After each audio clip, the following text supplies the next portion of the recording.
Everyone from the dogs this side come forward.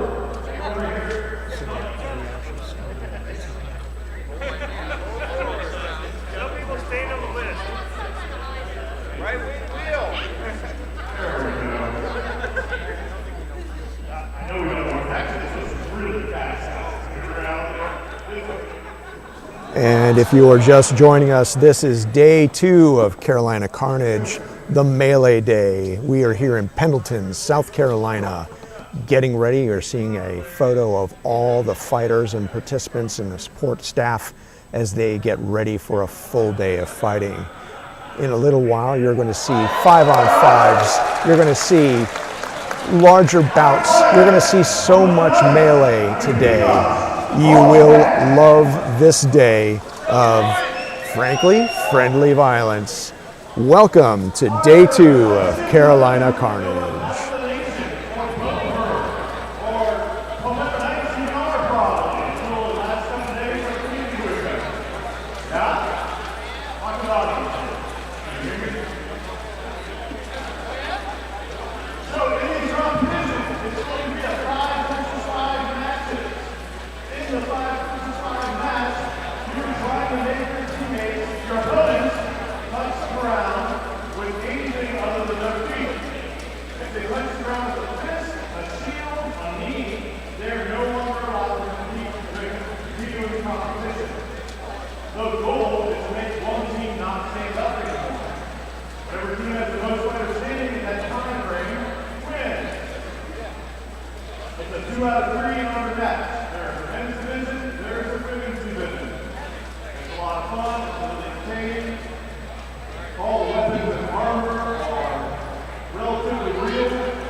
If you are just joining us here at Carolina Carnage, we are just beginning the day. Things are getting organized.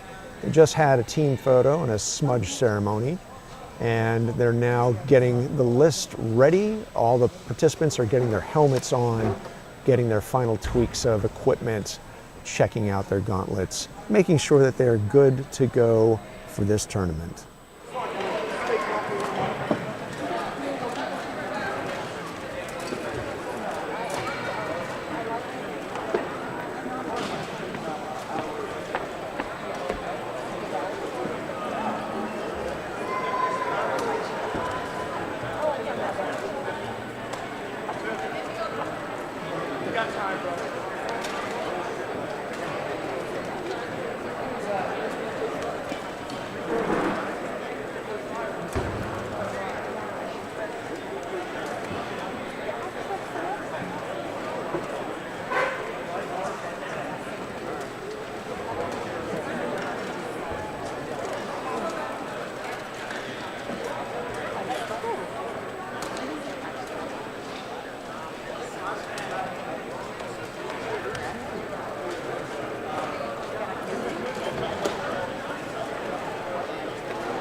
Peacocks, Iron Lions, do this. Playground, Senior. On deck. Pixie forms, Mythics, stand by.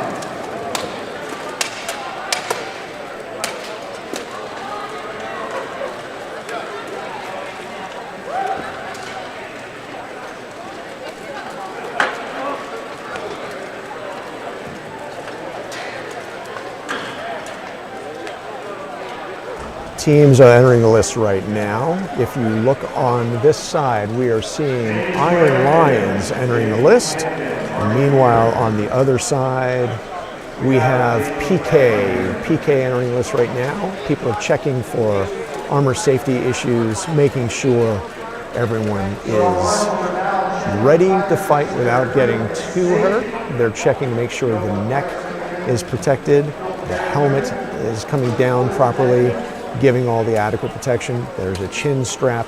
All of these things that are necessary to make sure no one gets an ambulance ride.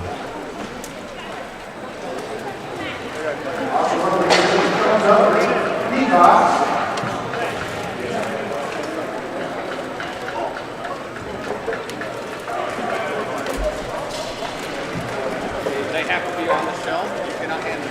For your hometown Peacocks, Blue Gate, Iron Lions from DC.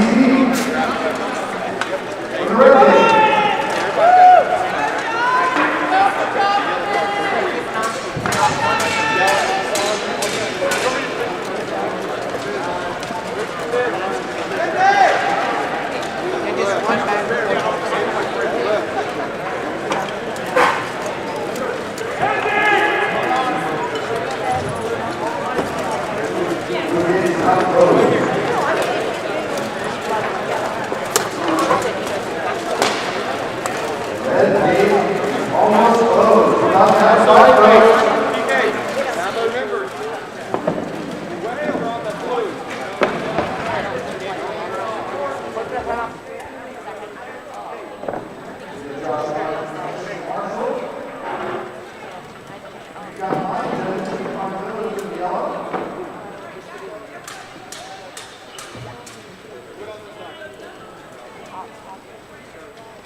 Fighters, are you ready?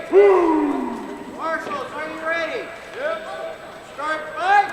And the lights on.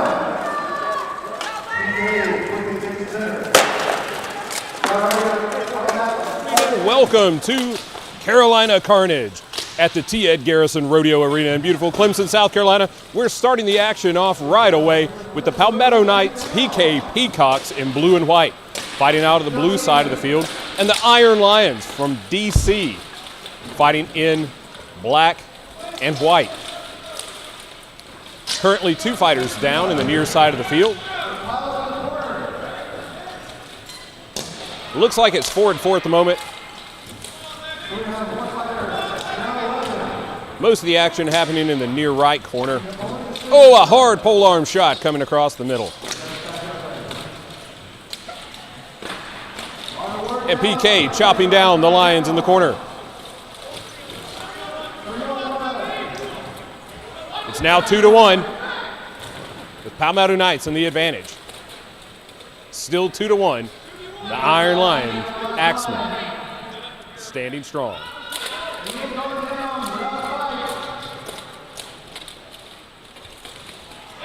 And that's the fight.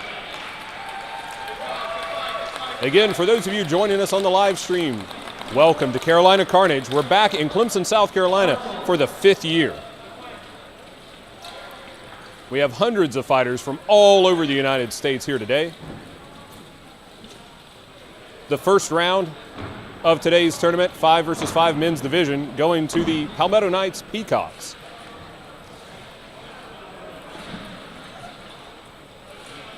For the returning viewers from previous years, welcome back. We're glad to have you. Join in the comments down below. For those of you joining us for the first time, welcome.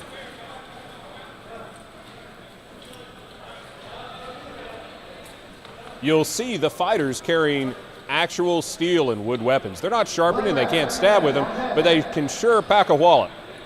In fact, the term for this sport is bouts, and that comes from an old French term meaning to wallop.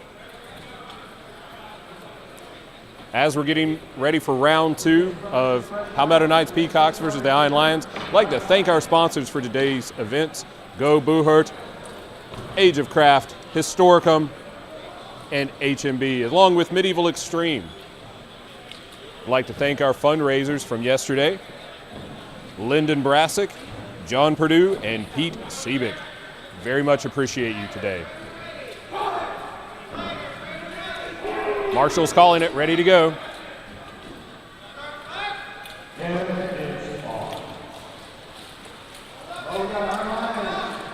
The Iron Lions stopping a little short of midfield, looking to be a little more conservative on their second. Skirmishing happening on the far side of the field. No one breaking through just yet. And contact made. 2 Peacocks down. 3 Peacocks down. And 4, the second round, going to the Iron Lions in quick fashion, 4-1.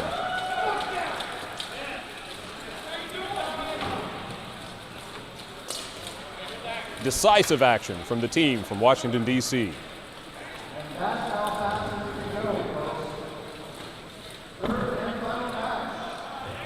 This bout going to a 3rd round.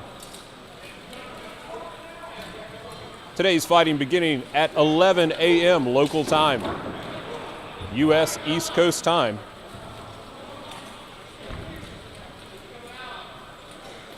We'd also like to thank Clemson for hosting us here at the T. Ed Garrison Rodeo Arena.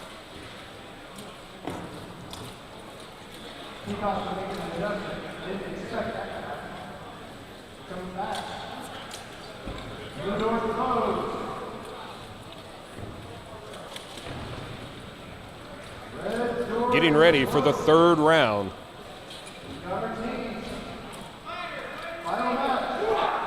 The Iron Lions bringing more axemen out this round.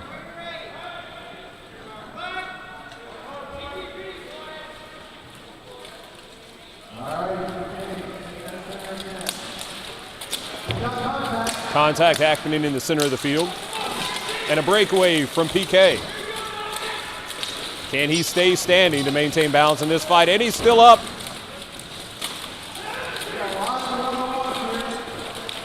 waiting for two people to break away.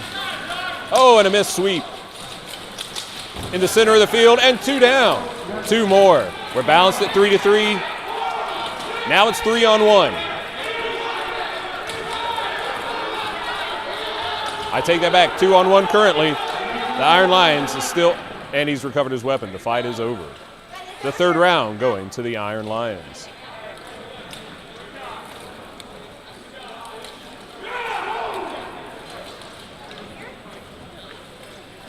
The next fight up, we have the Plague Rats fighting out of New York City and Club Kenyas.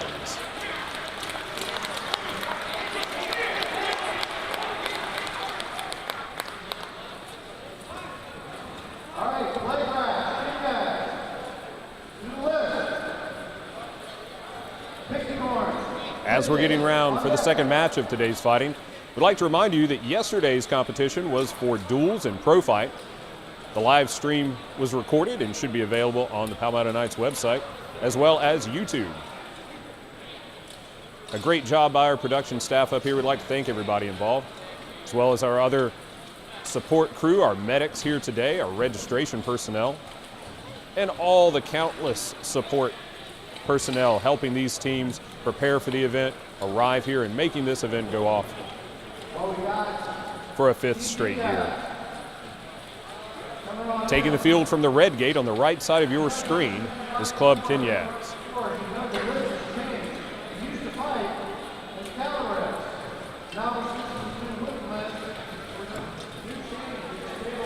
Plague Rats from New York City in the burgundy and black will be taking the field from the left side of your screen at the blue gate.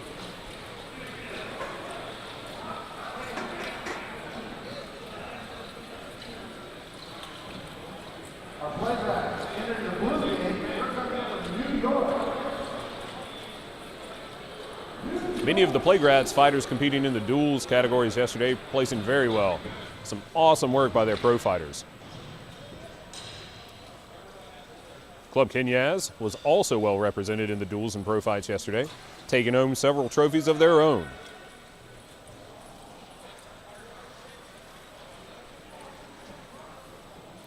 For those of you that are joining us again from yesterday, we appreciate you being back with us.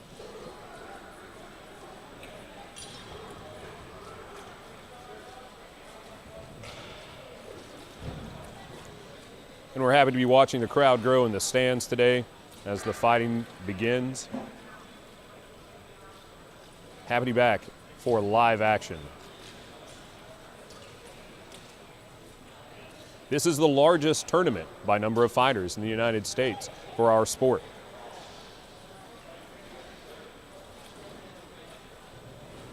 And though we're barely started today, I want to remind you that we'll be back here again next year. So if you can come in person, make sure to be here.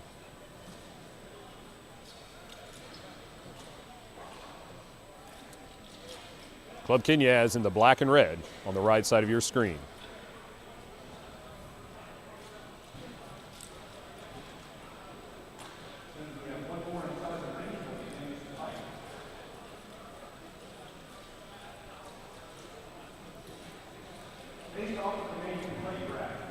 It looks as though we have three fighters with weapon and shield, carrying small buckler shields from Club Kenyas, and two axemen.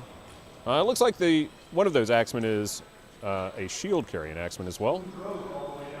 So we've got one two-handed weapon. Facing the Plague Rats, I'm seeing weapon and shield for all of those fighters. One more ready to take the list. Unknown on weapon choice just yet.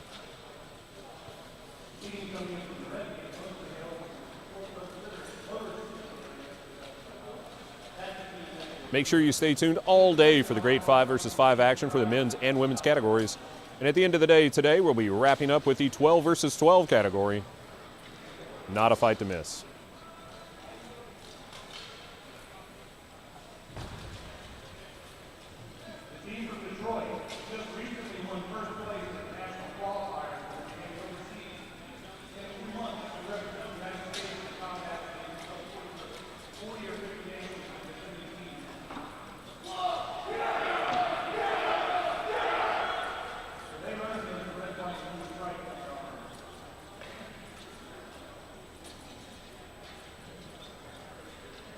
It looks like the last fighter taking the field for Plagrats is coming out with a two-handed axe. A well-balanced approach on the field currently.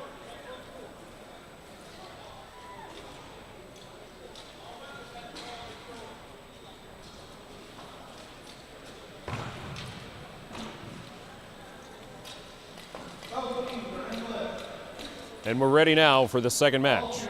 Plagrats on the left side of your screen in burgundy and black, and Kenyaz on the right in black and red. Our lead marshal today is Josh Waters in the green with a gold flag. He'll be watching for safety, making sure fighters and their teams are following the rules today.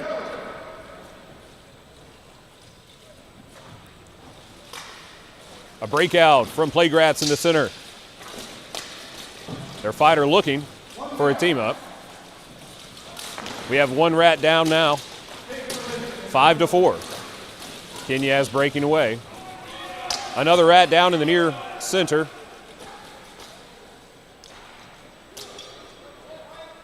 The fight continues. And another rat down. It's 5-1. And the marshals stop the fight.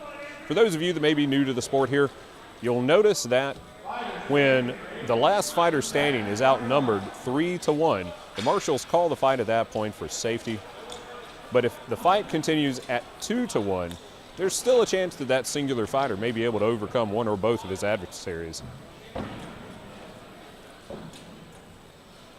There'll be a brief time for swapping out alternates from the team, regrouping, possibly changing weapons and getting ready for the second bout.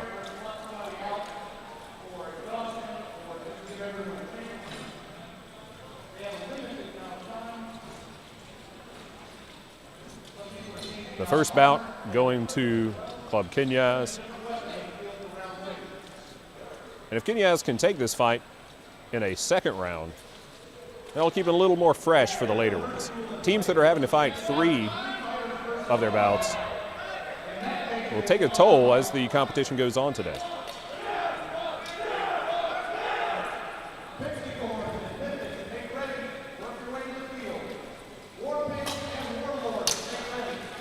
A breakout in center. The axeman for Kenyaz taking the backfield.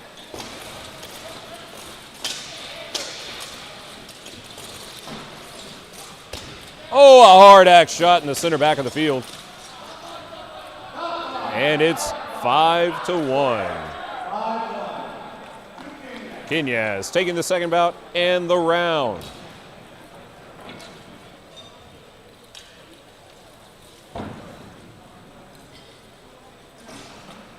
Quick work today by Club Kenyaz, keeping them fresh for their next bout. Up next, we have the Pixie Corns and the Mythics, the ladies division fighters. Following them, we'll have the War Pigs versus the Warlords.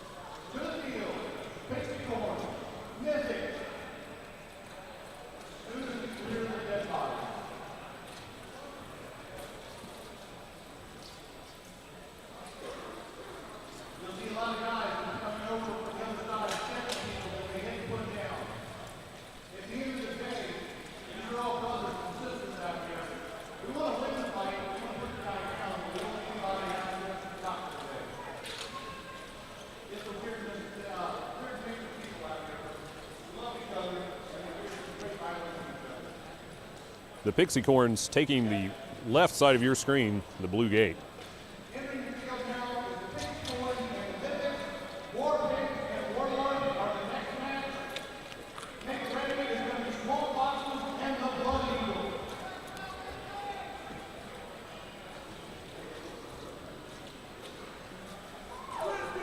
The Mythics on the right side of your screen, entering from the red gate, many of whom wearing the burgundy and black. The Pixie Corns in teal and black on the left side of your screen.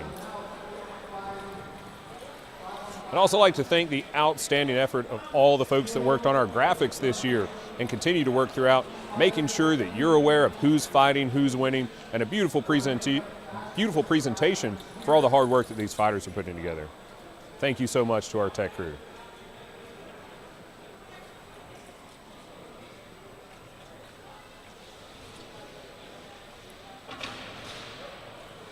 For our returning viewers, you're going to notice a larger shelf surrounding the outside upper portion of our list field. This has been put in place to prevent hooking during melee competition, hooking the rail. Now, fighters can still brace up upon the rail and on that shelf and can still grab the shelf if they like, but they'll have much less leverage to stand there with just a hook around the list field.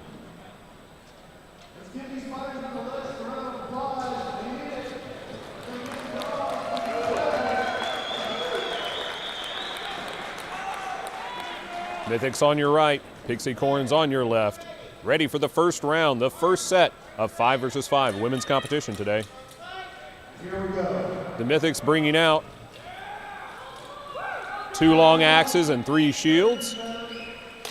A similar mix coming from the Pixie Corns. Axes taking their time, watching for targets. And a grappling battle happened on the far end, and a hard shot. The Mythics wailing in. And a Pixie Corn down. And another. 5-3, Mythics having the advantage. And hard axe shots coming in from the Mythics.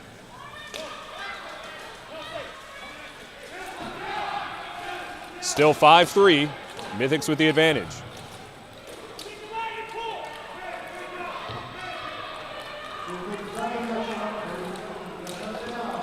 Another Pixie Corn down, and it's 5-2. And that's the fight. That round going 5-1 in favor of the Mythics.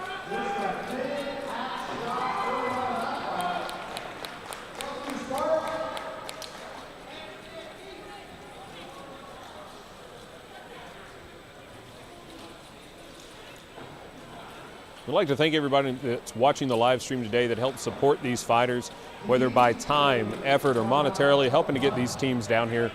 So many of the folks that support us in this endeavor don't actually get to make it to the tournament itself, and we're so appreciative of them helping us get to this point and watching us today. I hope you're enjoying it, seeing the fruits of your efforts today as well. Thank you.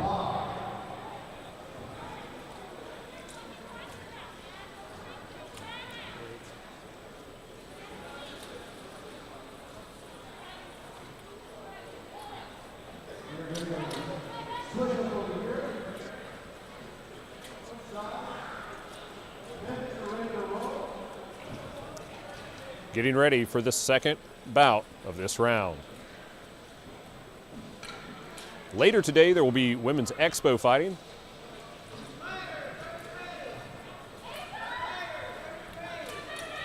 Head Marshal Josh Waters ready to start the action for bout number 2.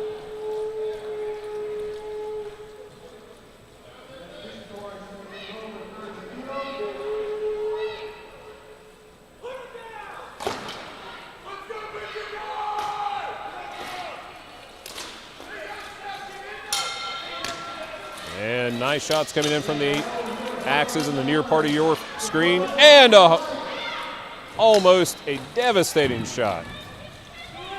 Shrugged off by the Pixie Corns.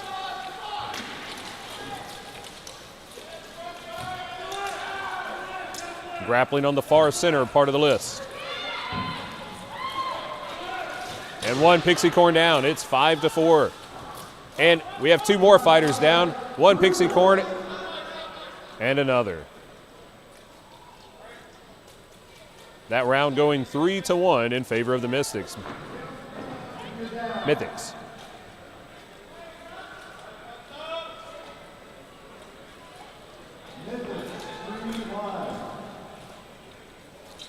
Mythics taking that fight in 2 rounds.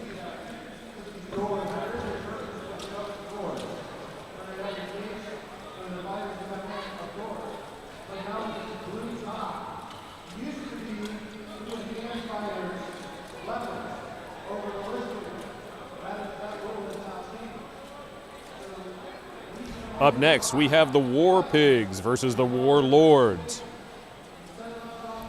For those of you joining us from last year's broadcast, unfortunately the Warlocks will not be joining us this year, only the War Pigs and the Warlords. The War Pigs will be entering from the left side of your screen on the blue list. Warlords from your right in the red.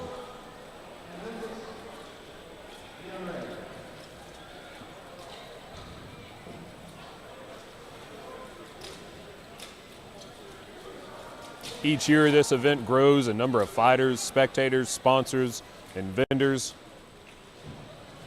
We're looking forward to this year's achievements and growing for next year as well. The Warlords fighting out of Dallas, Texas on the right side of your screen in red, white, and blue.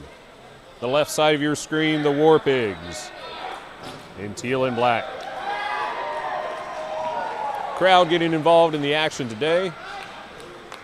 And we're up for bout number 1. Seems most teams today are bringing out 2 axes and the rest shields. Fairly steady mix so far. Oh, and hard contact from behind and a hard axe shot. Fighters still standing.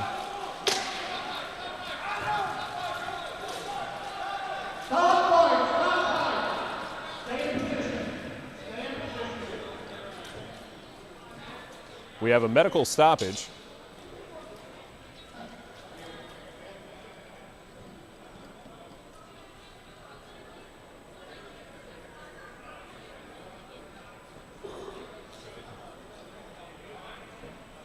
Times like these, we absolutely want to thank our medics for being here today.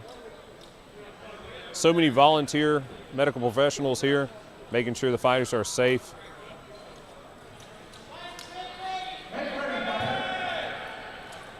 Once safety is clarified, the fighting resumes. We've got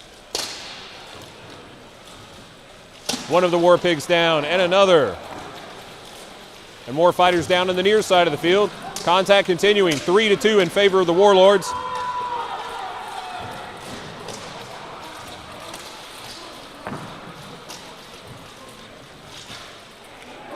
And it's 3-1 in favor of the Warlords.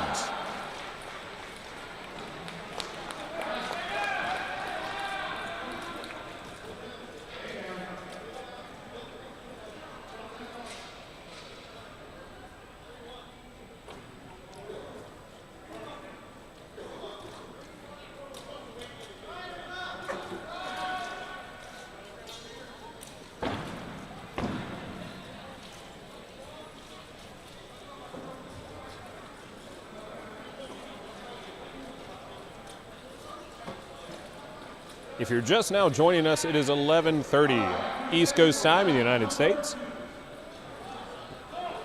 We're fighting at the T. Ed Garrison Arena in upstate South Carolina.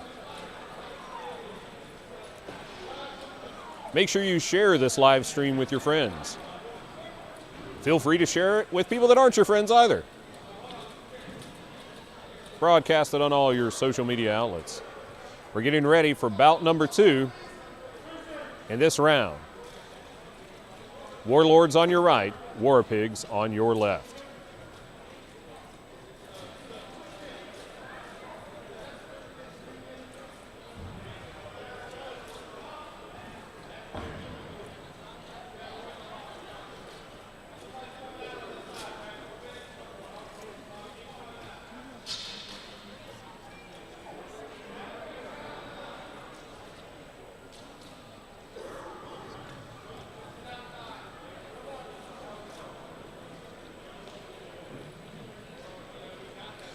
It looks as though the Warlords may have brought out another axe this round. War Pigs with 2 axes. The rest, axe and shield, it appears.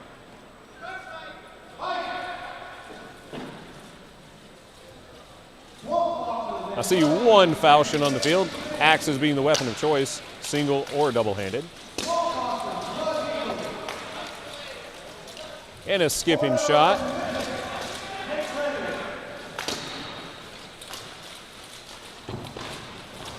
Two fighters down. The near side, 1 from each team. It's 4 versus 4. Neither team with an edge just yet.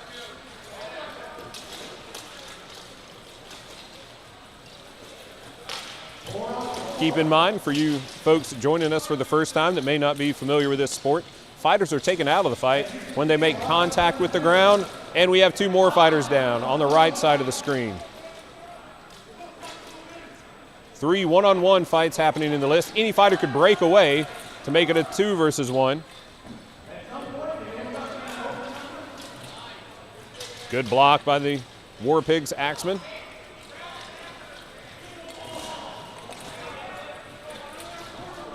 And a War Pig down.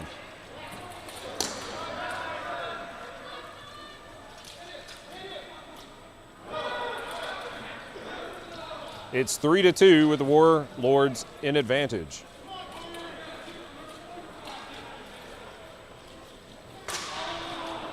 A hard shot in the near left part of your screen.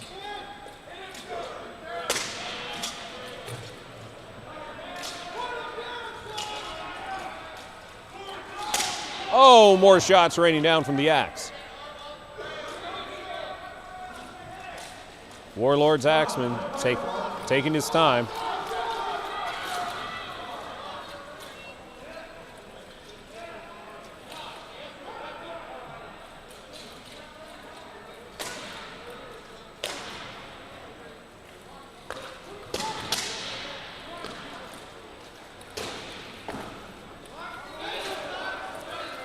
Marshall's stepping in, making sure knee safety is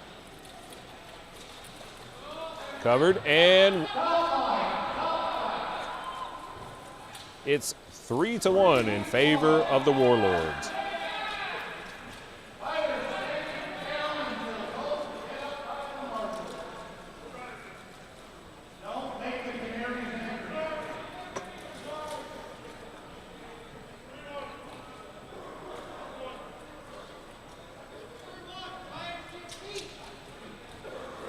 Marshals and scorekeepers making sure there's an accurate count. And the Warlords take that round in 2 bouts. Next up, entering from the blue gate, we have the Swamp Foxes, Palmetto Knights Team 2, and the Blood Eagles. Blood Eagles entering from the red gate, wearing black and red.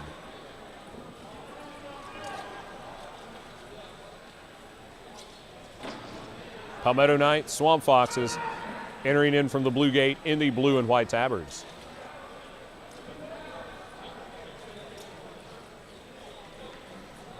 Palmetto Knights is the home team today, fielding both the Peacocks and the Swamp Foxes. We got Swamp Foxes and Blood Eagles in the list right now. Ordo, Oblios, and Mythics on deck. Peacocks, Warlords, get ready.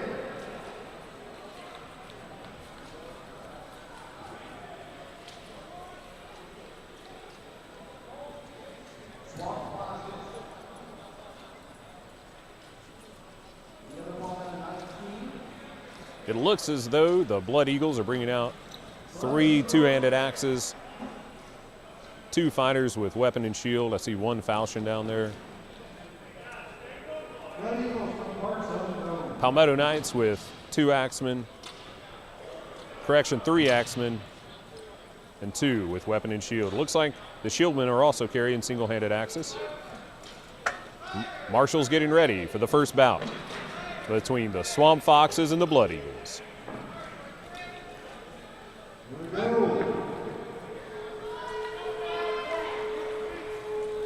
Blood Eagles holding their corner of the field.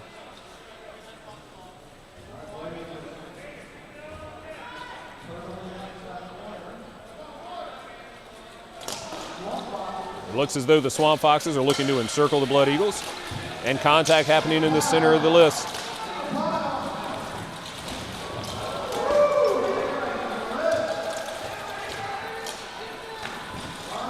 Two fighters down. It's a 4-4, neither team with an advantage.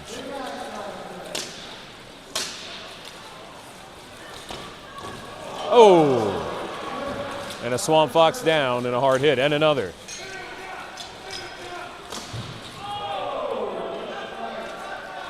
And the fight is stopped at 4-on-1.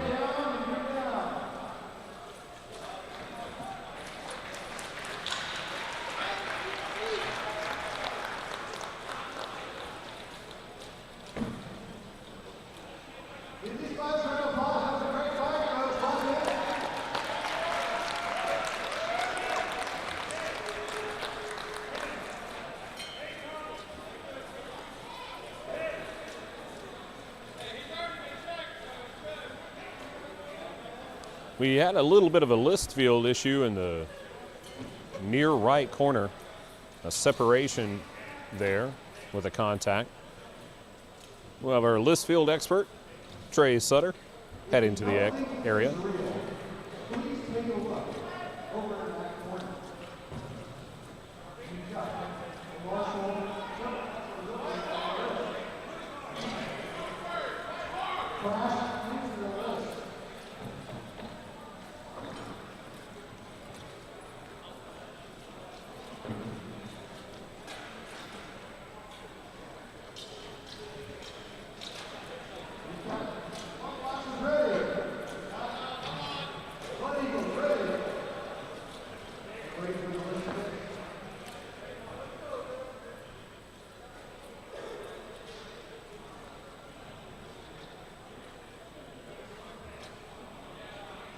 We're taking a slightly longer moment's pause for a list field repair. Again, we appreciate you joining us today.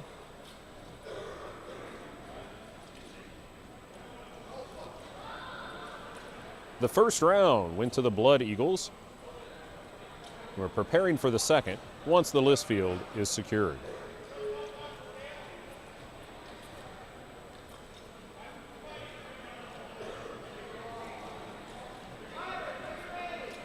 List is deemed secured enough for the fight.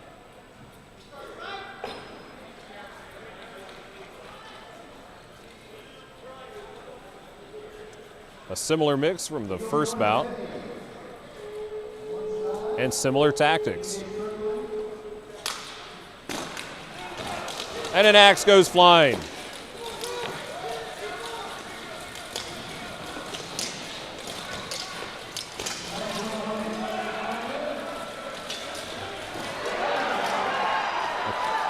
A few fighters down so far. It looks like it's 4-3 in favor of the Blood Eagles.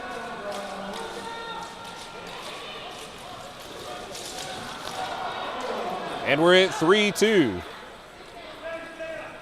And 2-2. And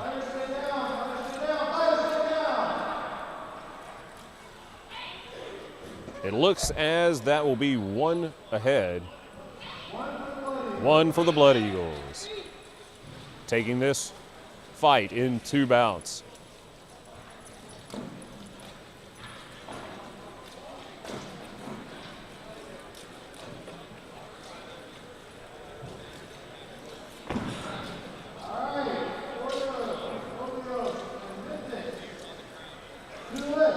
Next up, we have the women's fighters from the Mythics.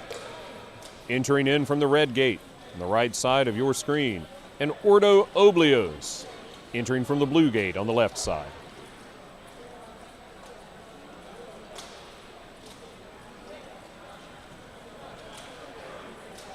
Mythics coming off a first match win against the Pixie Corns. Ordo Oblios, their first bout of today. Many of these lady competitors fought yesterday in the duels. The long sword, sword and shield, sword and buckler, pole arm, and pro fights. A full day of combat yesterday.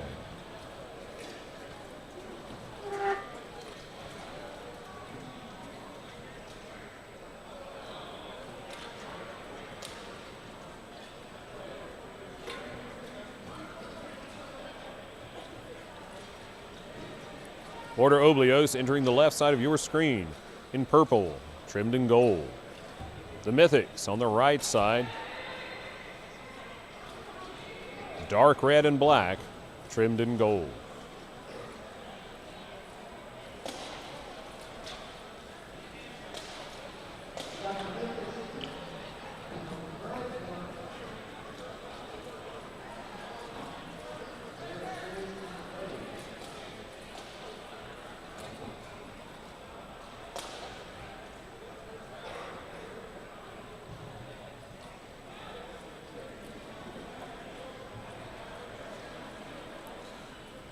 As an injury report from yesterday's events, we did have 1 or 2 cracked teeth in a pro fight. Outside of that, maybe some minor sprains and strains. Nothing else that I've heard reported just yet. A safe event so far. Thanks especially due to our marshals, as well as our medics taking care of them after the fact.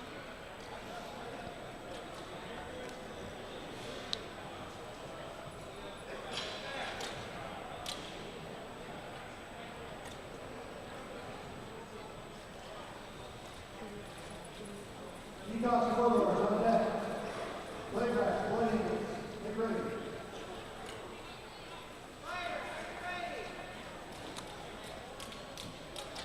It looks as Ordo Oblios is only fielding 4 fighters this round. 5 on 4 to begin out.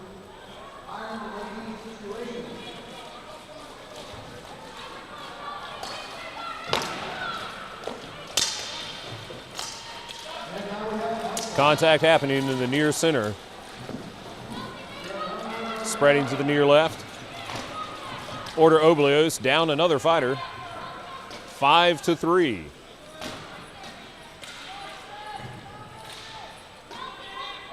Axes striking their targets.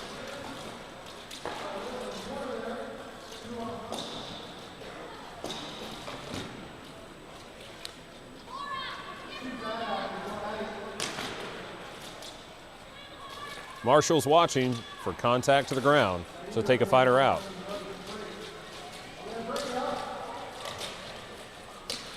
The Mythic fighter stepping away to create a 2-on-1 situation on the far right of the list.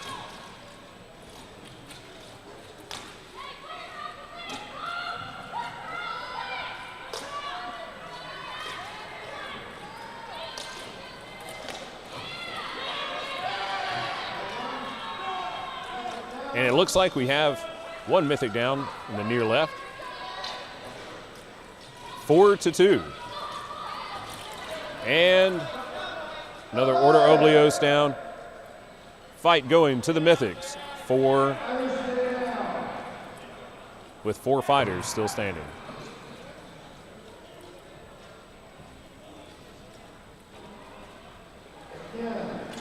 Peacocks, Warlords. On deck.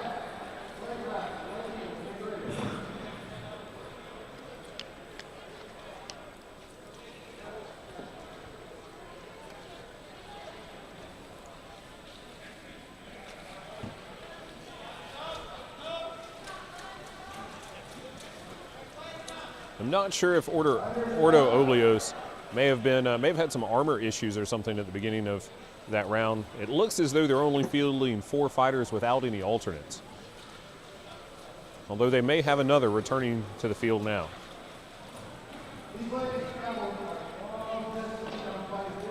Yes, it does seem like we're going to have a 5th fighter for Ordo Oblios.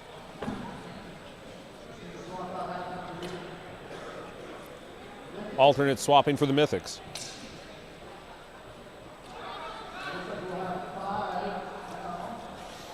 Our live stream numbers growing. Make sure you share this link out on all social media. Fighting will continue steady throughout the day.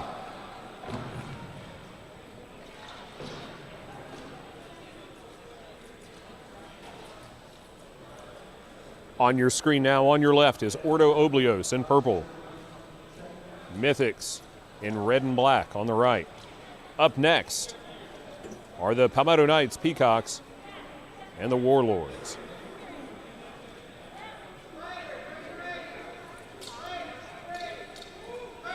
Beginning the second bout of this round. First bout going to the Mythics. Let's see if Ordo Oblios can withstand a second assault to carry it to a 3rd round. Both teams with 5 fighters still standing.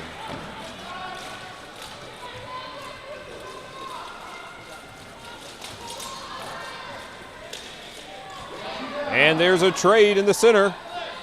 4-4. And another Mythic down. And another trade on the far side. Ordo Oblios is up 3-2 fighters at the moment.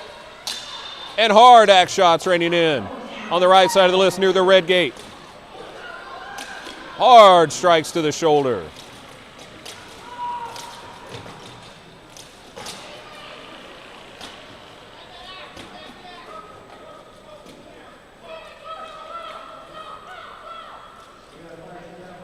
And an Ordo Oblios fighter called down. Looks as though there's a shoulder armor issue. It's 2-2 in the corner.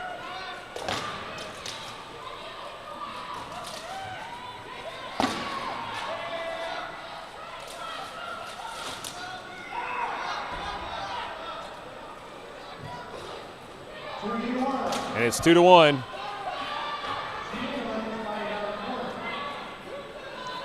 We'll see if the Ordo Oblios fighter can draw the Mythics out, possibly using some of the down fighters as obstacles. Mythics waiting patiently, drawing Ordo Oblios in. And the Mythics finish that round. 2 fighters still standing.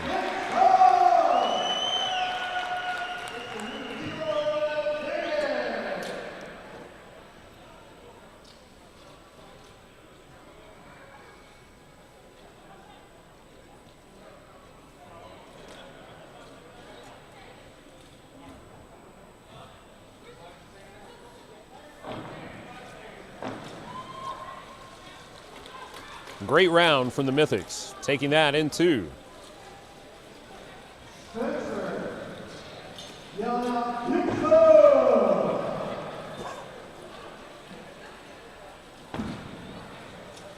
Next up, we have the Palmetto Knights Peacocks, Team 1, entering from the blue gate on the left side of the list field. Warlords entering from the right in the red gate.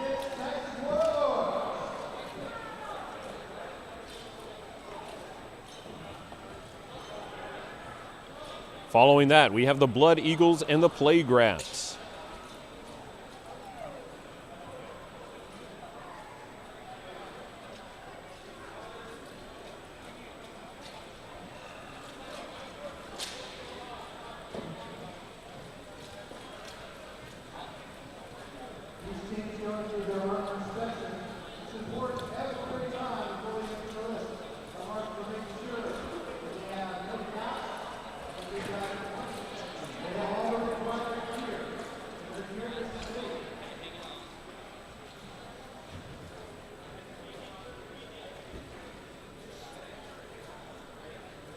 We are just a bit ahead of schedule today. We're expecting plenty of time this afternoon for the 12 versus 12 competition.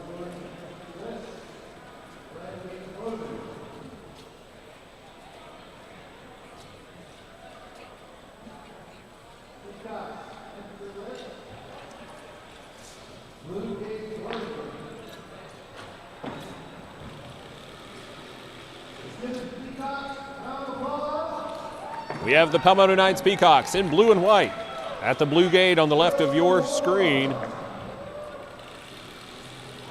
And opposite them, the Warlords from Dallas, Texas. Contact already in the far center of the list. A couple of breakout fights, but still, powerful axe shots raining into the right leg of the Warlord fighter. And another hard axe shot.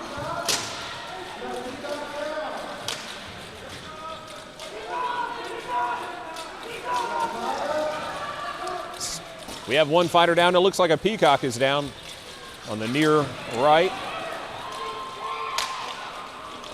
5-4 in favor of the Warlords.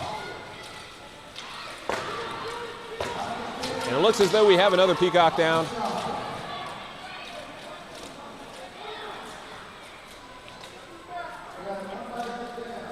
And another.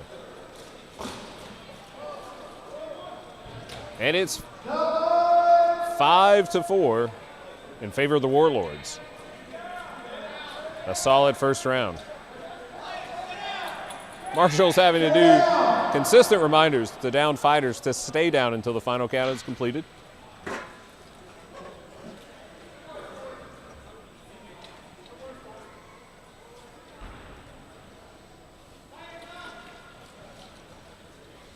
When these two teams are in a scrum together, especially near the list field, with their shoulders having such similar colorations, including one Peacock fighter having a red and white mantle on his helmet, The color combination gets a little confusing.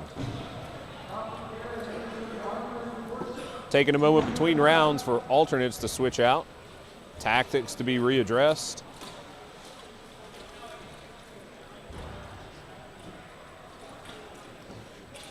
It looks as though the Warlords are bringing in 4 two-handed axes and 1 falchion and shield. The Peacocks, across the list, mace and shield. Two-handed axe by yesterday's polearm first place competitor, Ian Webb. Then a two-handed axe, another two-handed axe, and a weapon and sword, a sword and shield.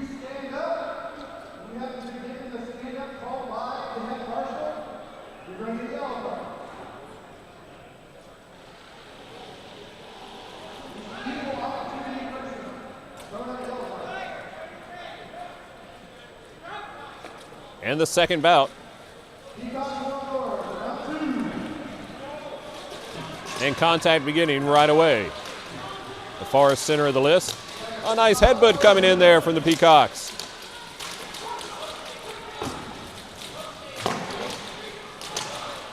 Looks like one fighter has lost their weapon.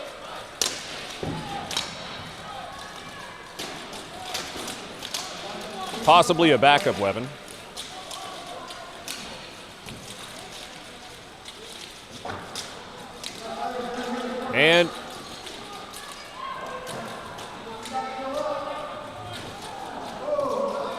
And we have 3 fighters down total. It looks the Peacocks have the advantage 4-3 over the Warlords. And hard axe shots raining down on the leg of the Warlords.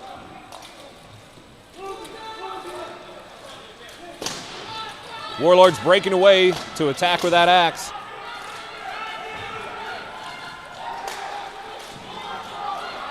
The first shot by the Axeman blocked easily, but that follow-up punch looks to have rocked the Palmetto Knights Peacocks.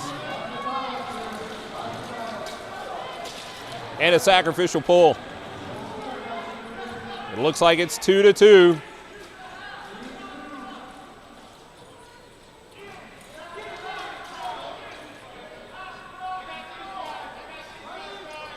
Oh, correction. It's 3-2. Taking the advantage, making it 3-1. The Palmetto Knights fighter hiding stealthily off to the side. Great tactics there by the Peacocks.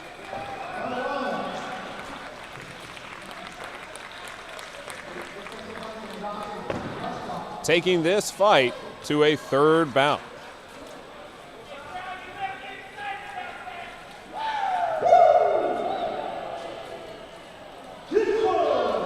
Shake your tail feathers for the PK Peacocks.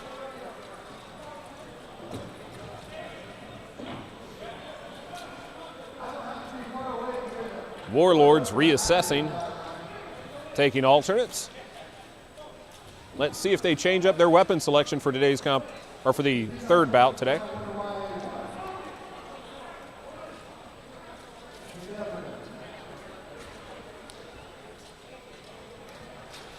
The crowd in the stands growing by the hour here at T-Ed Garrison Rodeo Arena. Happy to be back for our 5th year.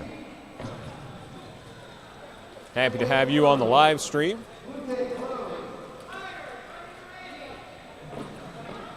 Both fighters with a full complement. 3 two-handed axes for the Peacocks. A mace and shield, falchion and shield. Warlords seem to be coming out with 2 two-handed axes and more shieldmen this time.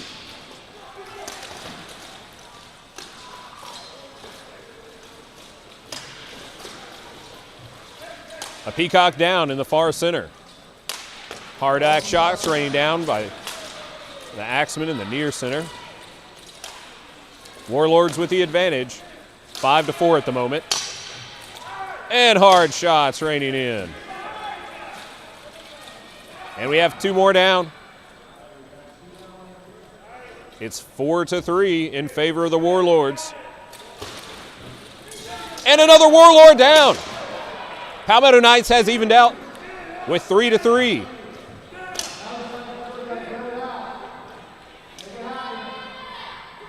Who wants to battle now?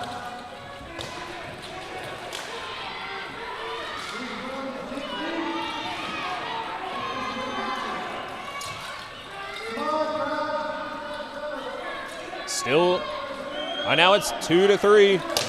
And a hard shot raining in from the Warlords. Ian can take it. He was out there, placed first in polearm yesterday in the duels. And a shoulder failure.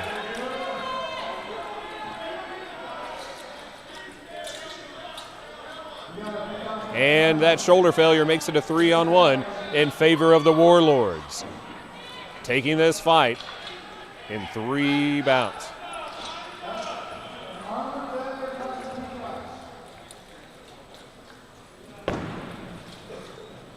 Always disappointing with an armor failure in a match, but of course the marshals want to make sure that safety is paramount. One more hard fight without shoulder armor could result in months without training or competition for that fighter.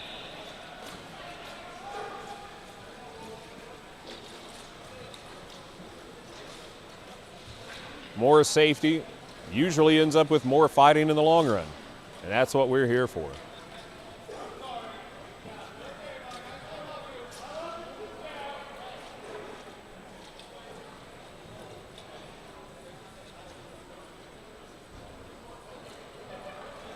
Next up, we have the Plague Rats entering from the left side of the list at the blue gate, wearing burgundy and black, fighting out of New York City. And the Blood Eagles entering from the right in the red gate in red and black. Slightly different shades of red. Hopefully it'll be easy to distinguish during the competition.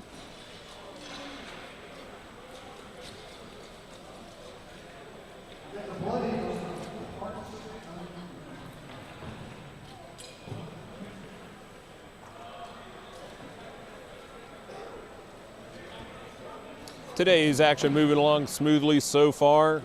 Men's 5 versus 5, women's 5 versus 5 as well. We have some exhibition matches later on.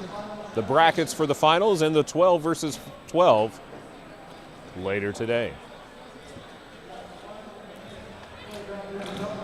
We're so glad you could join us. We're bringing this event to you live from the T. Ed Garrison Rodeo Arena. This is the first bout for Plague Rats versus Blood Eagles. The Plague Rats taking the center of the field and charging across first, attacking the Axemen. Plague Rats taking the speed, breaking away from each other's fighters. A Plague Rat down a weapon, but easily able to retrieve. All fighters still standing so far. For those new viewers joining us, a fighter is taken out of competition when they hit the ground. A Plague Rat taken down. And hard axe shots raining in on the Rats. 2 more fighters down. It looks as though we have 2 more. And this is going to be a hard one for the judges to call.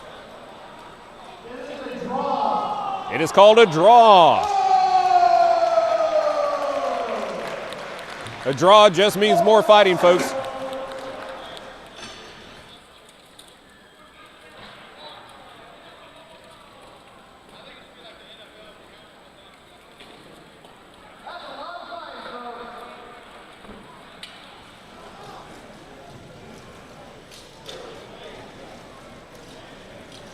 So that first bout going out as a draw, all 5 fighters hitting the ground evenly.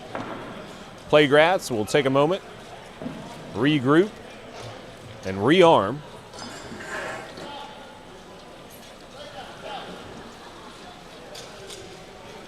Folks, if this is your first time watching a sport like this, know that these suits of armor will weigh between 50 and 100 pounds. Most of the fighters out here today are probably going to be hedging closer to the heavy side of that expanse. More protection for the unseen axe shots that may be coming across. And again, several of these fighters competed yesterday in the duels competition and pro fight competition. The live stream recording of that available on the Palmetto Knights YouTube page.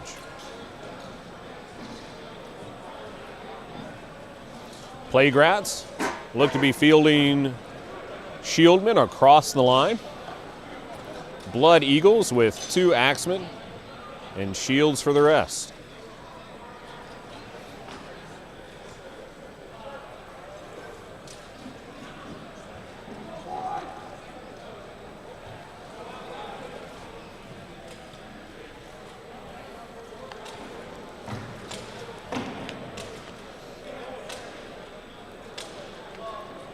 The first bout going to a draw. We're ready for the second bout.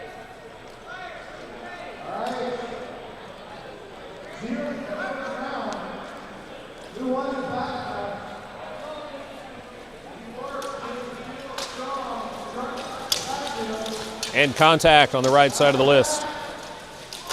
Contact and break away seems to be the strategy so far. 5 fighters for both sides still standing.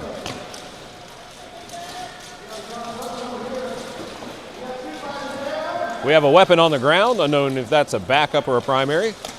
And we have 2 fighters down, and another, and 2 more.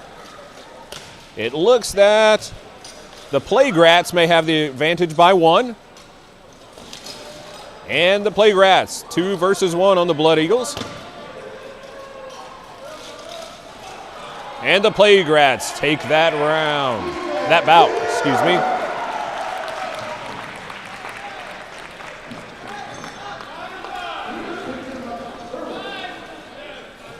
The Marshal recently warned the fighters that they could potentially receive a yellow card if they rise before told to as they're scoring.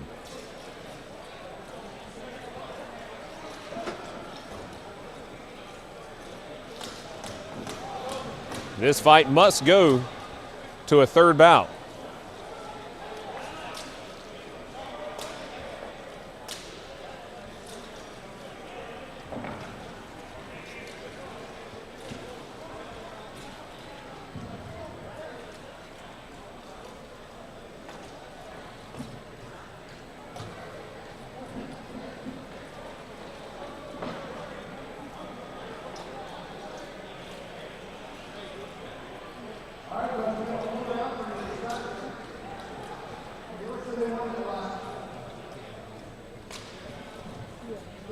We'd like to take a moment to thank our sponsors for today's event.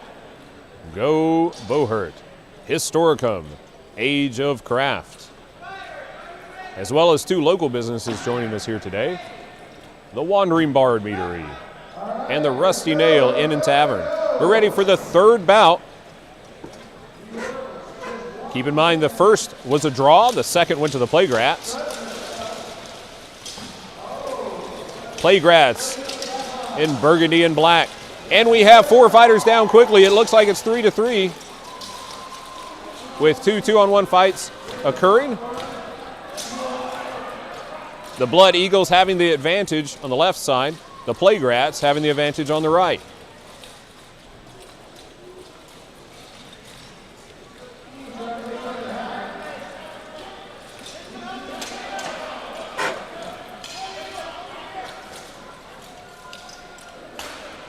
And a good block.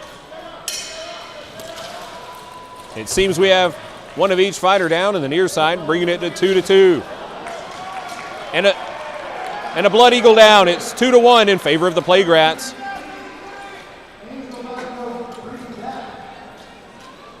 The Playgrats stalking in on the Blood Eagles.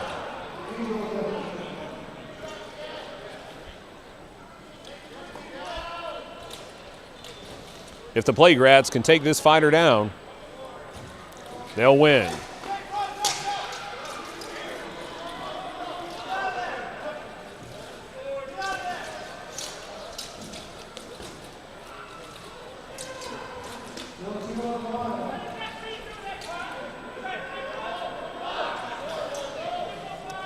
If the Blood Eagles fighter, and they create a trade in favor of the Playgrats. Playgrats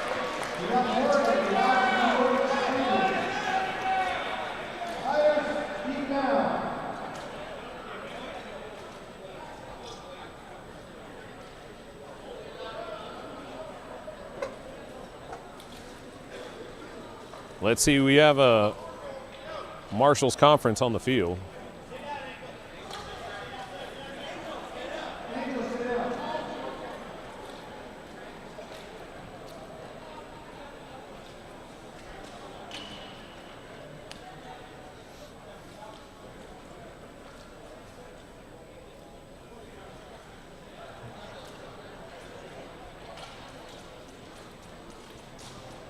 It looks as we had a weapon grab violation. The Marshals are handling it now.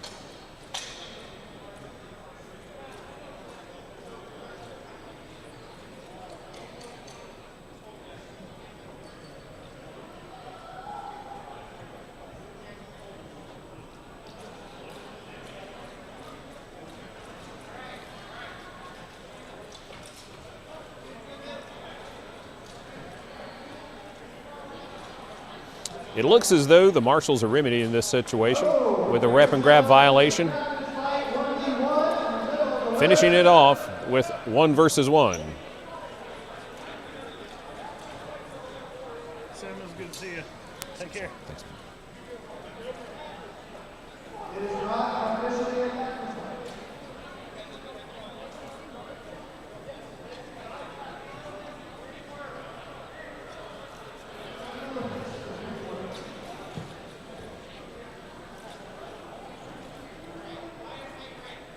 Fighters ready.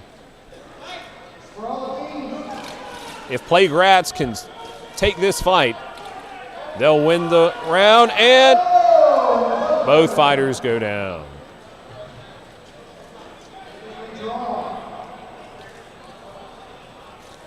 The third bout going to a draw as well.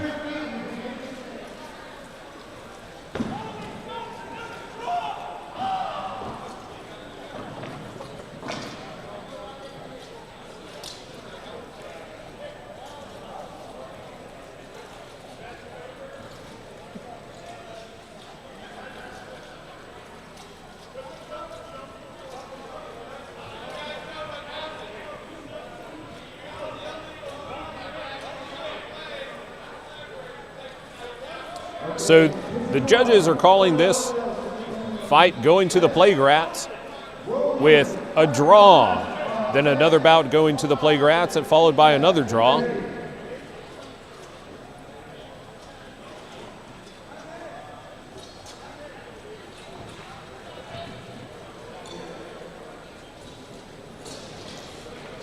Now entering from the red gate on the right side of the screen, we have Ordo Oblios. Women's 5 versus 5 team. Facing the Pixie Corns in teal and black. Entering from the blue gate on the left of your screen.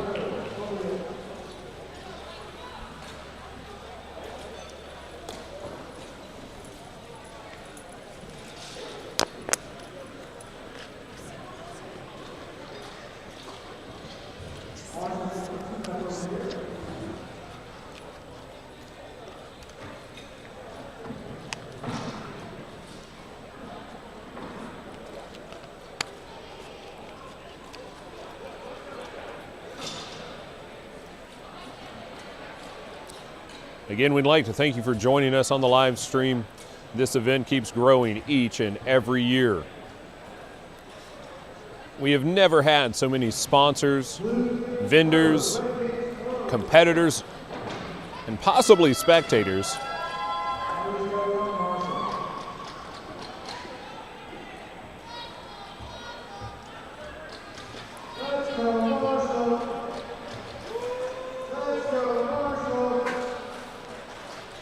Ordo Oblios, women's team in the purple trimmed in gold.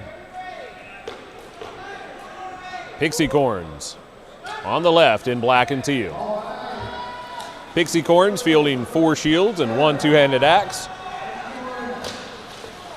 Ordo Oblios, 2 axes and 3 shields.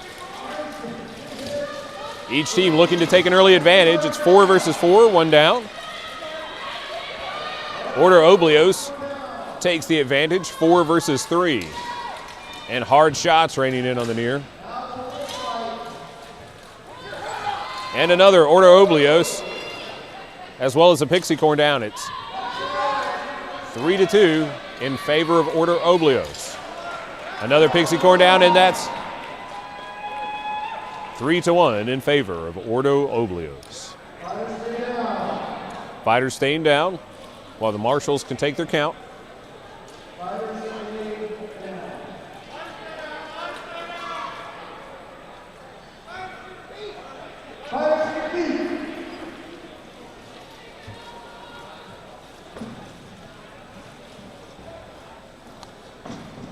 The first bout going to Ordo Oblios. Alternates and alternating weapons swapping out for the second bout.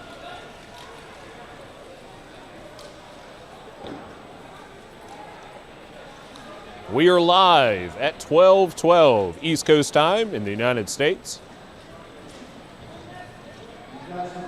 It's a beautiful day outside, and it's a beautiful day for Carnage inside.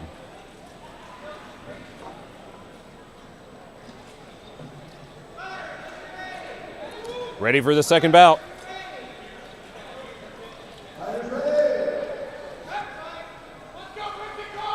More axes from the Pixie corns.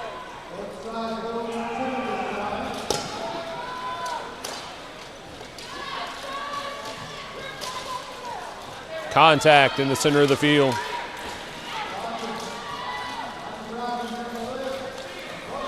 Neither team with an advantage yet. And one Ordo down. Pixie corns with a 5-4 advantage. Fight's breaking away, attempting to take advantage. Hard strikes raining in. And a Pixie corn down. 4-4 now.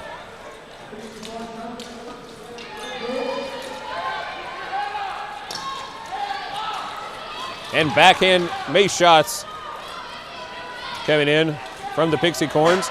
Two fighters down in the near center. And more down. We're waiting to see who the marshals call.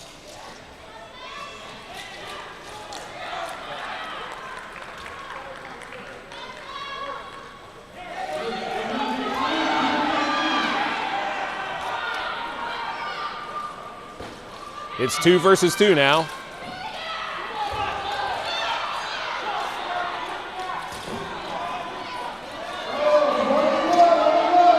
One versus one.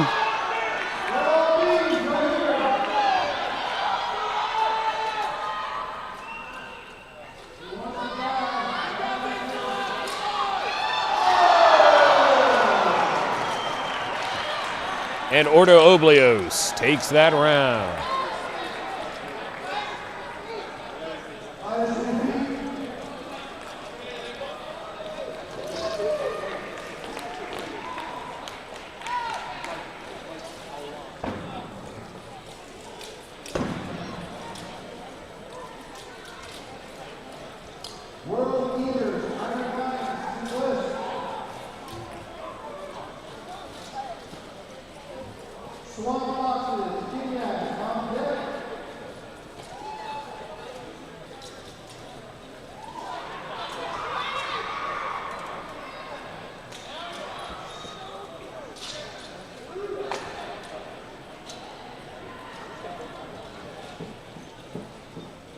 Up next, entering from the blue gate, we have the World Eaters facing the Iron Lions. Iron Lions fought in the first bout of today's competition. They've had a long rest. This is the first fight for the World Eaters. Hey.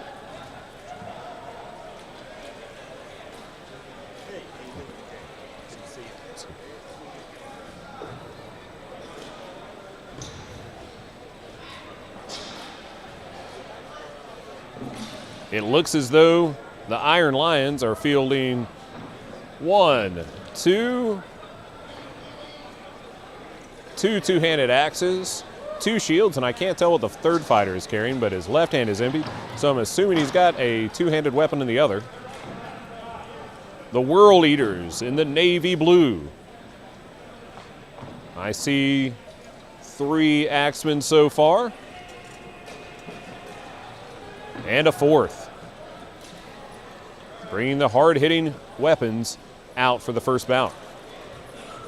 World leaders on the blue gate, the left side of the screen. Iron Lions fighting out of Washington, D.C. in the black and white.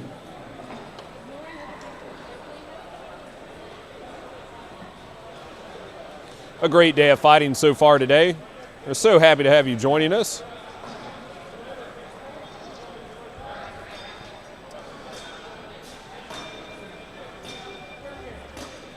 As we're getting ready for this first bout, for this round, I'd like to thank again all of our sponsors helping out with the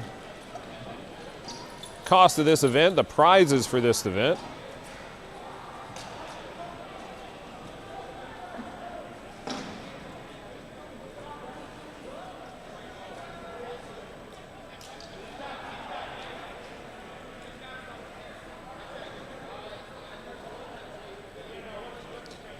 Also, one of our sponsors I failed to mention earlier is Bohurt Tech.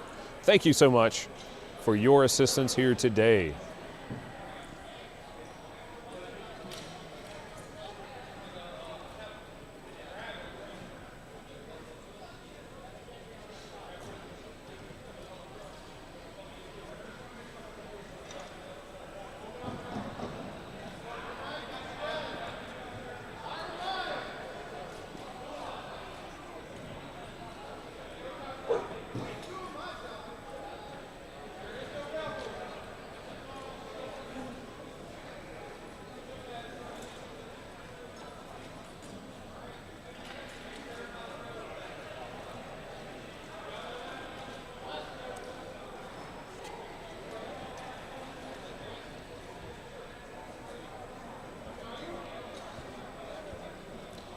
This next round, the first bout set to begin with the Iron Lions on your right, the World Leaders on your left.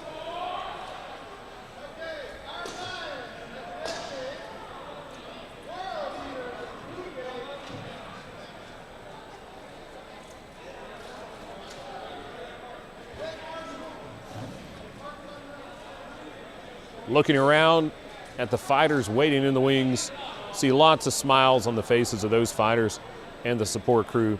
Happy to be here, enjoying a great day of competition. Off of yesterday's great competition as well. I had a great time fighting in the duels, long sword and shield categories. Always a pleasure to be back in equipment.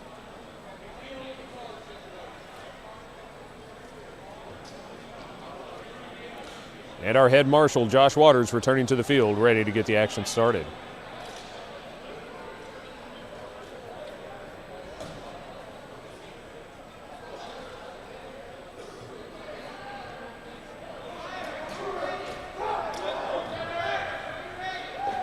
Action ready to begin.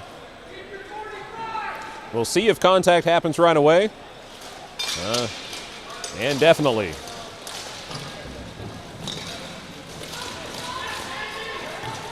We have a fighter down in the near center. A hard hit up top.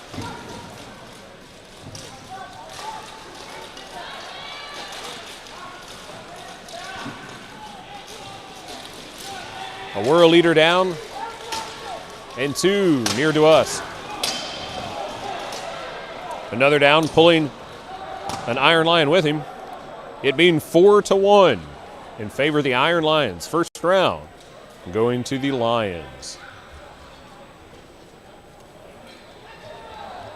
Fighters staying down until the marshals can count. That first bout going quickly to the Iron Lions.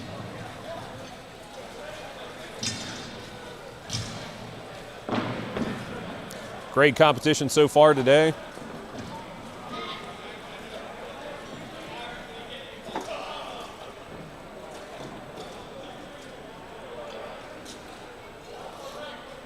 Coming up next, we have the Palmetto Knights Swamp Foxes facing Club Kenyas.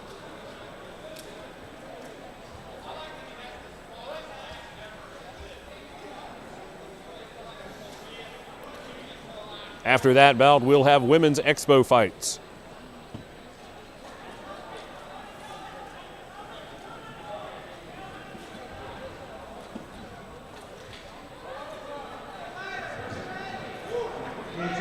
Ready for the second bout in this round. Royal Leaders on your left in blue. Iron Lions in black and white on the right side of the field. Contact happening to both center portions of the list. 5 fighters still standing at the moment. Neither team has an advantage yet. Those axe shots are raining down hard. That axeman looks like he's looking for a good target, and a lion down. It's 5-4 in favor of the World Leaders. Another fighter down. Unknown which one. It looks like a World Leader went down. So it's going to be 4-4. Hard shots raining in. And another. Axes, if they can take their time, they can take devastating shots in on a fighter unawares. 2 more fighters down, trading. It's 3-3. We have a helmet off. Marshall's guarding for safety. Another lion down. 3-2 in favor of the World Leaders. The Axemen guiding their shots in, precise.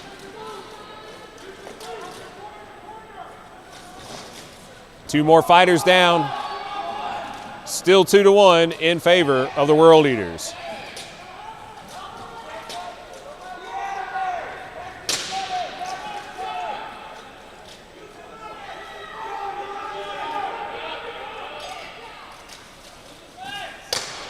Oh, great axe shots coming in. Not seeing the large shields that I've seen in previous years of this year's competition. A lot more axes.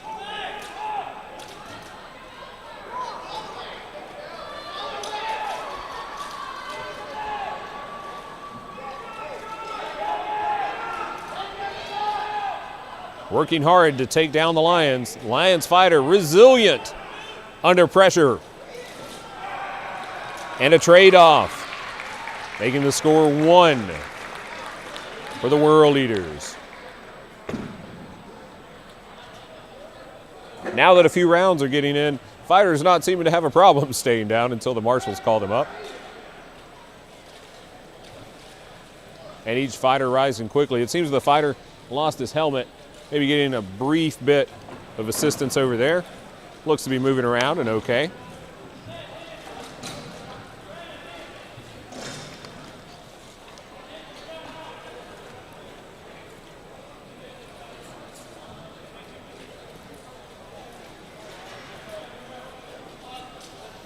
Your winner for that round, that bout, excuse me, the World Eaters.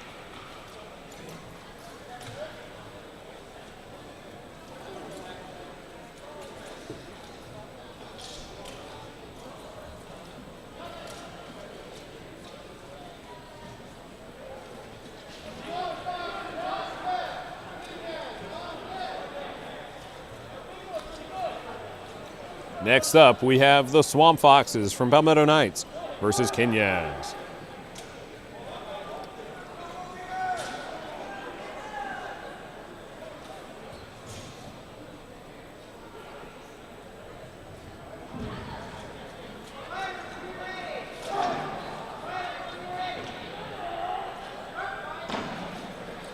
The second bout of this round between the World Eaters and the Iron Lions. Contact happening right away, and a lion down. World Eaters taking the advantage, and another lion down. It's 5-3. Hard hits, another lion down. It's 5-2. Correction, a Marshall Downs World Eater. It is 4-2. And another lion down. It is 4-1. Marshall stepping in to stop the fight in favor of the World Eaters. A dominant performance in the second bout, taking that round of competition.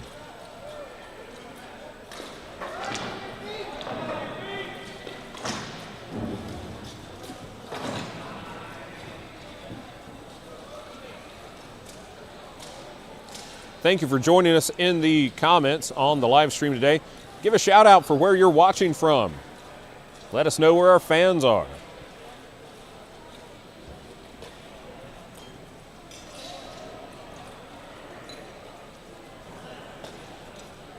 There seems to be a question of, did the Plague Rats fighter get carded? I'm not aware of a card that occurred. We'll see if we can check on that later for you. I believe it was just issued as a warning. Unsure at this time.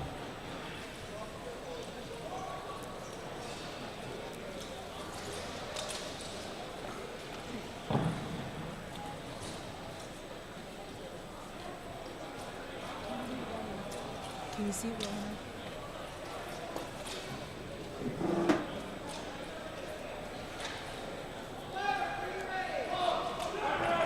Club Kenyaz on your right at the red gate in red and black. Their rivals, the Palmetto Knights Swamp Foxes in blue and white. Kenyaz fighter breaking away into the background, into the backfield. And a hard shot taking down a Swamp Fox. A Swamp Fox fighter down a weapon, having trouble recovering. Another Swamp Fox down. Weapons hitting the ground. It's 5-3. Kenyaz with the advantage.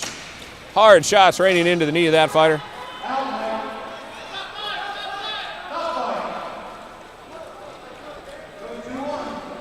Wait, we may have stopped prematurely.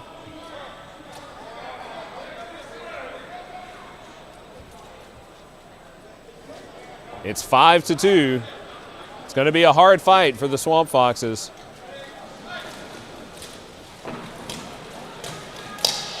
Hard axe shots. The Swamp Foxes not giving in.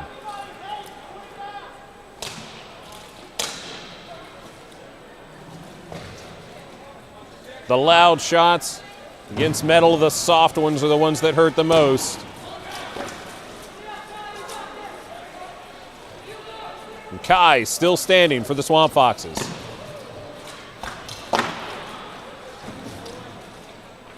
And Swamp Fox drops another fighter, going 5-4 in favor of Club Kenyaz.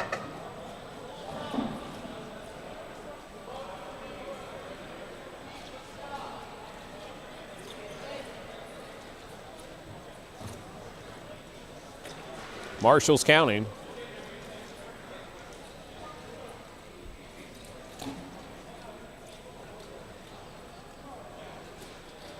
Michael Moore, thanks for watching from Raleigh, North Carolina.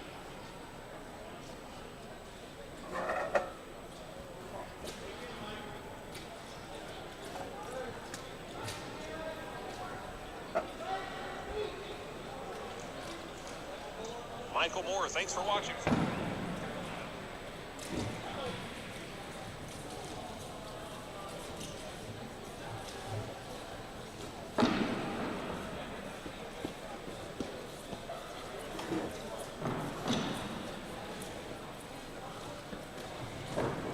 Peacocks and Ordo take a break for a moment. We're going to take a short break after this match finishes. You guys can rest up, and 20 minutes we'll resume fight. 20-minute break. Lunch is also ready. Things up back, fighters. Get your snack on. Getting ready for the second bout. The Palmetto Knights Swamp Foxes, Team 2 for Palmetto Knights. On the left in blue and white. Club Kenyaz in the black and red. Kenyaz took the first bout decisively.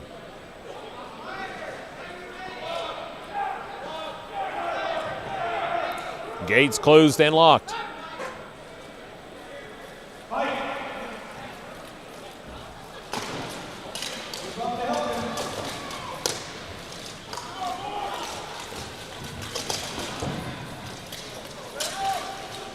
One Swamp Fox down in the near center. And another. And a Kenyaz fighter trading. Another down. And it's 3-1 for Kenyaz. Swamp Fox taking down more opponents that round.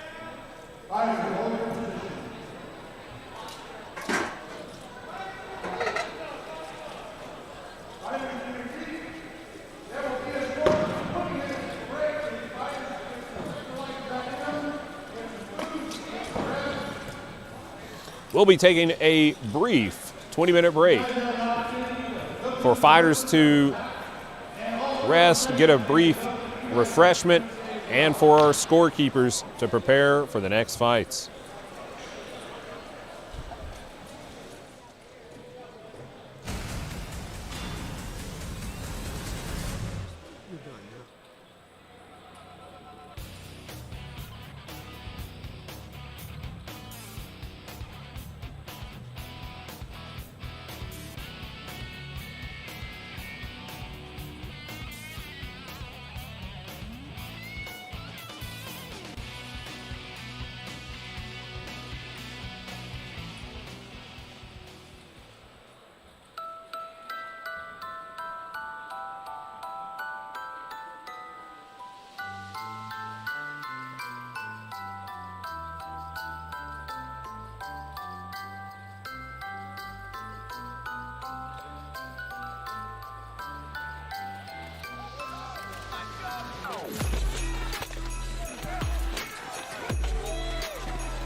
support.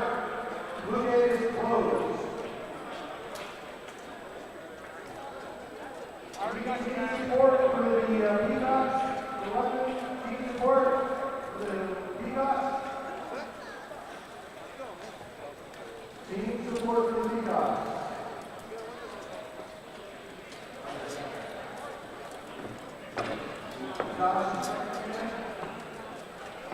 For the world leaders. Hailing from Mexico. They don't get to sing a song.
And we're back after the break. We have the Palmetto Knights Peacocks PK Team 1 taking the field on the blue gate against the World Eaters.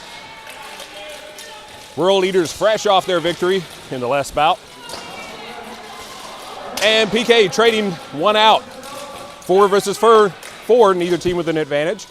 Although a World Eater looks to be going low.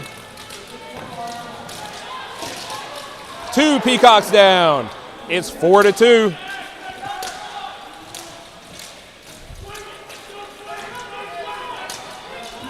No mercy on those axe shots.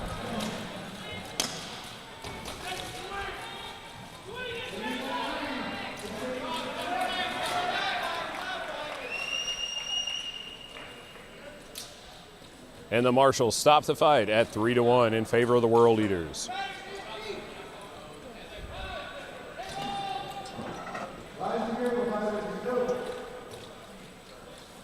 A quick round for the World Eaters.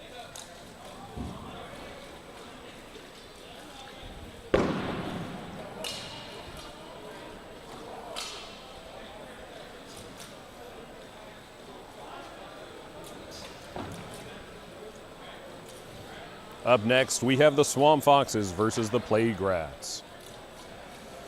Getting ready for the second bout of this round.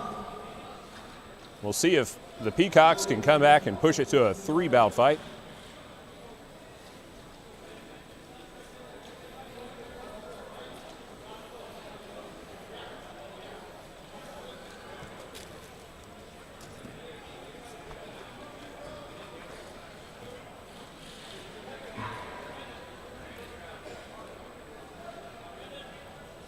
The Peacocks seem to be bringing out 2 axes and 3 shields, mixing in axe, mace, and sword for their single-handed weapons. The World Eaters have buckler and mace, a hard-hitting combo, a 2-handed axe, a mace and shield, axe and shield, and I can't tell about the 5th fighter.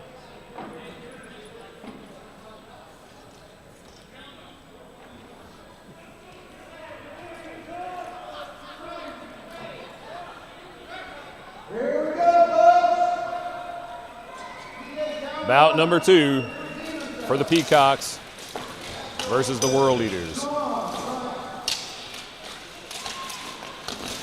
And a World Eater down soon, trading out with one of the Peacocks.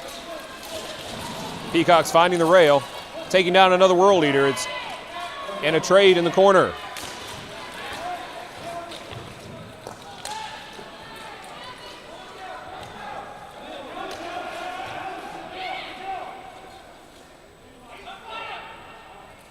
And it's 3-3.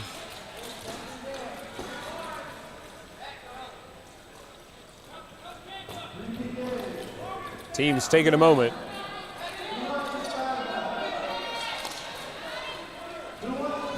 That Axeman is looking for opportunities to snipe in without axe onto specific targets. The Shieldman working to defend. The axes are extremely effective when they have the time to target their opponents.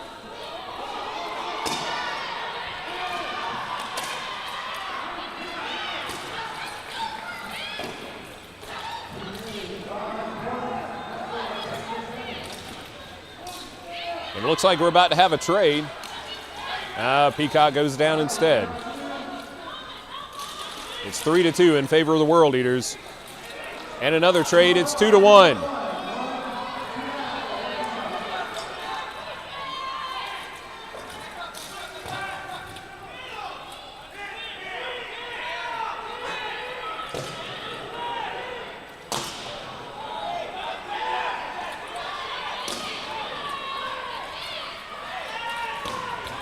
And hard shots raining in. And across. And the Peacocks are down. World Eaters take the second bout. And the total round. Medics on the field to check the Peacocks fighters. Took some hard shots down there.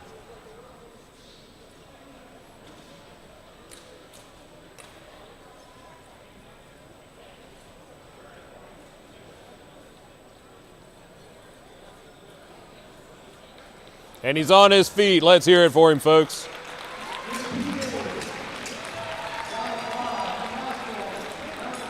The winner of that bout and round, the World Eaters.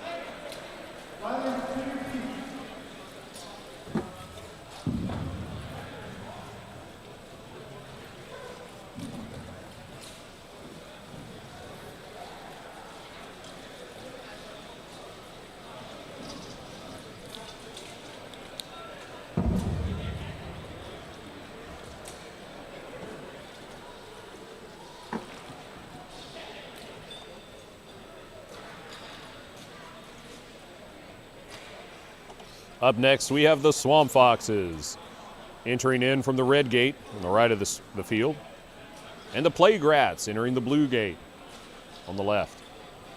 Plague Rats noticeable by their burgundy and black tabards. Swamp Foxes by blue and white.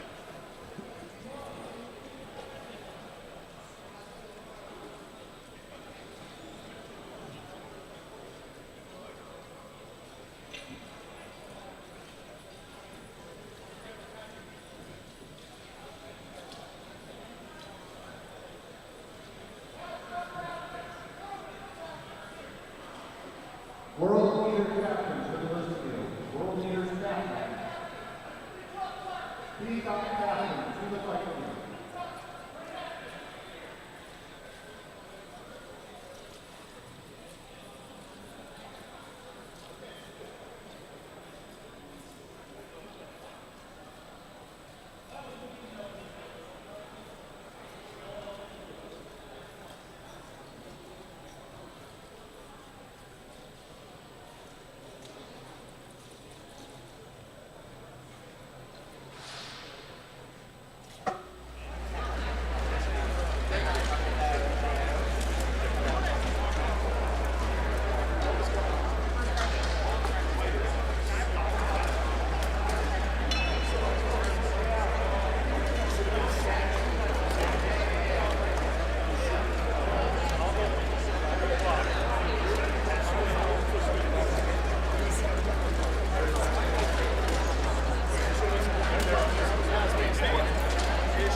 Ed Marshall and two team captains, one from the Palmetto Knights Peacocks and one from the World Eaters, having a conference on the field.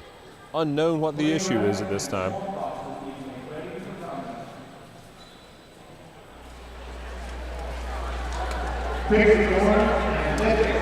Mythics attending to that last Peacocks fighter. Took those hard axe shots to the side of the head. Seems to be okay.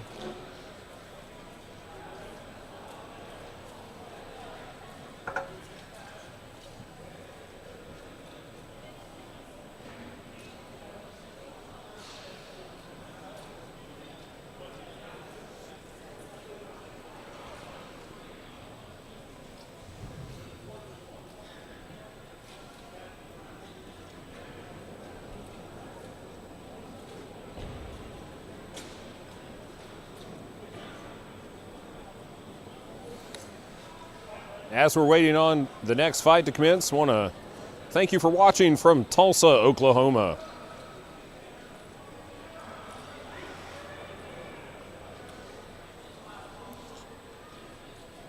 Thanks for watching from Brisbane, Australia.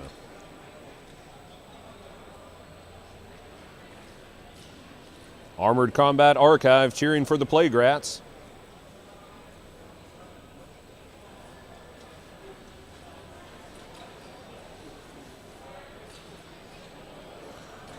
Marshall's still discussing.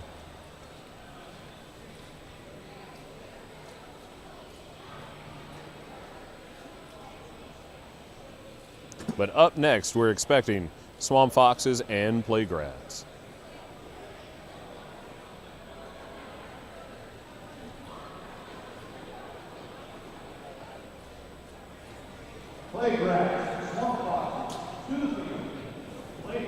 Playgrats will be entering in from the left side of your screen at the blue gate. Swamp Foxes in blue and white entering in from the red gate on the right side. Both teams having several fights earlier today. On deck will be the world leaders and Peacocks in a replay. Randy and Danny, thanks for watching from Phoenix, Arizona. Glad to have you with us.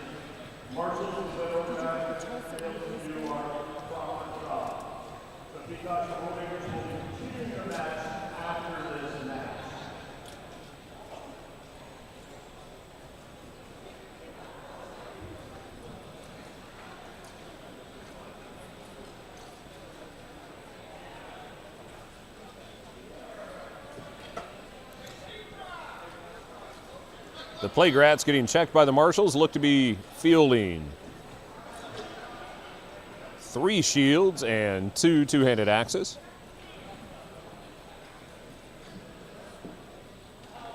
The Swamp Foxes seem to be primarily focused on two-handed axes, fielding 4 of those and 1 mace. I don't see another shield in his hand. He's fighting a single-handed mace with 2 hands. And we're back. And Swamp Fox stepping in for first contact. 1 Fox down. 5-4 advantage to the Playgrats. These 2 teams have been fighting each other since nearly when the sport began in the United States. Another Swamp Fox fighter down and another. It's 5-2.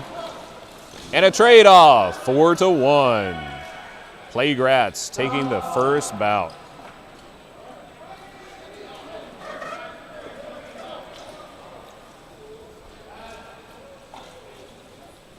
Pete, thanks for watching from Oregon, Illinois. Jonathan, thanks for joining us from Louisiana.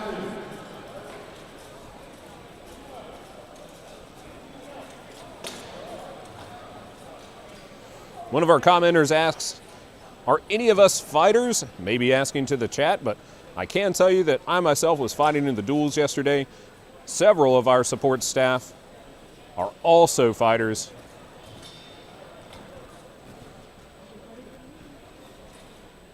And those that don't take up armor support us in so many ways so that we can, and we appreciate it greatly.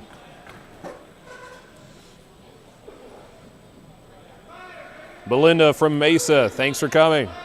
Glad to have you watching today. And here we go for the second bout. Swamp Fox making first contact, pushing in hard again.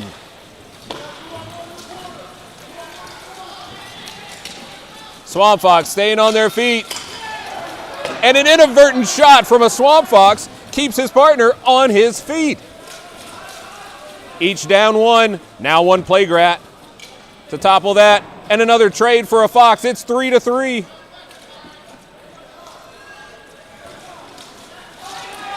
And a swamp fox takes out a plague rat right after he picked up a spare weapon. Another rat down, and another. Swamp foxes take the second bout to take us to a third. What an effort from the swamp foxes.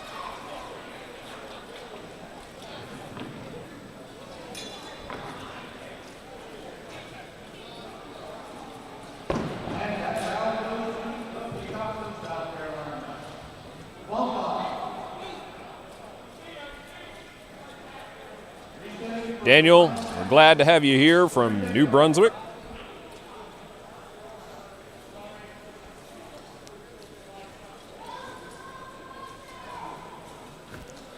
These two teams preparing for the third bout this round.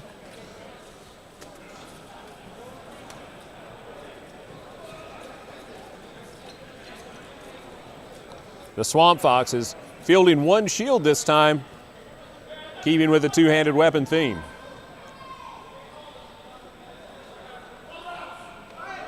Plague Rats bringing 2 axes, and 3 shieldmen. I bet this third bout's going to be a slobber knocker, folks. First contact this time by the Plague Rats. And the Foxes take that fighter to the corner.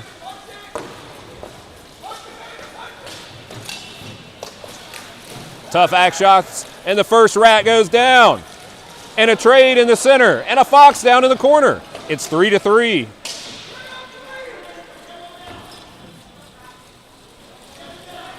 And another fox down. Plague Rats back to the advantage. 3-2, and a trade-off. It's 2-1. Can the Foxes stay? It looks like a trade, and it is. Plague Rats win with 1 fighter still standing. Madeline, thanks for joining us from Franklin, North Carolina. Sandy from Maryland, thanks for being here with us today.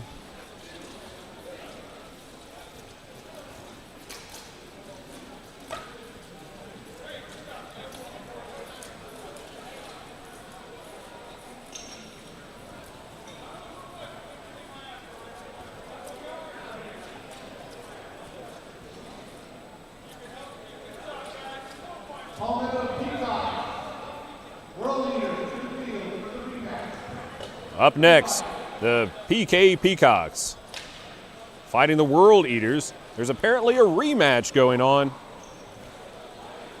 That must have been what that conference was about after their last match.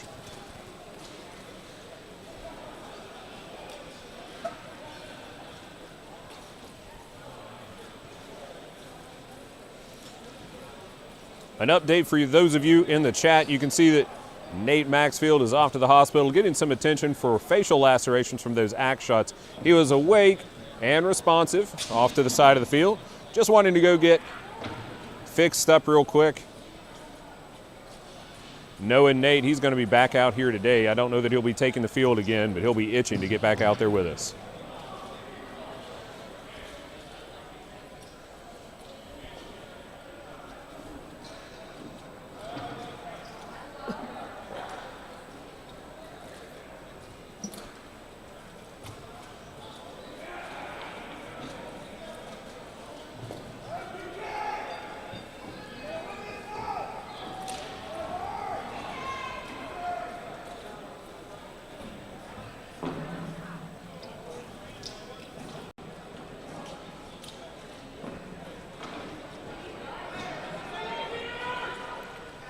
Shannon, thanks for cheering on Sean, all the way from Georgia.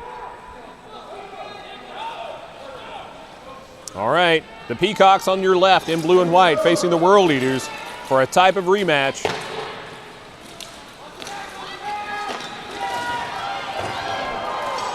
And a trade early on.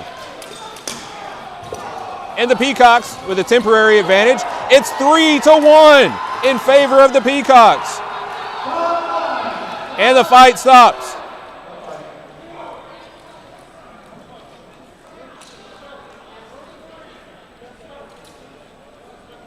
And a warning issued to the Peacocks.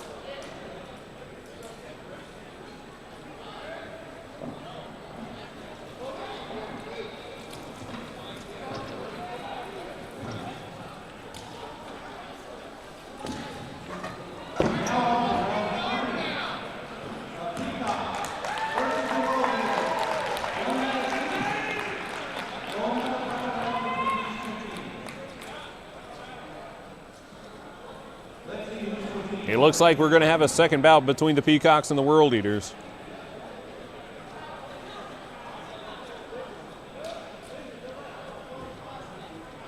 It's great to see the stands here in the arena continuing to fill as the fighting continues today. Remember, after the 5 versus 5, we'll have some 12 versus 12 competition.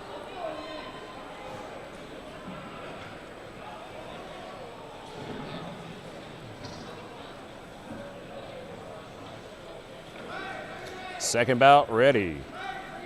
Peacocks won that last one. 3 still standing.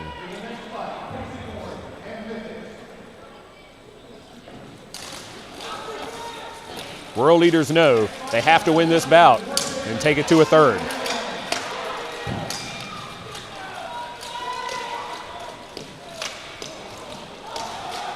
We have a gauntlet off.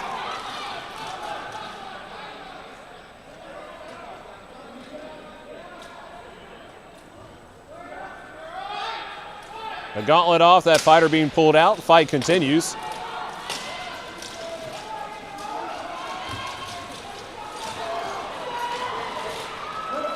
And it's 3-1. The Peacocks taking that bout and the round.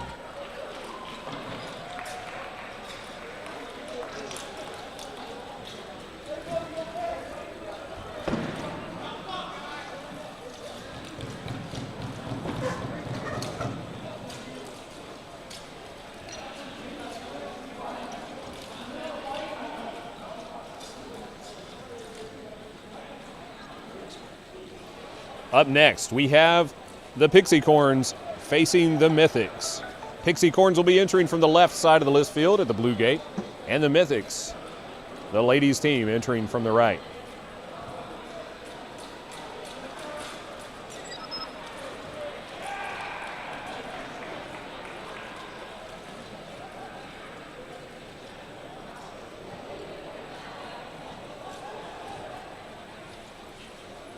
Iron Lions United, thanks for the well wishes for Nate. Appreciate your team being here to join us. Latonia from Raleigh, North Carolina, thanks for cheering on the Swamp Foxes. Make sure you're sending this link out on all your social media.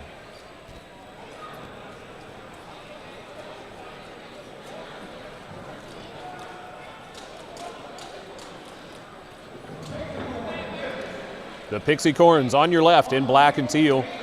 The Mythics on the right in dark red and black. Mythics fielding several axes.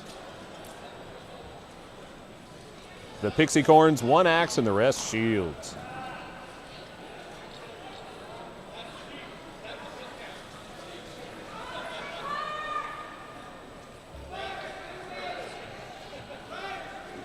And for the first bout of this round,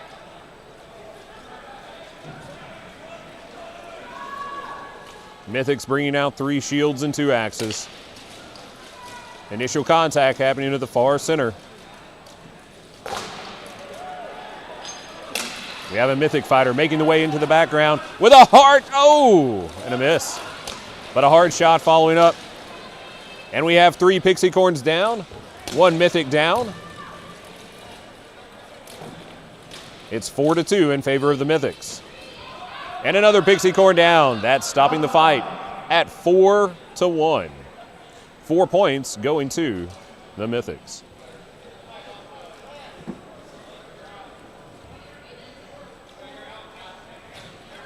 Diana, thanks for the update on the spell check. And Metz fighting number 6 for the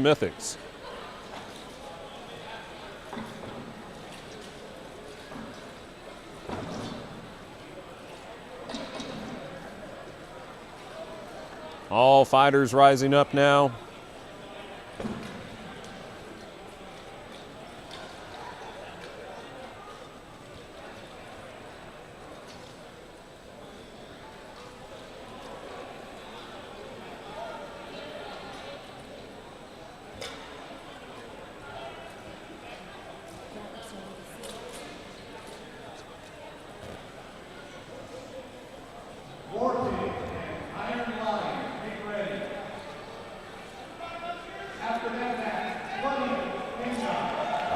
Up after this are the Iron Lions and the War Pigs.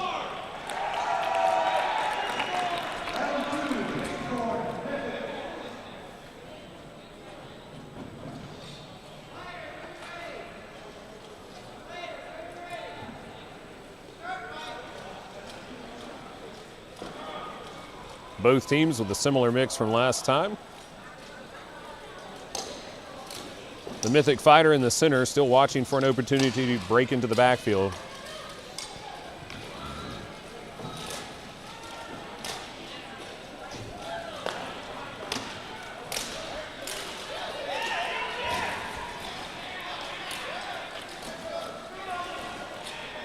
Two Pixie corns down in the far center. And a Mythic down in the near right. It's 4-3 in favor of the Mythics.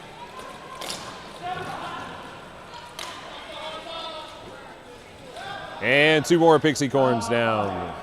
Rounding it out at, well, the marshals will have to call that one if it's 3 or 4.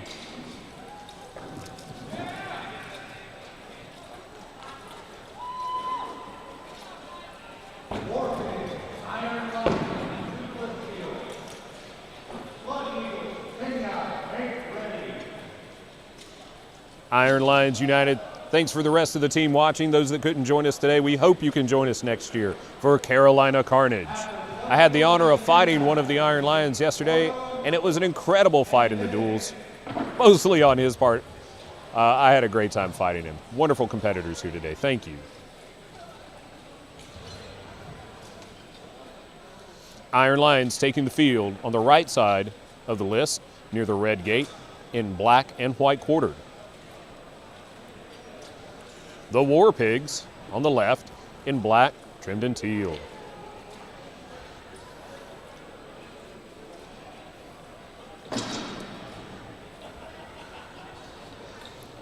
And you'll notice our head marshal in the center of the field wearing a green tunic trimmed in a kind of pale green with wooden toggles. I don't know if he has wooden toggles, but if you know what movie we're referencing there, shout it out in the comments.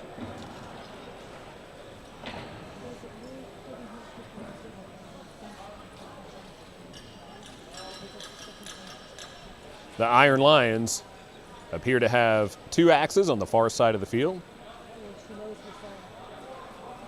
and 3 shields near, possibly. I can't see about one of those fighters.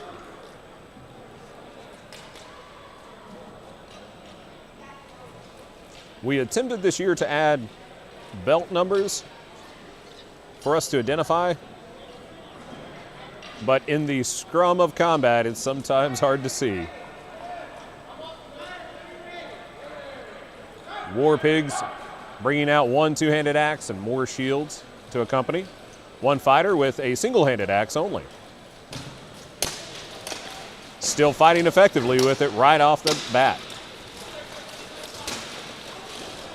1 War Pig down, 5-4 advantage to the Lions. Let's see if they can maintain it and finish the fight early. Another War Pig down, and another, bringing a Lion with him. It's 4-2 in favor of the Lions.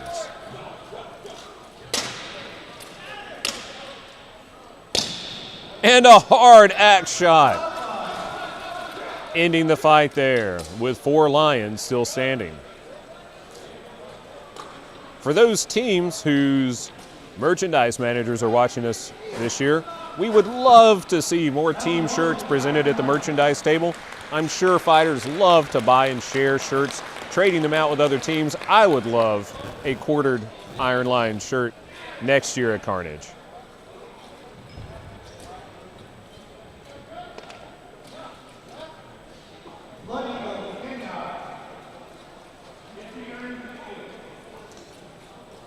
Charles, thanks for shouting out to the War Pigs from Beaverton, Oregon.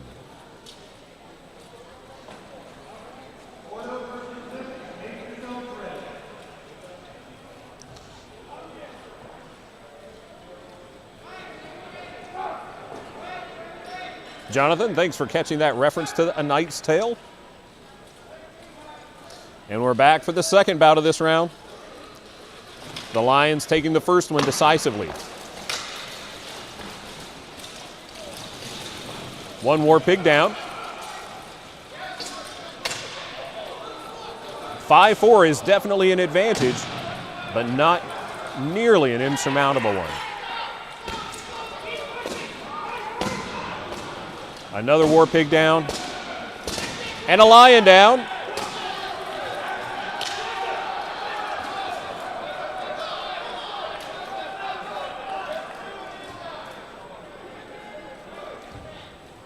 And it seems an early stoppage was called. 4-2 in favor of the Lions.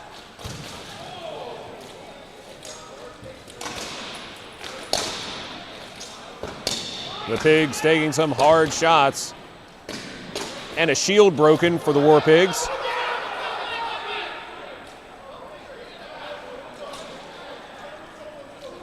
And the fight called. 4 fighters still standing.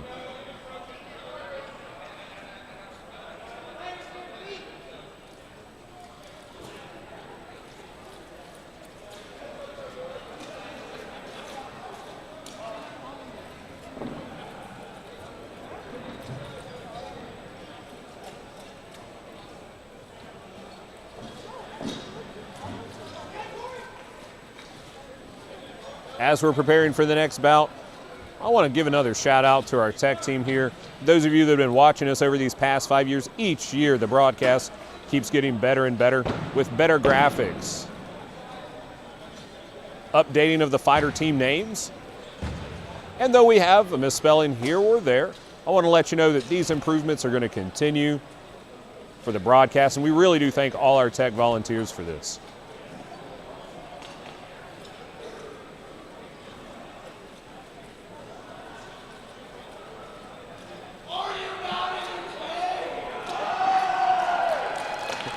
And Club Kenyaz working the crowd.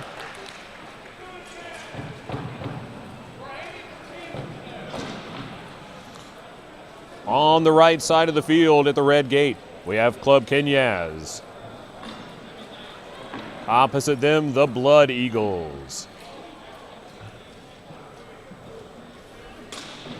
The Blood Eagles bringing out the first two-handed sword, two-handed falchion I've seen of the day. I am certain someone's going to get their clocked proverbially clean.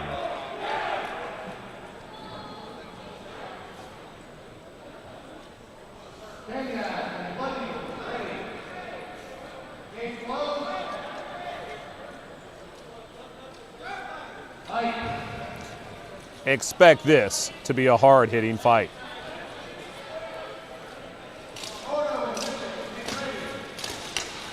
Oh, a good leg sweep, but the fighter's still standing. Hard shots.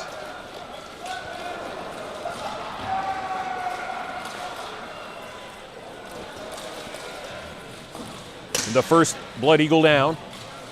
It's 5-4 for Kenyaz. The Blood Eagle with the two-handed sword, working diligently, resiliently, but down now. And a hard shot. It's 5-2.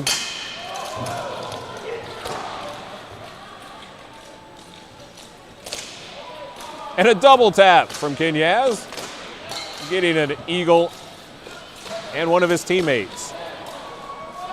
And it's 5-1.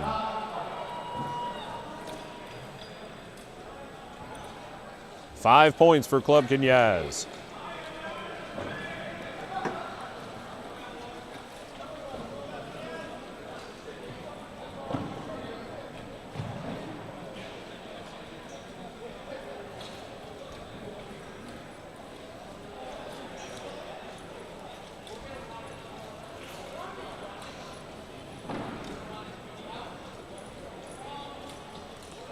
Latonia, I do not see Swamp Foxes later on the current schedule, though depending on the brackets, they may have a fight later. I am not sure.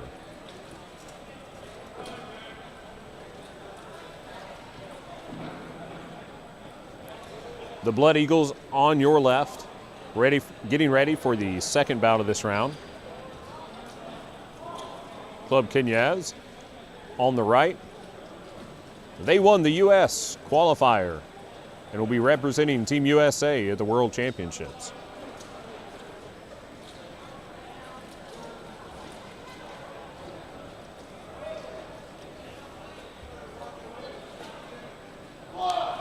Blood Eagles bringing 3 two-handed axes and 2 shields.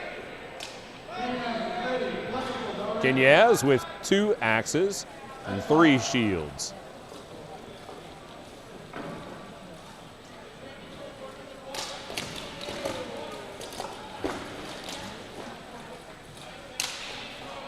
And an axe broken in the near center.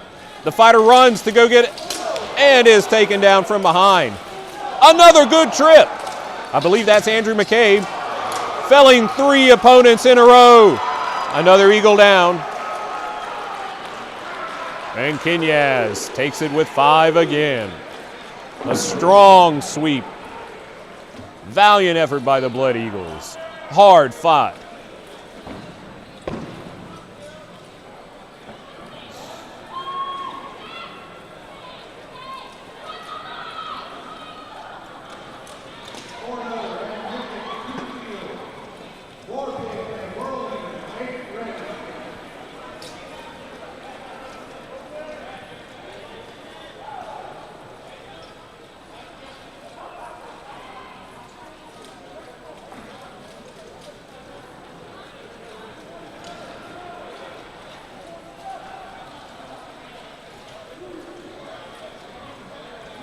Our next fight, we have Ordo Oblios entering in the purple tunics from the blue gate. The Mythics in dark red and black entering in from the red gate on your right.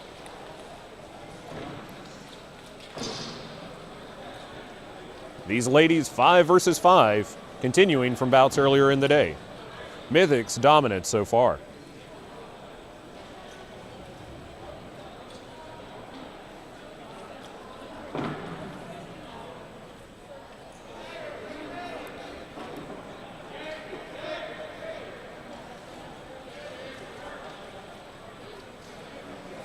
Ordo Oblios fielding 3 axes and 2 shields.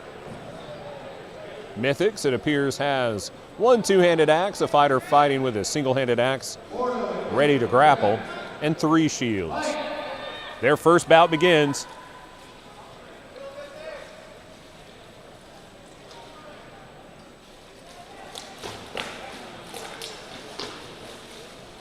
And Ordo Oblios taking the backfield first.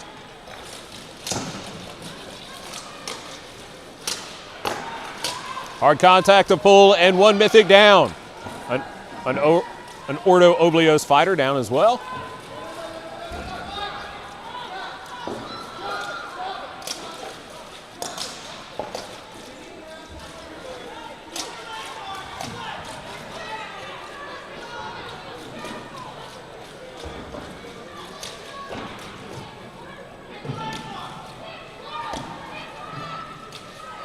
Three Ordo fighters still standing.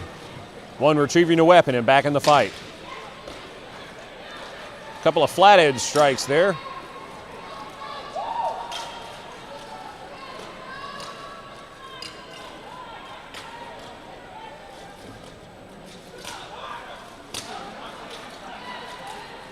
Three versus 4 with Mythics having the advantage.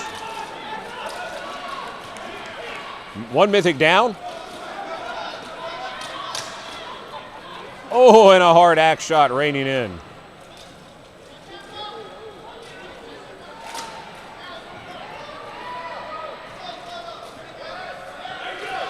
And a trade, we're at 2 and 2.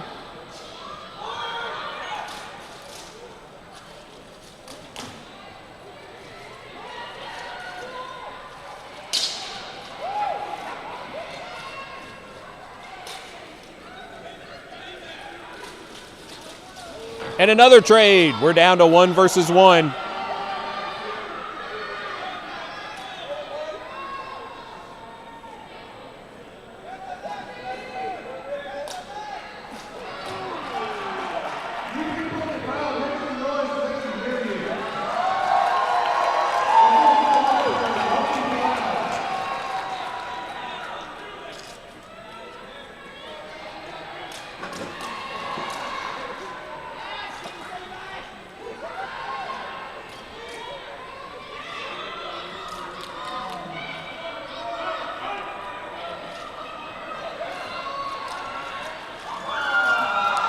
And Mythics taking this round with 1. Mythics beat Ordo Oblios in the first bout.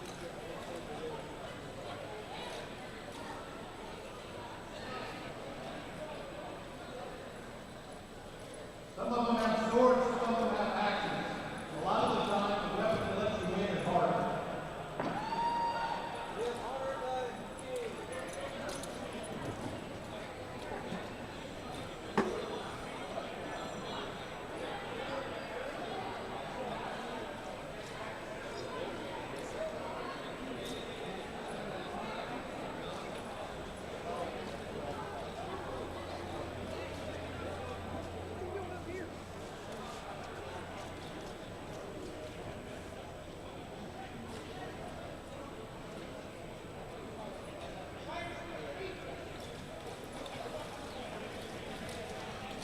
After this Women's Expo fight, we'll have the World Eaters and the War Pigs.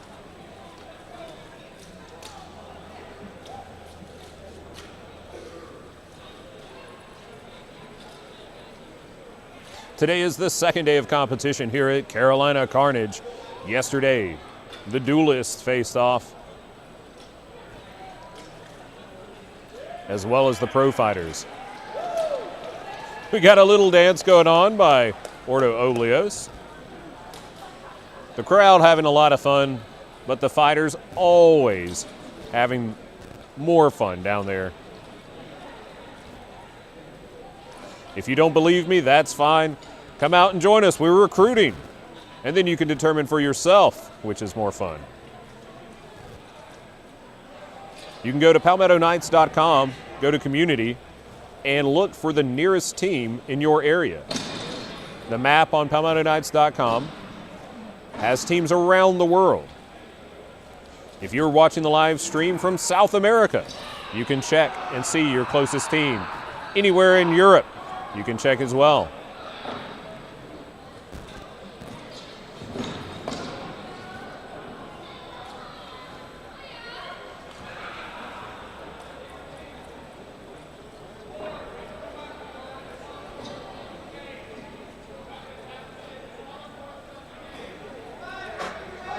Ready for the second bout.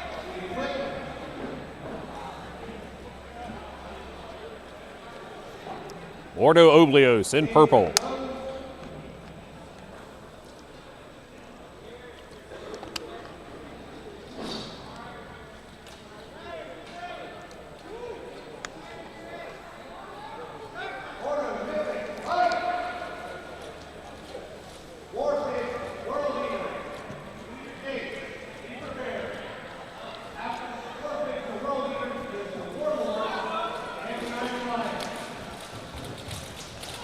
Ordo stepping in to make first contact.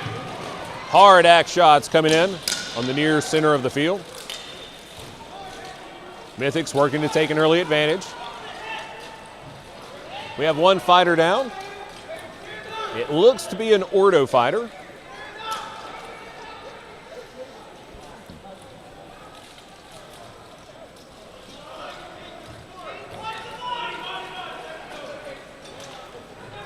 These fighters are tied up like a silverware drawer after an earthquake.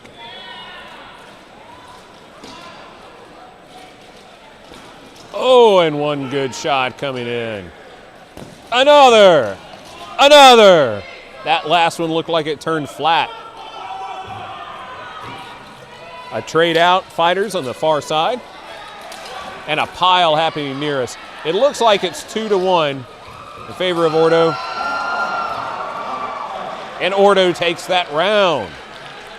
Correction, that bout. Forcing it to a third bout.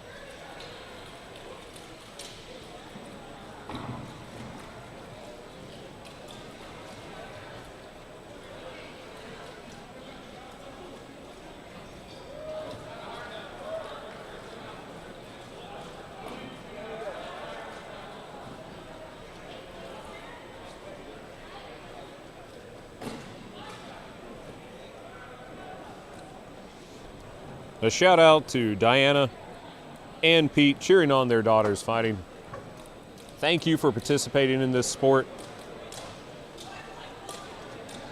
I know what it means to have parents cheering folks on in a sport that for now is a bit obscure. And I am certain they appreciate your support as well. Even if your daughters are punching each other. That's what we're here for.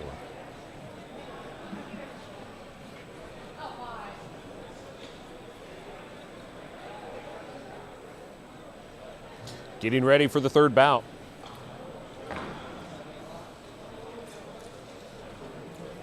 It looks like we've had some alternates swap out for fresh fighters.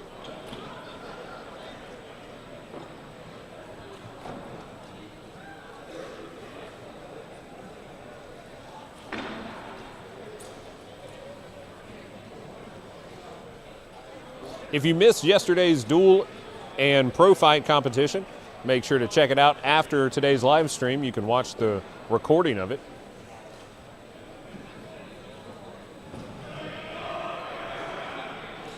Gates closing and made ready. Bout 3 for Ordo Oblios in the purple and the Mythics in dark red and black. Axes predominate.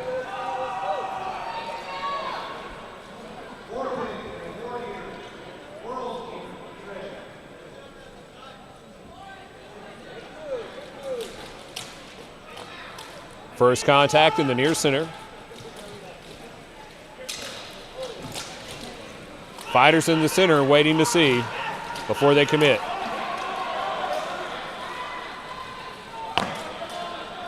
We have a Mythic fighter down. A medic calling them out, possibly due to an armor issue.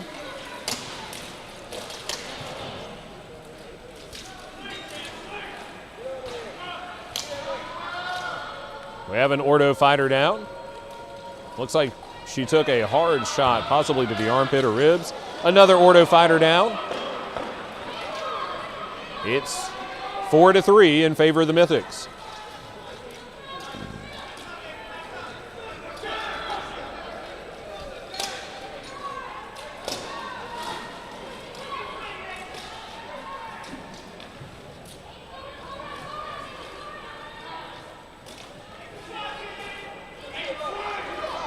Another Ordo down.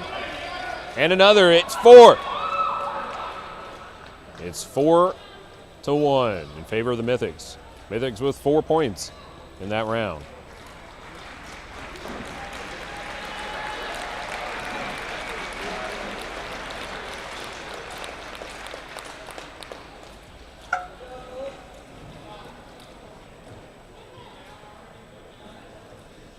We have an update about Nate Maxfield, who took some hard axe shots earlier today. He's got a few stitches and a few teeth out of place, but none lost. I'm sure he'll be back very soon.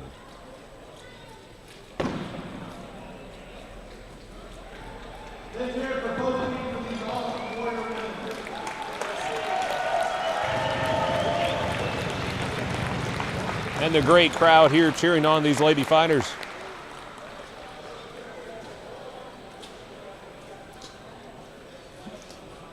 Up next, we have the War Pigs entering in from the left side of the list in the blue gate against the World Eaters entering from the right at the red gate. War Pigs in black, trimmed in teal. World Eaters in navy blue.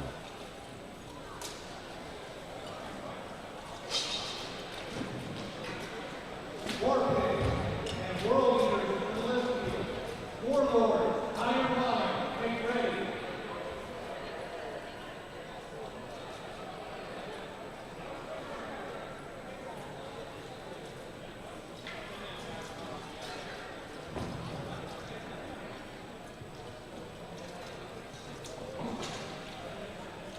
You'll notice the fighting going a little quicker today than at previous Carnage events.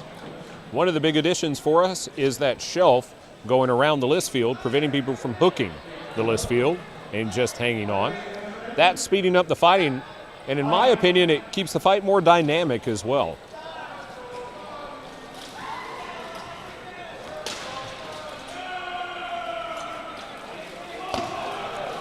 And the World Eaters taking some hard axe shots to the hip, but being defended by their own axemen.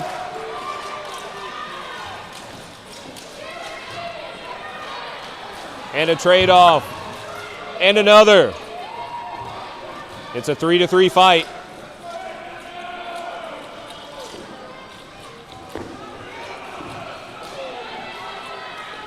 Both teams working to trip their opponents.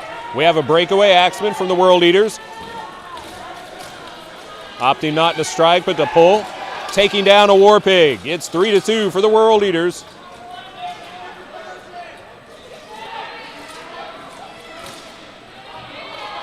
Oh, hard falchion shots coming in on the War Pigs. And he's down. It's 3-1 in favor of the World Eaters.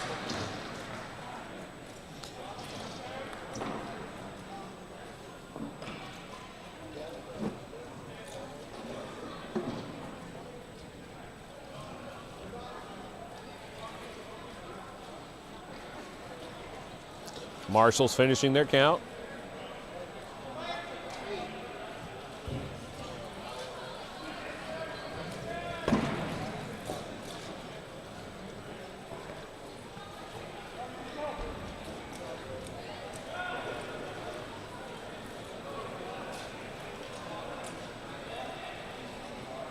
If you haven't already, make sure you shout out in the comments where you're watching us from.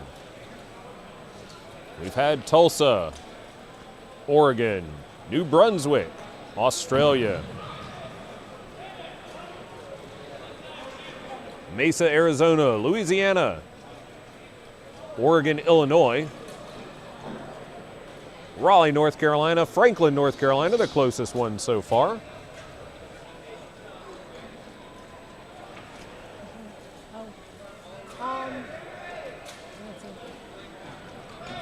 We have Beaverton, Oregon, Maryland, Georgia as well. And here we are back for the second bout of this round. One of the World Eater fighters bringing out his small buckler and mace. It looks like the mace is on the ground. That could have been a backup fighter for one of the pole arms.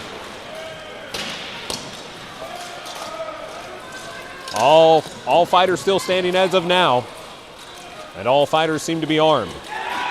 One War Pig down. Quick retaliation by his teammate, but the World Eaters still fielding 5.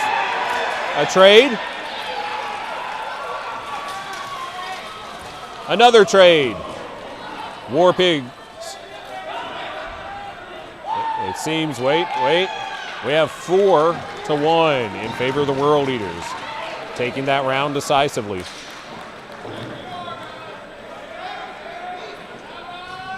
Thanks for watching from Florida. Diana cheering for Wyoming. Glad to have you here. Renee from Rocky Mount, North Carolina. Thanks for cheering from Nashville, Tennessee.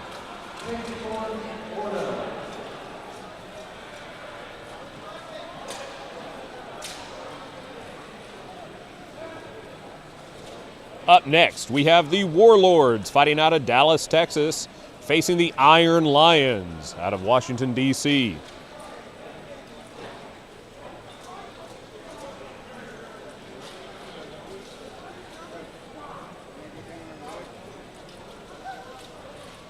The Warlords will be on the left side of your screen, coming through the blue gate, wearing red, white, and blue in the fashion of the Texas flag.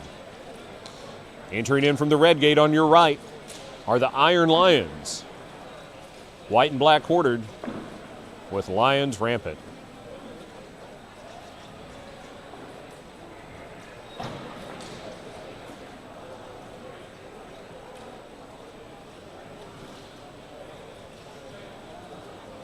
Thanks for watching from Corpus Christi and Phoenix.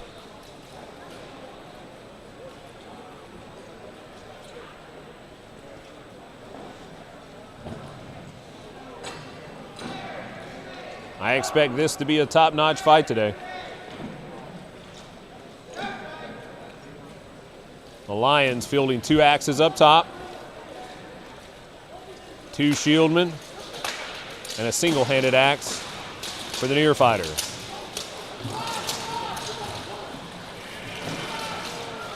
First down is an Iron Lion in the far middle.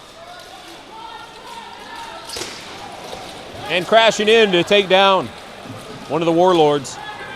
It's 4-4.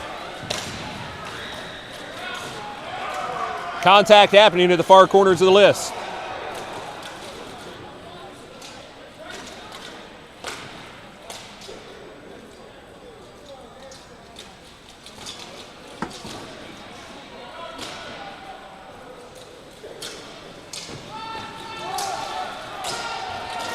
And a hard shot. Lions taking out a Warlord.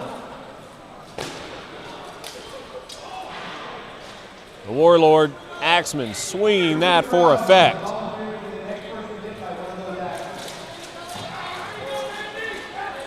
Another Warlord down. It's 3-2 in favor of the Lions. Watch for that axe to swing in precisely. Choosing his shot. Looks like he's going for a low shot. Switching it up and going high. And a Lion is down on the right. It's 2-2. Downed opponents are obstacles for the ones still standing. A common tactic to push them back over a downed opponent.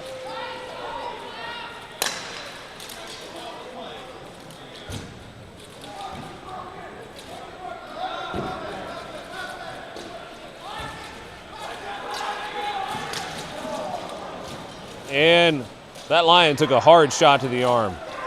And it's down now. It's 2-on-1 in favor of the Warlords.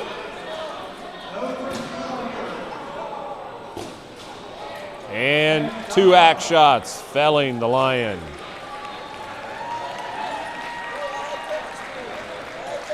Great, great action.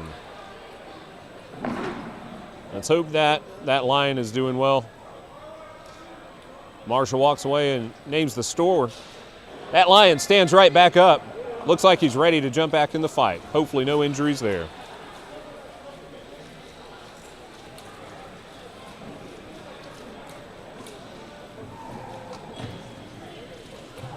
That was the first bout. Going to the Warlords. A strong fight as expected. Alternates switching out. And we'll be back for the second bout momentarily. Ordo, ready, followed by the Peacocks and the Warlords.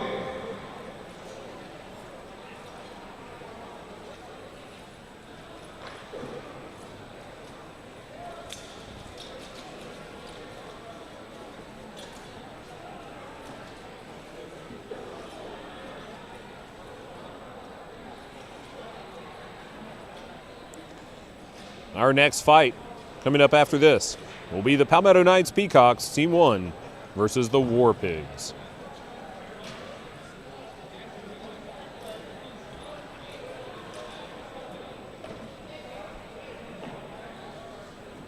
Getting ready for the second bout of this round.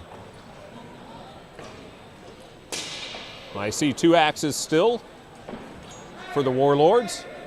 1 fighter with a single-handed axe.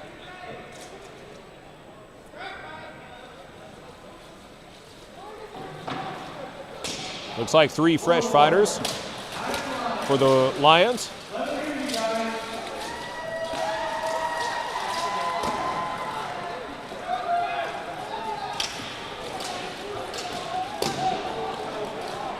And 1 Lion down with a hard shot to the shoulder.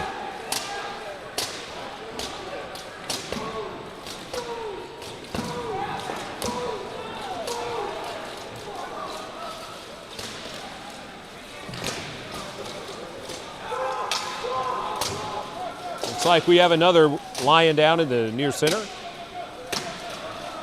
And another in the far. It's 5-2 in favor of the Warlords.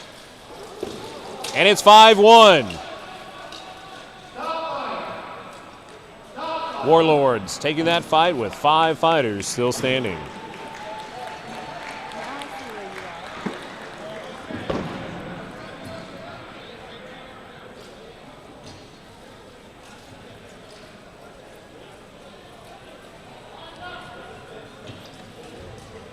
Next up, we have the Palmetto Knights Peacocks facing the War Pigs.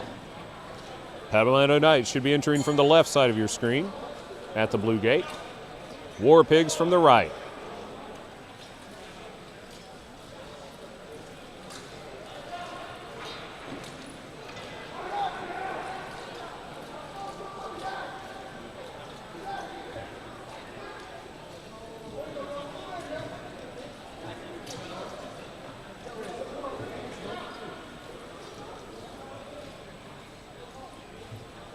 Pixie, Ordo, get ready.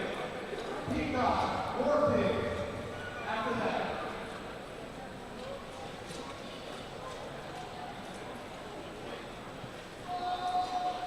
We may have had a change in the schedule here. We'll give you an update. Right now, it looks like the Pixie Corns will be entering in from the left side of your field, one of the women's 5v5 teams, versus Ordo Oblios.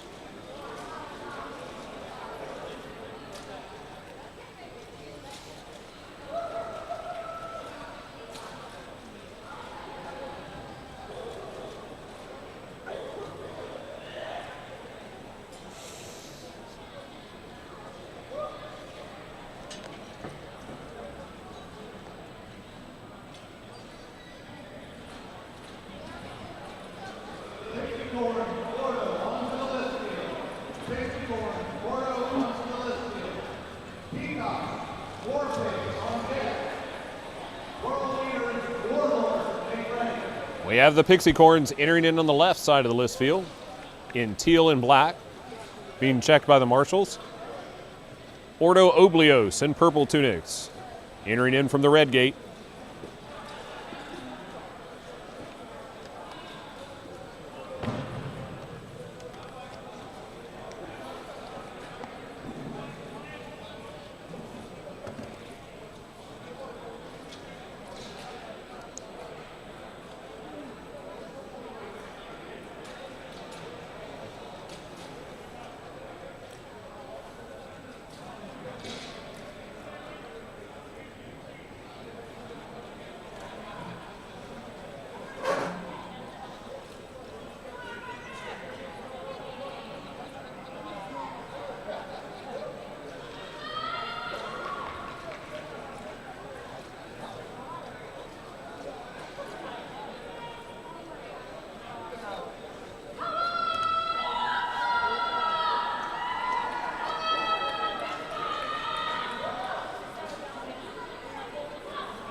For those of you in the upstate South Carolina area, make sure that you check out the Palmetto Knights fighting on March 19th at the Wandering Bard Meadery at Hampton Avenue Extension.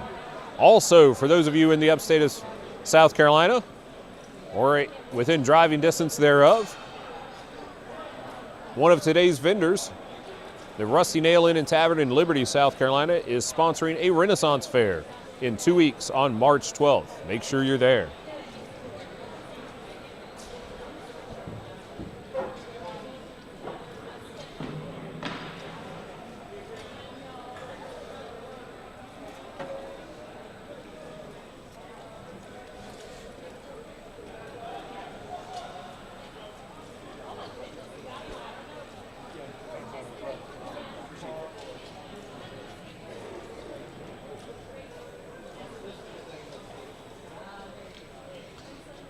If you're not in the upstate of South Carolina area, make sure you go to palmettoknights.com, check out the community page, look for the nearest team to you. If you're interested in getting into combat, come on out and join us at a practice. You do not need to own a single piece of equipment to come out to a practice.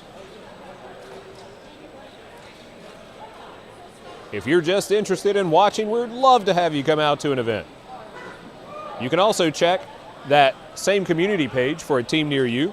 Check their website for upcoming events, tournaments, and demonstrations they have going on in their area.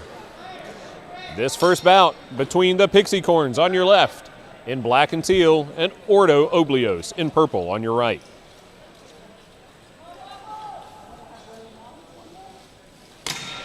First contact made with that axe shot to the head. A hard push in the far right corner. An incredible axe fight happening across the field. A breakaway to create a double team and a trade out of the two axe fighters in the far center. It's 4 versus 4. Another Pixie Corn down. Now it's 4-3. Fighters working hard in the far right side of the field.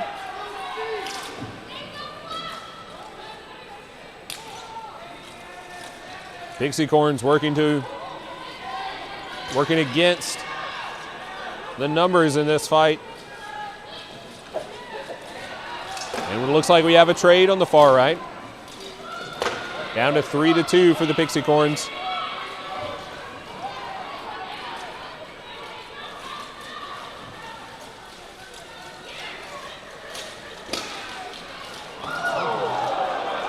And a hard knockdown, making it 3-1 in favor of Ordo Oblios.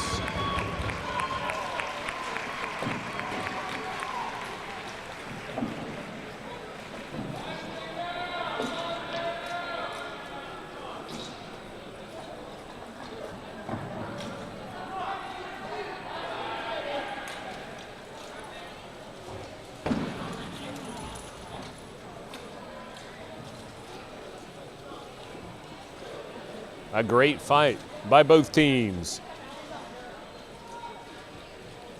Warlords, Iron Lions, needing for a refight. Warlords. Pixie Corns swapping out their alternates. Ready for a rematch.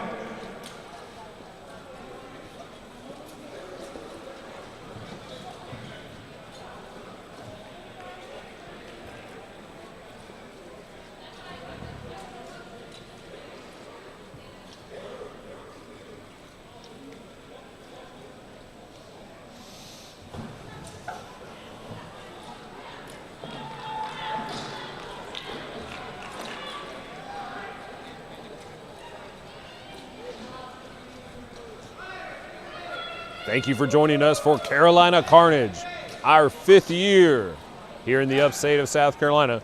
This event hosted by Palmetto Knights. Bout number 2 begins. The Pixie Corns on the left in teal and black, and Ordo Oblios in purple.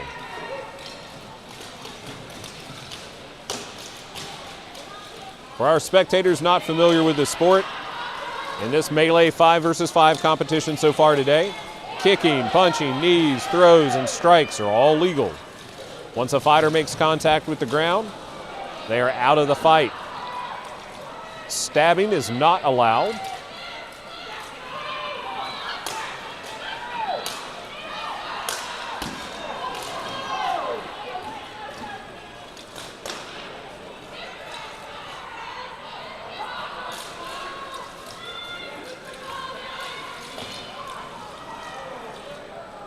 A hard shot to the back.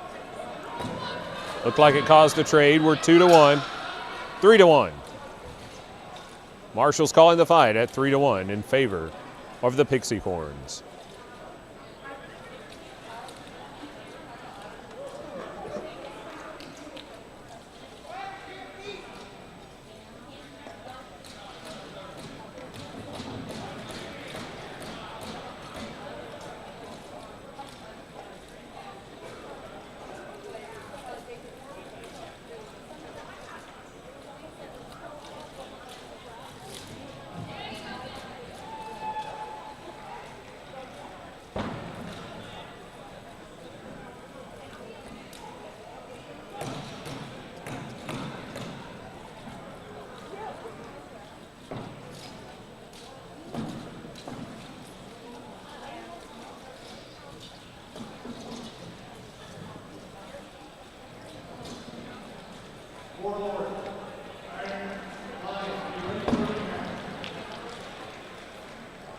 It looks like we have a rematch. Although, not quite yet. We should have one more fight between the Pixie Corns and Ordo Oblios. No Ordo fighters on the field right now.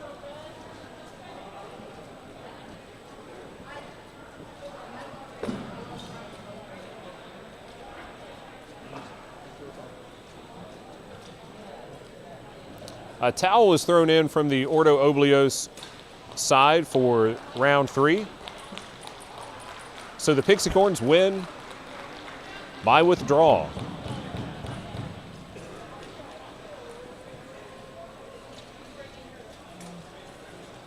I believe I heard the floor announcer mention that there's going to be a rematch between the Warlords entering in from the blue gate on the left side of your screen and the Iron Lions in black and white entering in from the red gate on the right.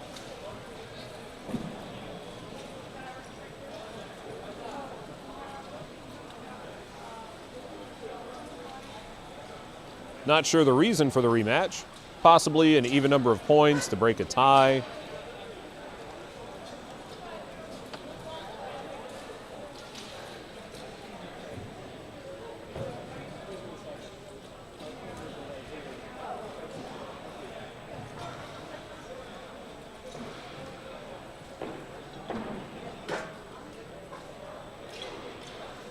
And the gates closed and are secured.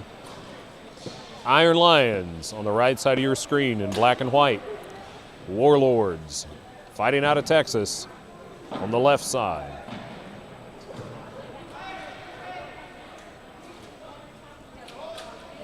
Peacocks, Warlords, getting ready to rumble.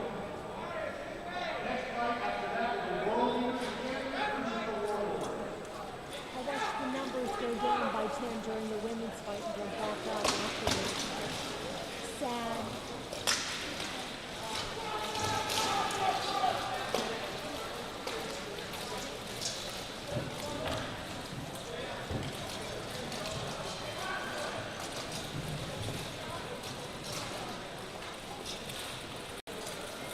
Both teams, oh! And it looks like a Warlord went down first. And 2 Lions down, now 3. It's 4-on-2 in favor of the Warlords.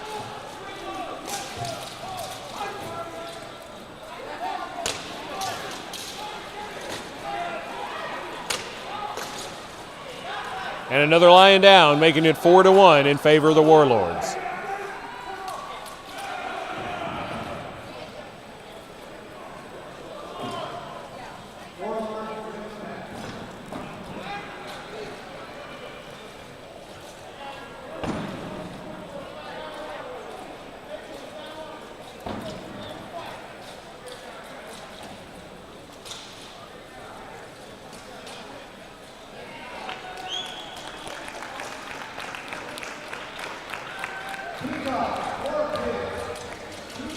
It appears that that rematch was just a 1-bout rematch. We have the Palmetto Knights, Peacocks, taking the field from the left, the blue gate, and the War Pigs in black and teal, taking the field on the right.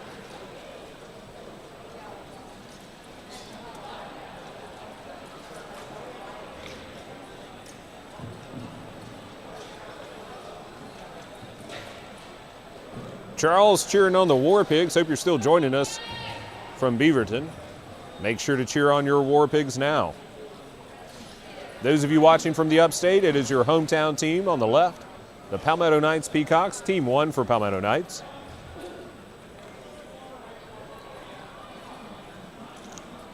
And Janine, thanks for cheering on Palmetto Knights from the upstate.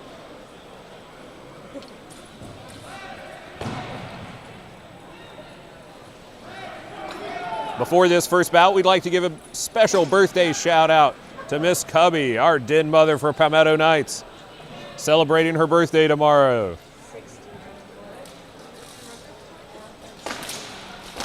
Contact happening in the center of the field. Axe shots falling in hard.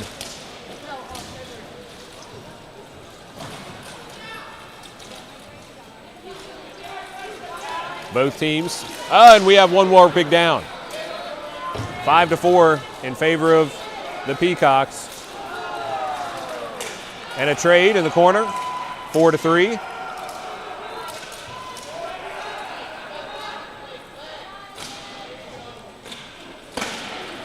And a hard shot to the back with that axe.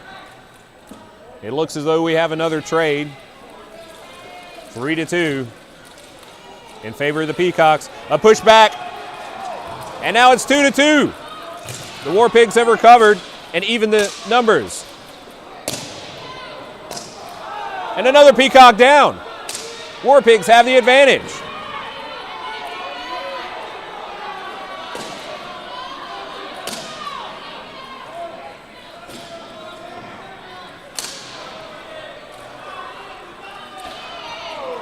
We have the shield fighter tying up the weapon of the axeman.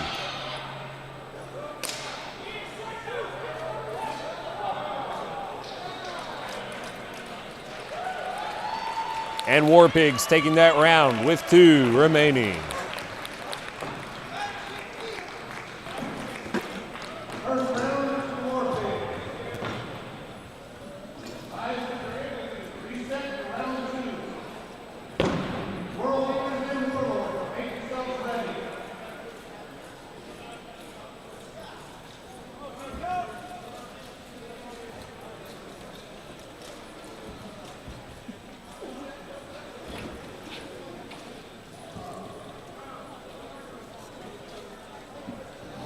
Up next, we have the Warlords ready to face the World Leaders.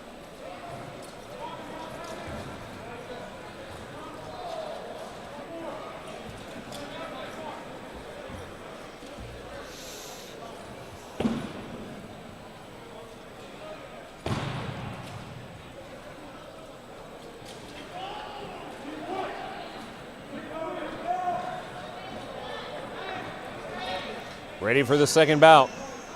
Let's see if the Peacocks can take bout number 2 to force the fight to 3.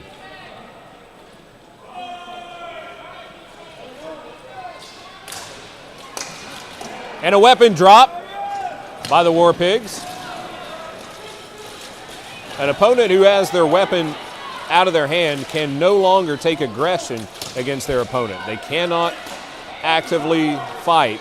They don't have to just be pushed to the ground, but they cannot strike, pull, or grapple until they've retrieved a secondary weapon.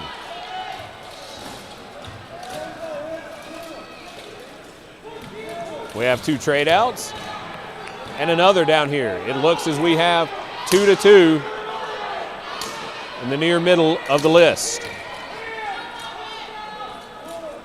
The fighters tied up.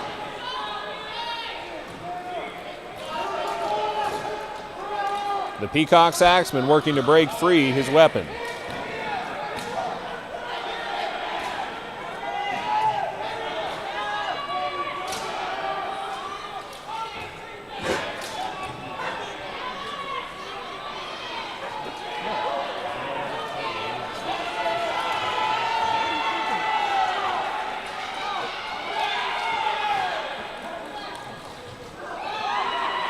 And a pile of fighters.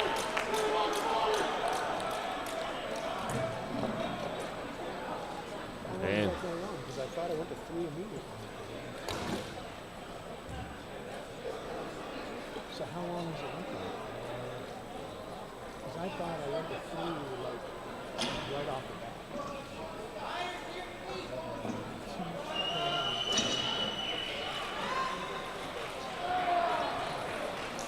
And War Pigs taking that round.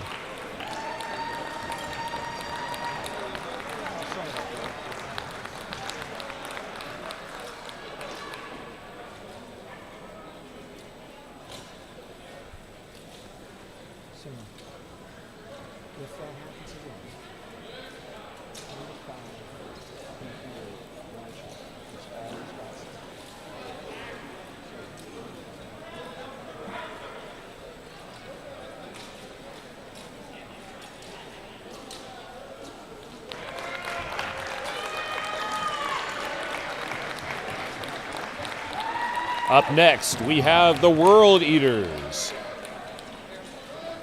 and the Warlords. The World Eaters on your left, wearing navy blue, entering from the blue gate. The Warlords in red, white, and blue, fighting out of Dallas, Texas, entering in from the red gate.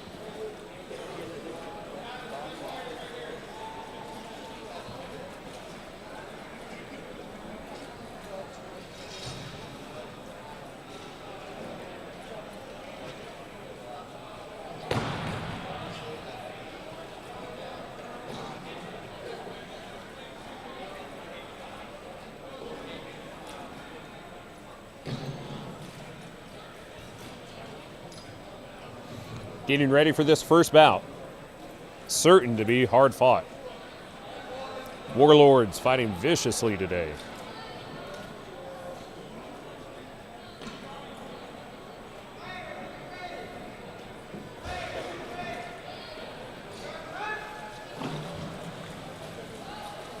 Looks like 3 axes and 2 shields for the World Eaters. A similar mix for the Warlords. And a hard body shot by the Axeman. World Eater down first.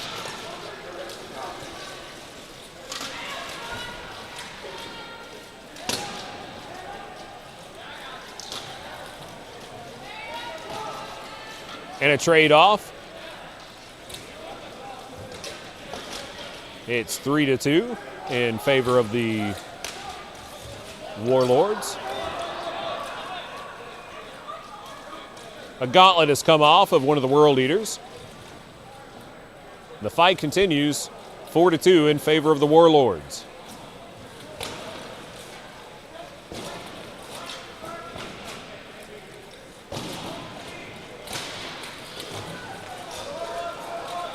And the fight stops there with 4 Warlords still standing.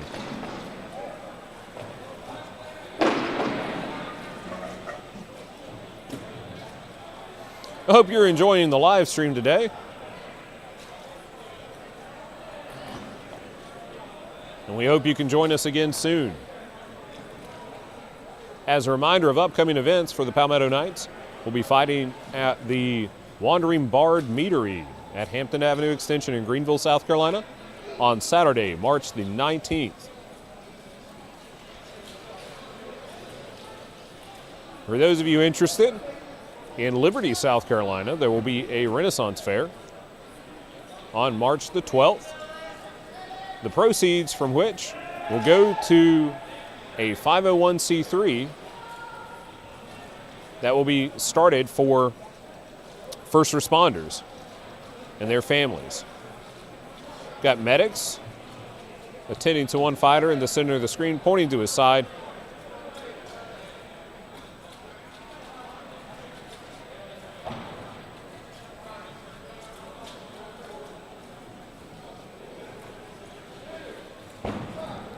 The medics joining us here today are experienced not only in their field, but experienced volunteering at our event here, Carolina Carnage. One of the medical personnel down there is a fighter in her own right. Understanding the mechanisms of injury, the types of weapon and armor used, and sometimes very importantly, how to extract a fighter from armor when necessary.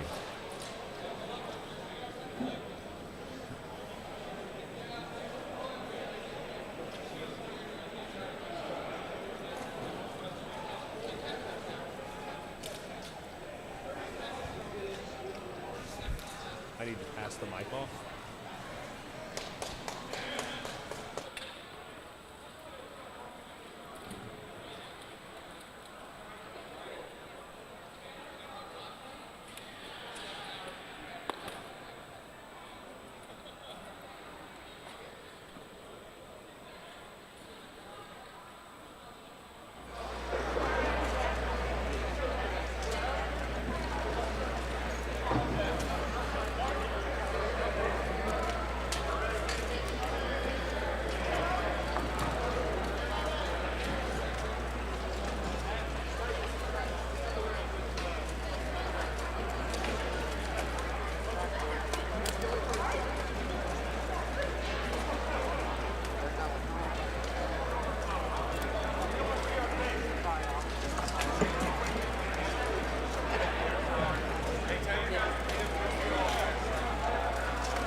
wonderful Nice time. chatting. Nice talking with you. Enjoy South Carolina. Bye, Loki.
Just a few minutes, we'll be announcing appearance of orders, cities, and hopefully then after the final round, the 5v5 today. You guys get a chance. Go to thank the Warlords who brought out hundreds of pounds of equipment to keep you guys up in one piece. And you will leave a picture of the president if you don't get a test.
I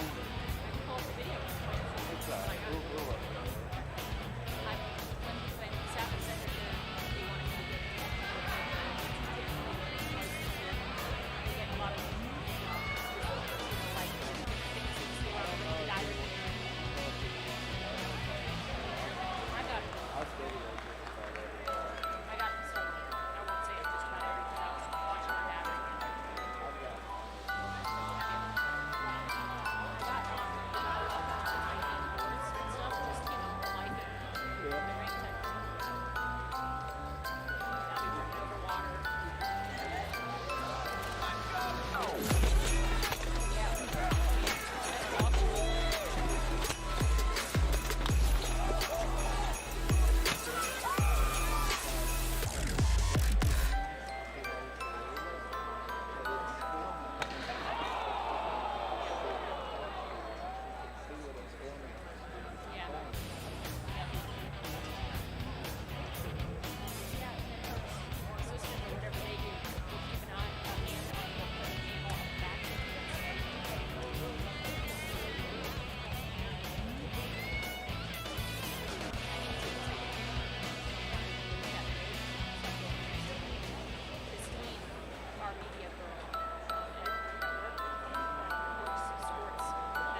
Welcome back to Pendleton and Carolina Carnage. We're about to watch the Warlords, who are going to be over here on the right-hand side, fighting against the Plague Rats, who are over here. As you can see, coming to you live.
right, folks, welcome back to the live stream.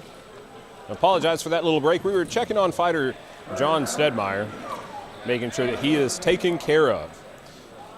That first bout between the World Leaders and Club Kenyas goes to Club Kenyas.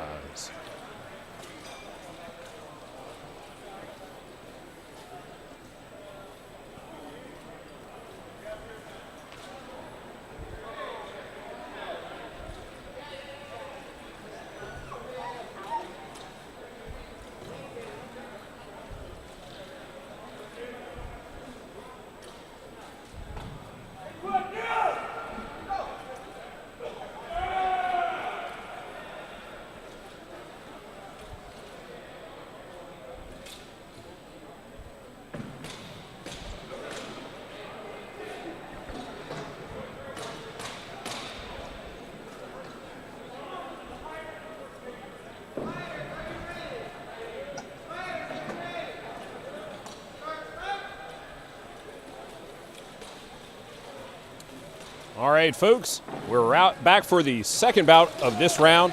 Club Kenyas making first contact with the World Leaders.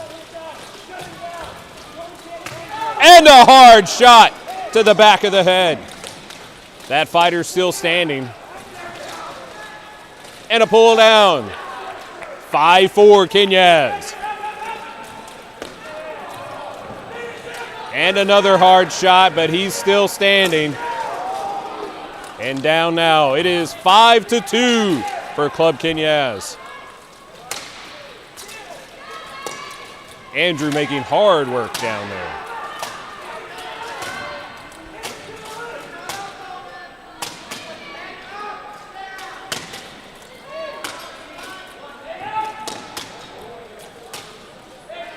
These situations where a fighter is pinned up against the list and being struck by the additional parties, those are the chances, those are the times when the chances of injury are the highest.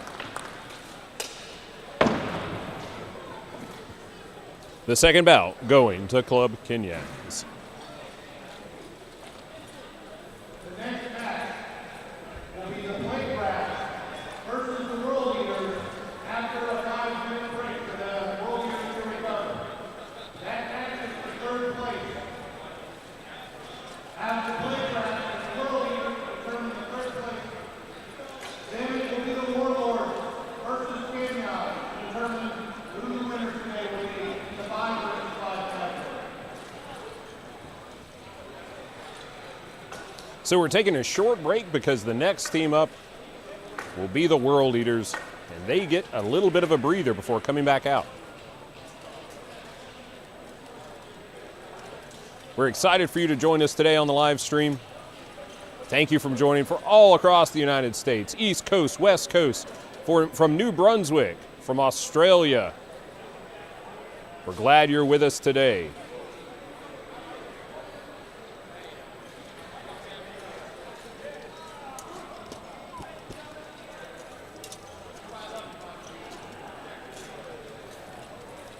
This is our 5th year hosting Carolina Carnage, or prior it was the International Tournament of Chivalry.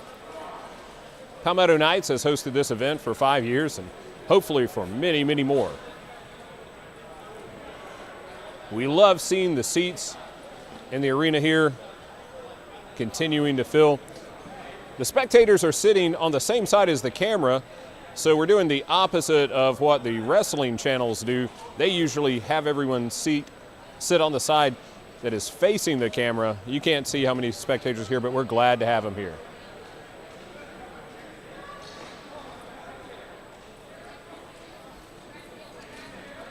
The good thing about this camera view is you get a great view of the fighting as well as the fighters in the background, checking armor, watching the fights.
So up next will be a fight for third place between the Plague Rats and the World Eaters.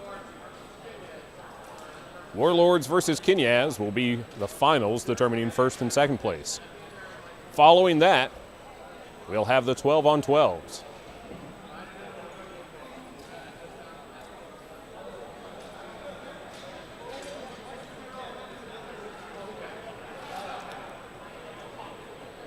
As we're waiting on World Eaters and Plague Rats, folks in the live stream, if you would, comment on who you think is going to win that match. Plague Rats have fought very hard today, as have the World Eaters. World Eaters may still be recovering from that most recent bout, but I think that both teams have a strong chance out there.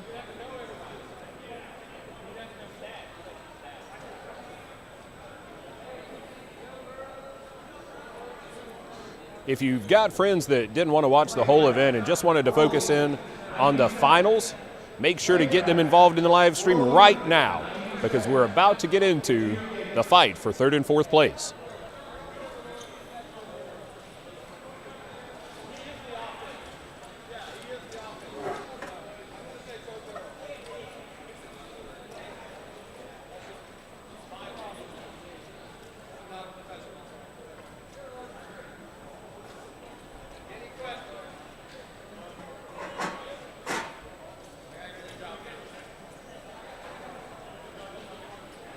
Entering from the left side are the Plague Rats in burgundy and black. A long day of fighting for several of their fighters yesterday in the duels and pro fights, followed by a great day of fighting here today.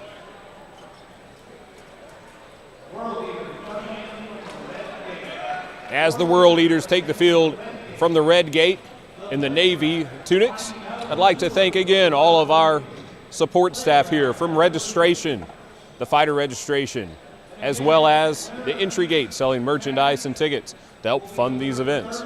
We'd like to thank our visitors from the Rusty Nail Inn and Tavern, as well as the Wandering Bard Meadery, all of our sponsors to make the prizes happen. We'd like to thank all the support staff in the broadcast area, our tech support folks making these graphics wonderful for us.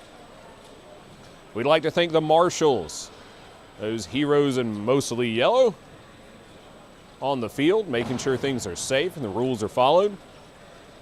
A big thank you to Lawrence Lanese, the main coordinator for Palmetto Knights, one of the driving forces behind this sport in the Western Hemisphere. Also a big thank you to Trey Sutter for putting in so much work building up this list field and transporting it here, helping to make these events happen. A shout out to our volunteer medics here today, to all the support for each team, squiring for these fighters, helping them get armed, equipped, and taken care of between rounds.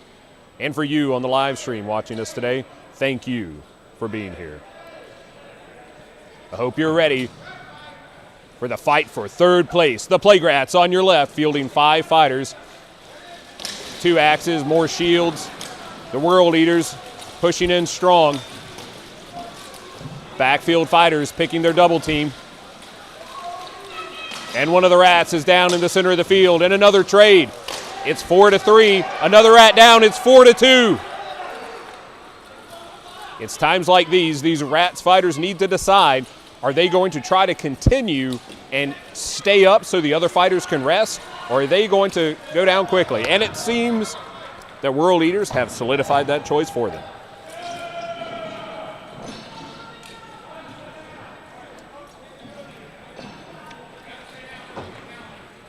Where do they donate? Where do they donate?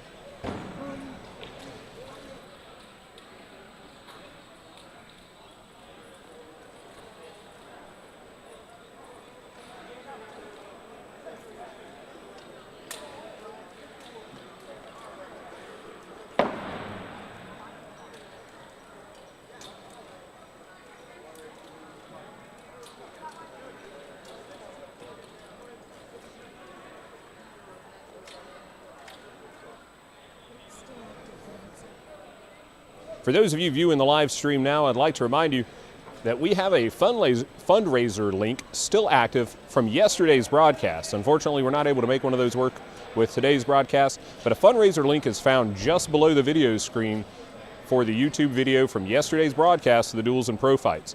That fundraiser is to help raise money to build teams around the country. We've had several donors so far. We've got a goal of $5,000, and we're just getting started reaching that goal. We'd love for you to contribute if you can. If you'd like to see more of this combat in your area and have this sport spread throughout the country, that is a great way to help participate. We're preparing for bout 2. The world leaders took the last one in decisive fashion. They want that third place spot. If they win this bout, they take third place. The Playgrats have to win to force the fight to a third bout.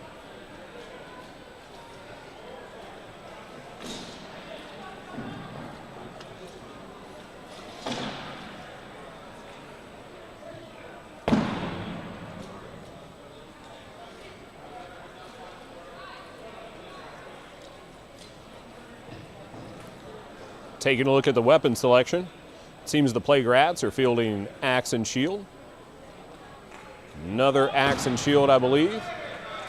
Falchion and shield, a two-handed axe, and another two-handed axe. One of those was a mace and shield. World Eaters are fielding a two-handed axe, axe and shield, falchion and shield, mace and shield, and another mace and shield.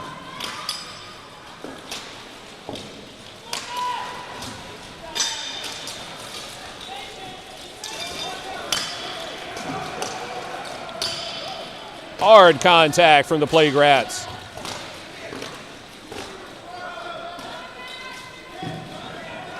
And a trade-off. It's now 4-4. And World Eaters take down a rat in the near right corner. It's now 4-3 in favor of the World Eaters. Another rat down. It's 4-2. This is it for the Playgrats. They have to stay up to keep in this fight. Tough odds to overcome. But if any team here can, it's the Rats. And it's down. Great effort by the Playgrats. Third place in this tournament going to the World Eaters.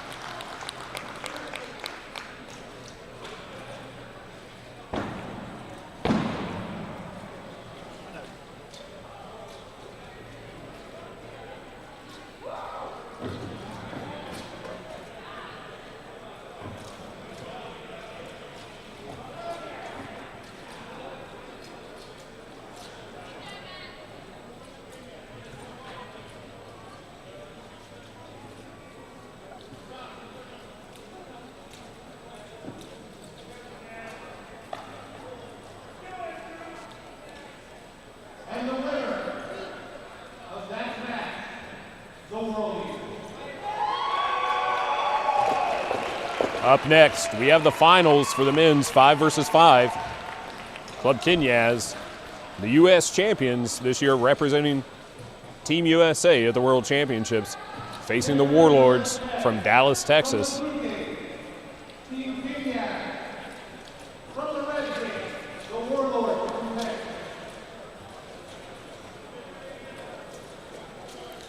Marshall's doing one more safety check as the fighters enter the field.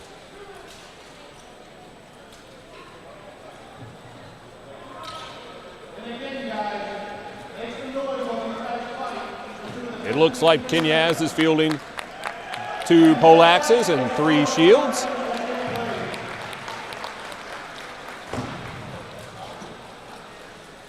And vicious contact happening already in the center of the field before the Marshals even start. Oh, the humanity. They seem to be striking at each other with open hands on the back. And a coach getting involved. The truth of the matter, folks, is everybody here is friends. This is a growing sport, and it's hard not to love the folks that you're bashing in the face with a mace.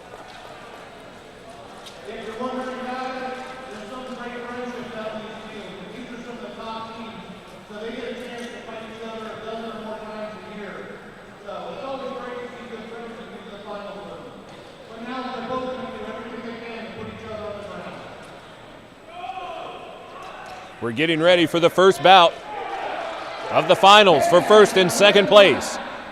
Club Kenyaz on your left.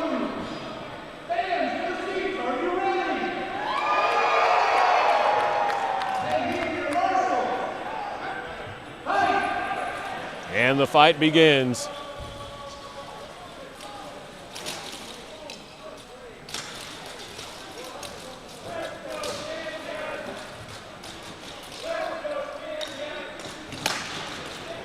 Hard shots from the poleaxe.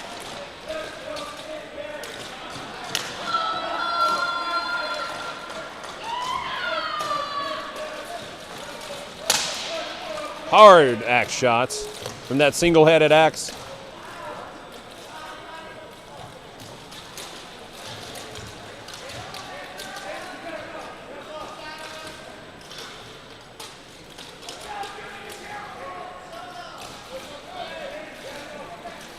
Both teams looking for leg sweeps. All fighters paired up at the moment. It looks like a Warlord is breaking away to recover a weapon. One of these fighters needs to break away to create a double team.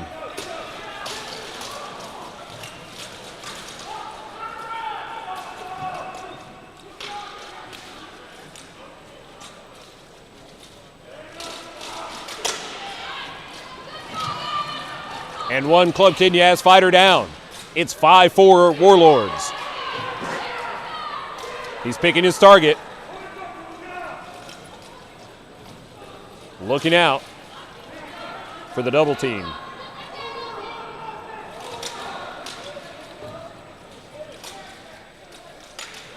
Positioning of it is of prime importance here.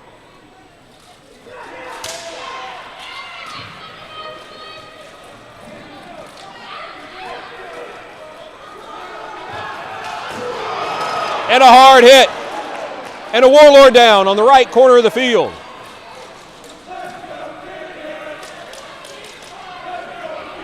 It's 4-3 in favor of the Warlords.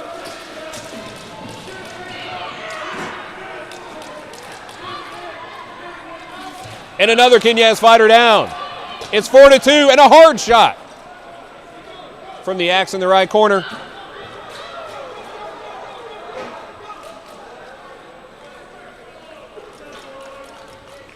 Warlords take that fight with 4 fighters still standing.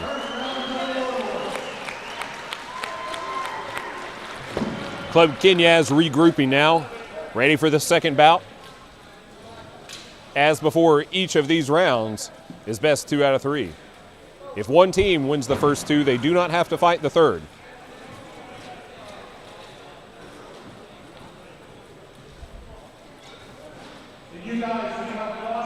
Folks in the live stream, do you think Kenyaz is going to be able to come back and take the second bout? I believe they will. And my hope is simply for more fighting. If Kenyaz comes back and wins the second bout, then we get a third round. And that's always good. Watching these two teams fight.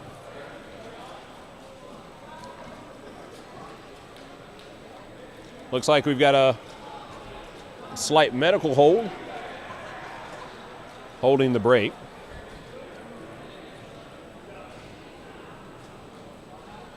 Believe that fighter took a pretty good shot in the back corner of the helmet, I believe.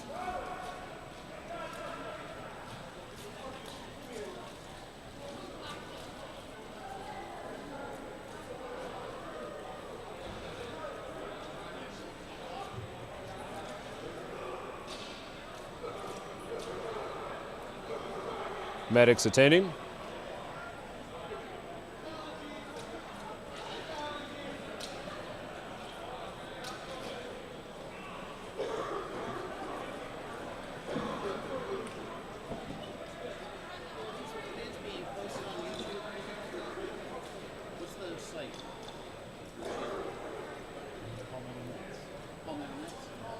Make sure that you share this link to all your friends. It's on the Palmetto Knights YouTube page.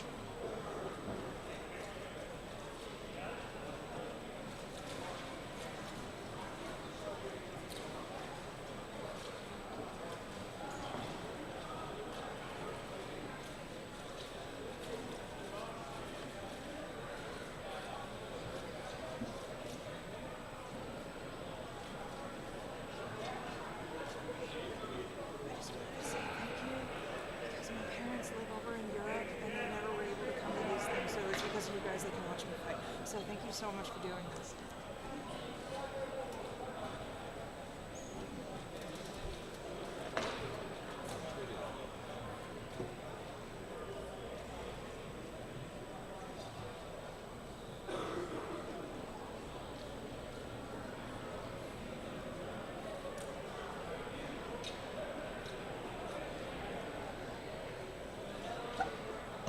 Folks, I'm going to take a brief break from announcing. I'm going to pass the mic over. I'm going to go down and check on the medics, see if I can do any assisting down there.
And we're back with round 2 for Club Kenyaz versus the Warlords. Checking on the Kenyaz fighter down there. He's doing all right. It was a hard shot to the back of the head and neck area. He's doing okay, moving around, probably going to be back in the fight next round. Looks like he's already got his helmet back on.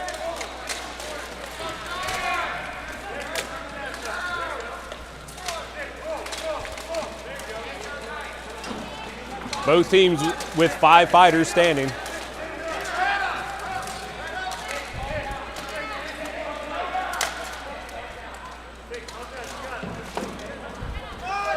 An attempted leg sweep in the center back.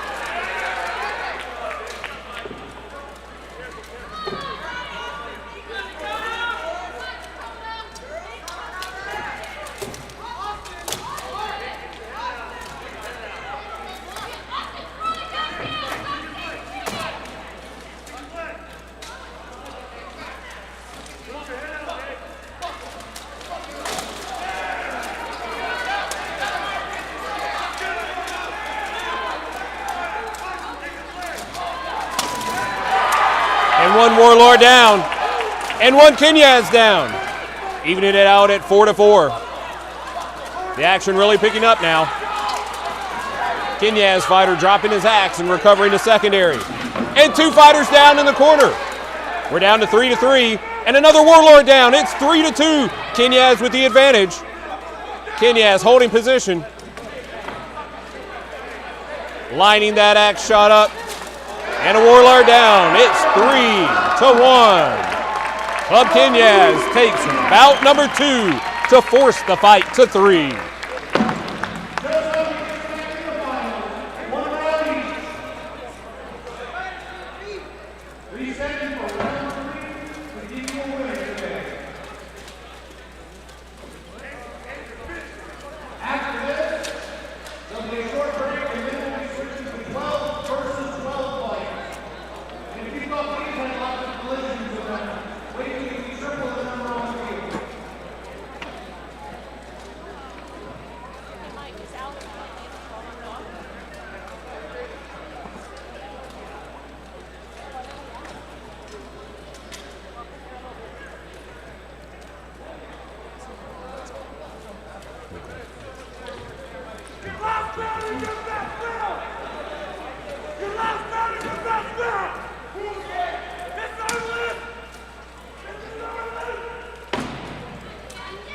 All right, and we're ready for the third bout. Kenyaz ready to go. Warlords seem to be strategizing, picking their part of the field.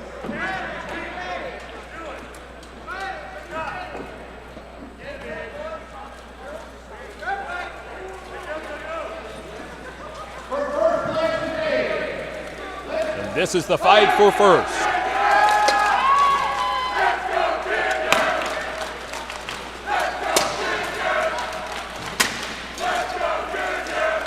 Kenyaz Axeman targeting two fighters, alternating high-low.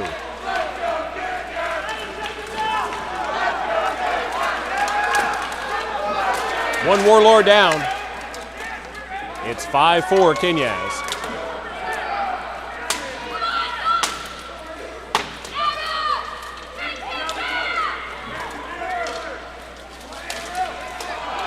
And a Kenyaz fighter down. It's 4-4. Teams are even. The fight is in the right near corner. A hard shot, followed by another. And a Kenyaz and Warlord trade. It's 3-2. 3 Warlords up.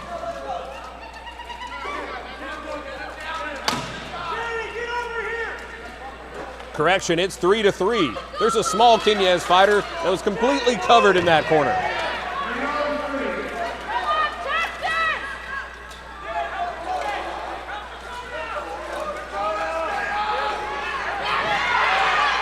A Kenyaz fighter is now down. It's Warlords 3-2. These teams have had so much competition between each other through the years.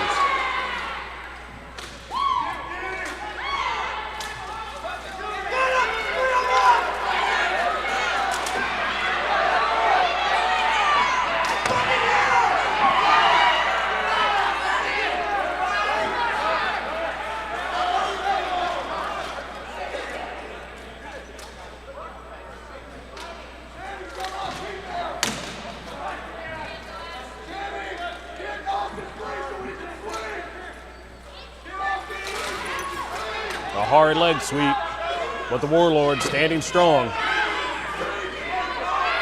All the action happening in the near right corner. Kenyaz fighter dropping his shield to make it easier to grapple.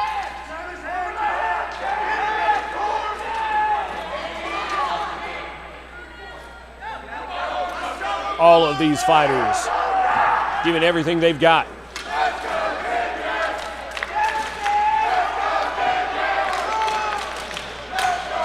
And a wonderful block. Those two-handed axe shots. And they've evened it out. And now they've taken the advantage. 2-1 Kenyaz. Leg sweep. And a Warlord is down. Kenyaz takes round 3. Kenyaz wins first place at Carolina Carnage. What a fight.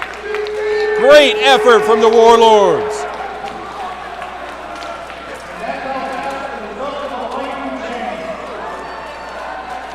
You can tell the passion and excitement these fighters have, cheering on those final two teams.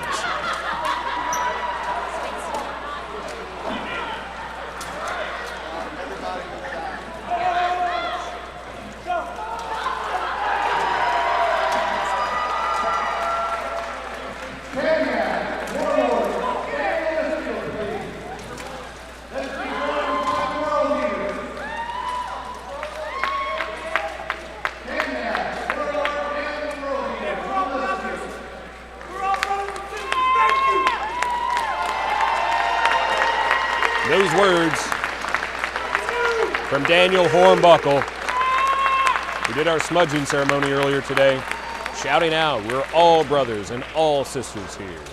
True words, my friend. Now the fighting is not over. That is just the end of the 5 versus 5. 12v12 coming up next after a brief break.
So in the women's 5v5, third place to the Pixie Corns. Third place, men's squad, the Warlords. Third place for the men's 5v5 to the World Eaters.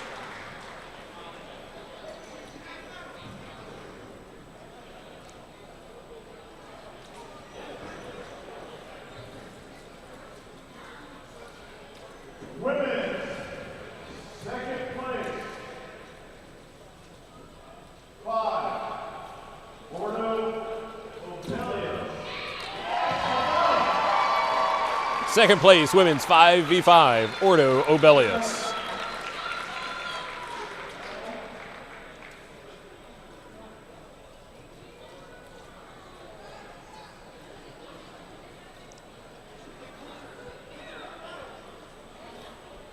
Men's second place, 5, Warlords. Men's second place 5s in the fight you just saw was the hard-fighting Warlords from Dallas, Texas.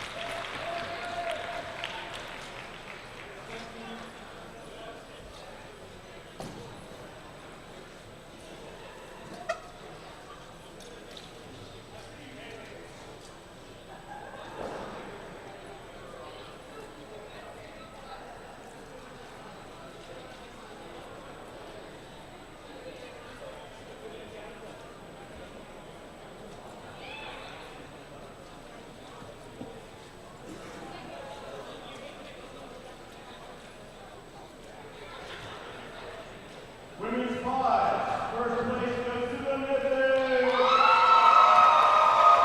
And first place, women's 5 versus 5 to the two-team Mythics.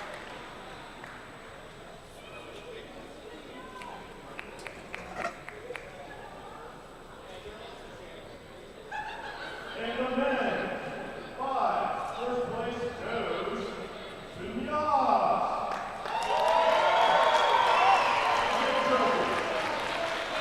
And first place in men's 5 versus 5 to Club Kenyas.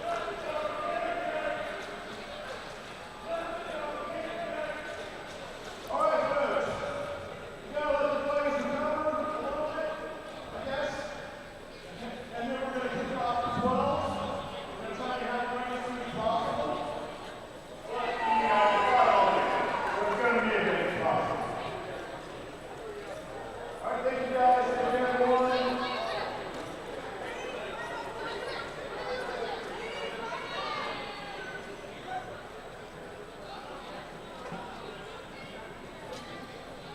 While we're waiting for the 12s, I want to take another moment to thank them because I can't thank them enough.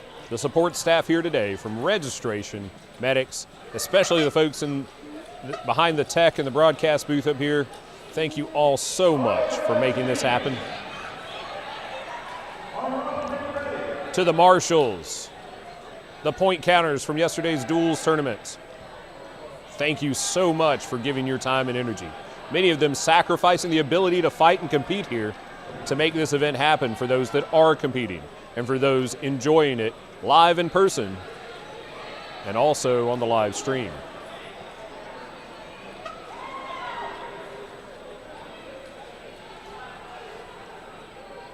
Up next, men's and women's 12 versus 12. As far as I know, only one team brought enough fighters to field an entire 12-person team, that being the Palmetto Knights. Likely to combine the PK Peacocks and the PK Swamp Foxes. We'll have to see. Can you imagine a 12 versus 12 with Club Kenyas and the Warlords teaming up? Sounds like a meat grinder.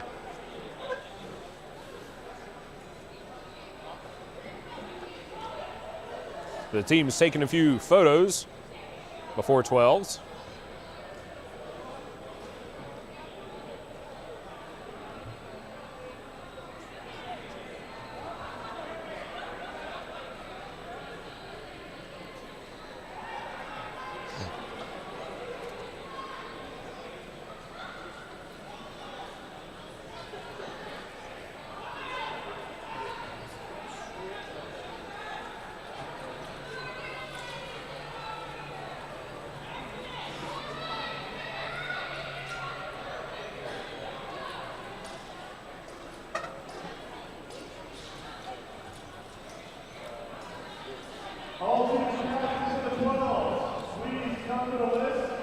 know that you're fighting. Come to the organizing table for team captain of 12. Make note this review.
Ready when you are. All right, folks. So as you take a look at the field, the fighters are tired and did not want to switch sides of the field. So it's important to point out that Team Kinwar, the combination of Warlords and Kinyaz is actually on the right side of your screen opposite our graphics. That is not a graphics issue. That's a team's not willing to walk to the assigned part of the list issue. Do not blame our tech folks for that one. Or anything else, dadgummit. They're doing great today. On the opposite side, we have the Blood Boars.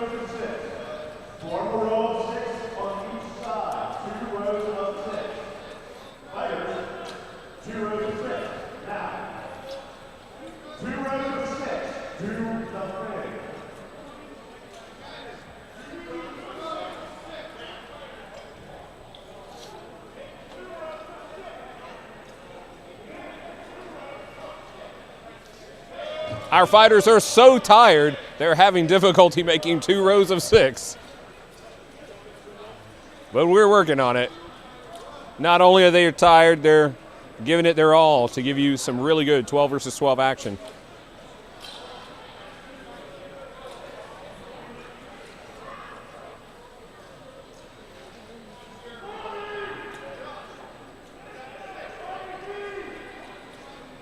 $12 on each side. I take that back. 1, 2, 3, 4, 5, 6, 7, 8. The Blood Boars need 2 more. And as a reminder, the teams lined up opposite on the opposite sides they were supposed to. So on the left side of the list is actually Team Blood Boars, and on the right is the combination of Kinyaz and the Warlords.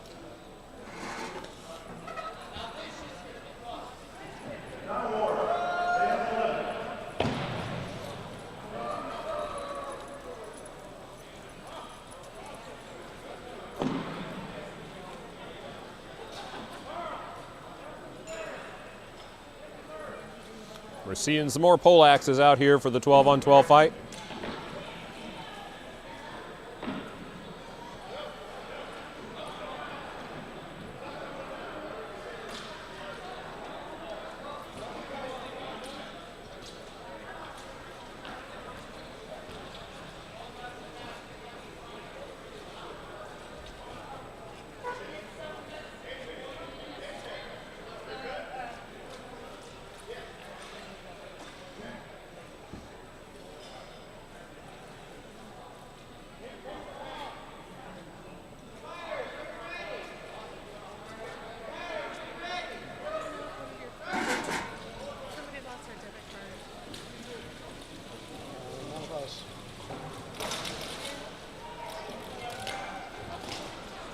You'll hold it up there.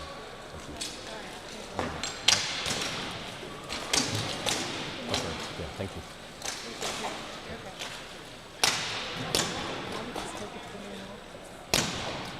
Can't do a candidate registration. Candidate registration. They may have used it over there.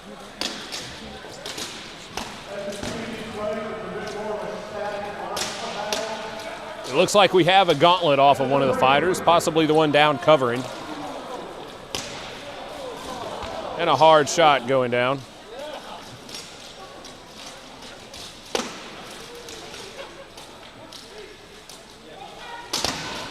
Shoulder, shoulder! Apologize on the live stream for that loud yelling.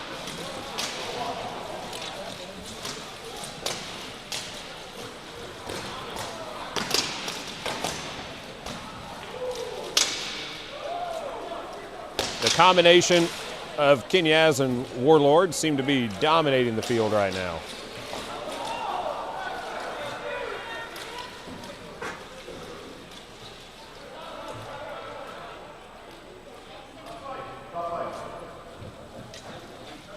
And Kinwar taking the first bout.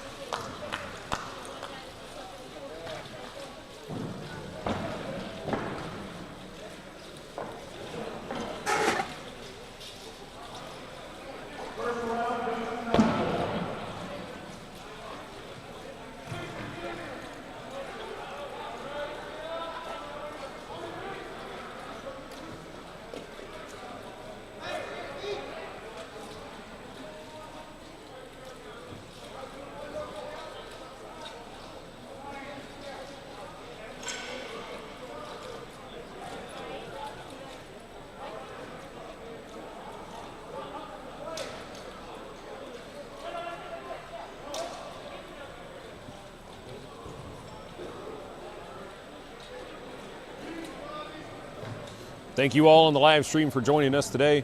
This is the second day of action at Carolina Carnage. Our 5th year in upstate South Carolina. Yesterday, we saw some wonderful duels and pro fight competition with men and women. Today, earlier, we had the 5 versus 5, men and women. Just a little ago was the award ceremony for that, and we're into the 12 versus 12. Now keep in mind, the fighters chose to align different than their graphics. Kinwar, made up of Team Kenyaz and the Warlords, our first and second place finishers in the 5 versus 5.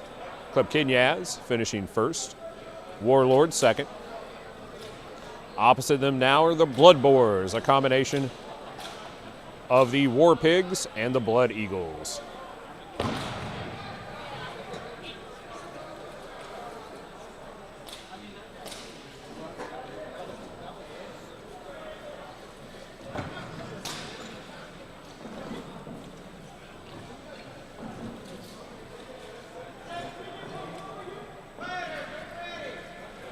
It looks like Blood Boars are only fielding 11 fighters this time.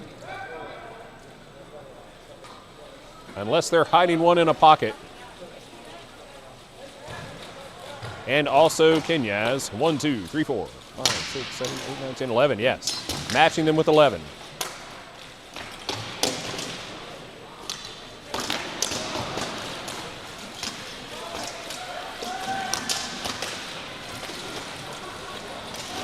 And the fight breaking out into corners. A hard hit from behind, and the fighter's staggered and down. A Blood Boar down. The Kenyaz down.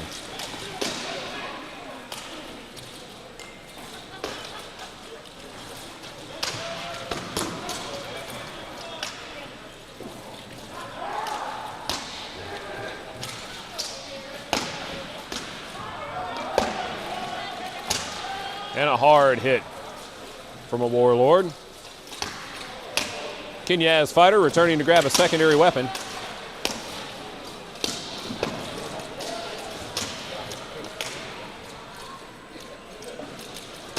Looks like it's about time to stop that fight from numbers. And the marshals step in.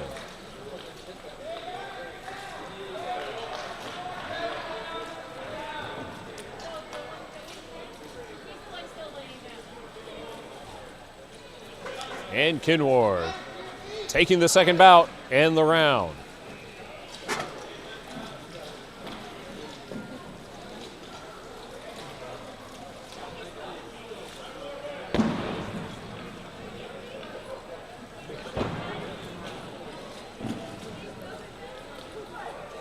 Janine asks, which women's team won the 5s? The 5 versus 5 women's champion were the Mythics.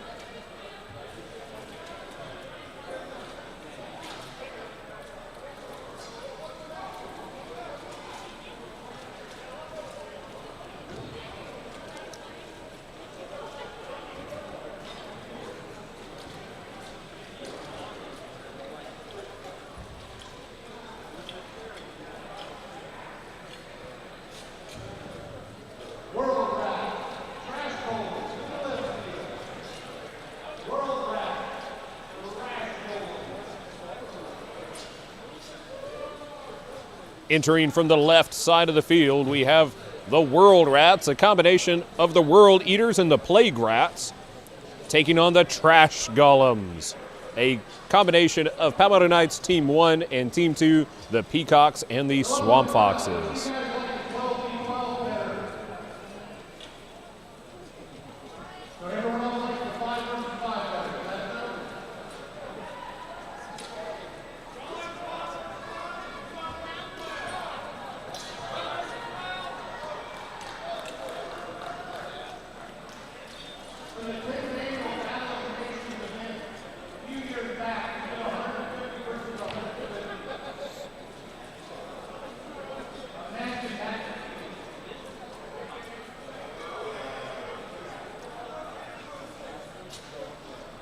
Taking the field for the World Rats In burgundy and black are the Plague Rats, and their teammates, the World Eaters, in navy blue.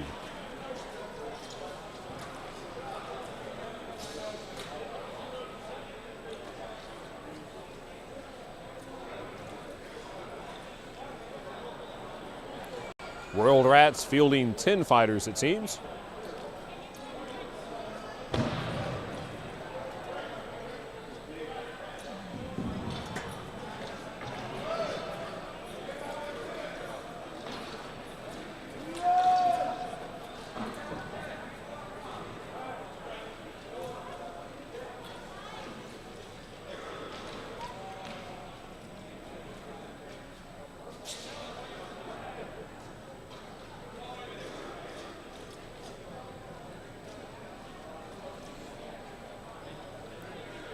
Palmetto Knights lowering their number to 10 to match.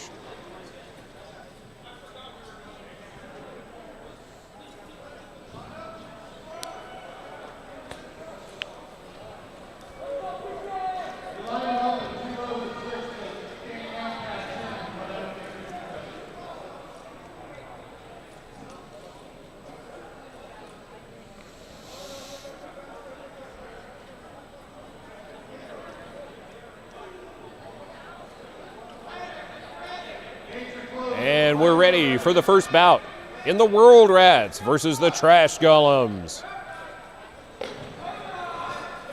Marshall's exiting the list. In the 5 versus 5, Marshall's may be able to run around the list, but in the 12s, it's much too dangerous, and they watch for safety from the outside.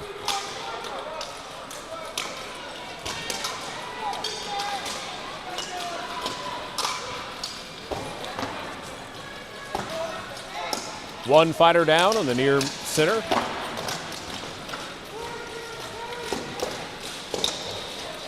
And a trade-off happening.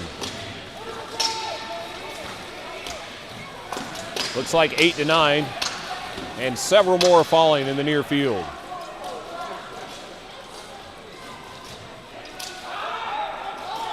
It looks to be about 5 versus 5.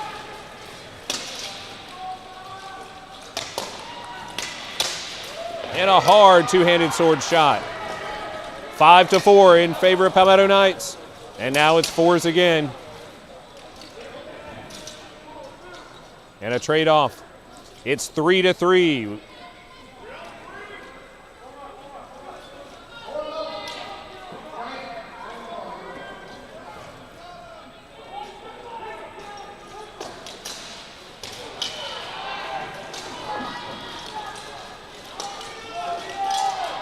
The World Rats pushing Palmetto Knights back on top of the fallen competitors, becoming roadblocks there.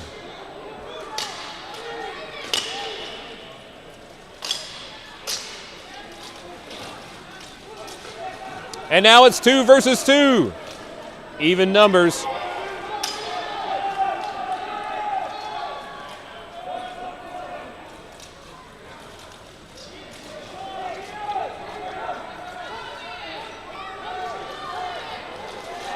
And now it's 1 versus 1. Axe and shield versus a two-handed sword. A grappling match at the moment.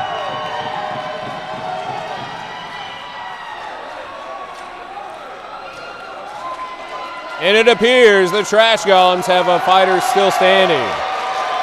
The first bout going to the Trash Golems with one fighter.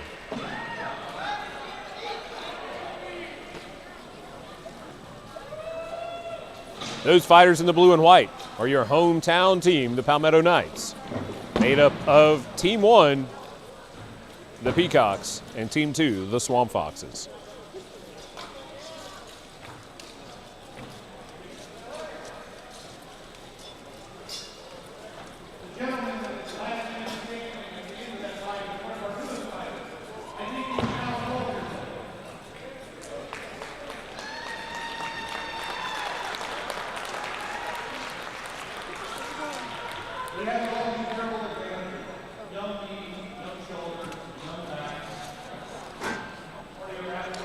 Both teams swapping out some fighters.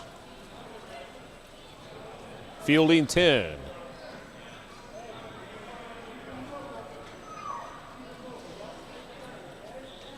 These teams are so good, they can fight the 12s with just 10 people.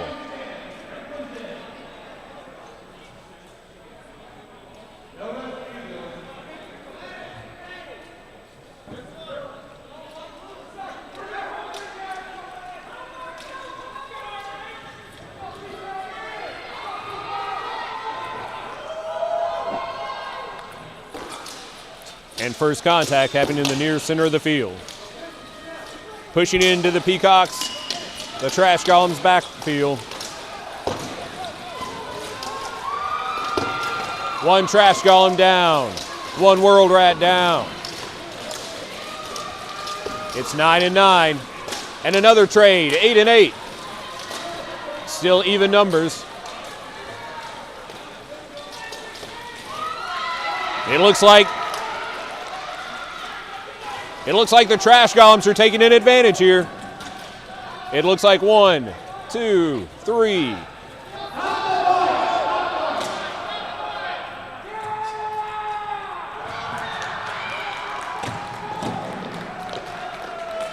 The marshals called a stop fight.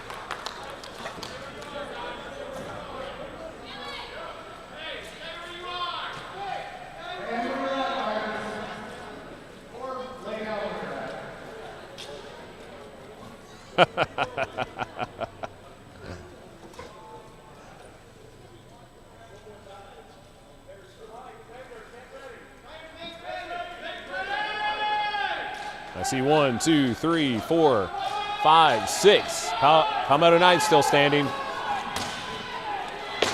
And 3 from the World Rats. Another World Rat down.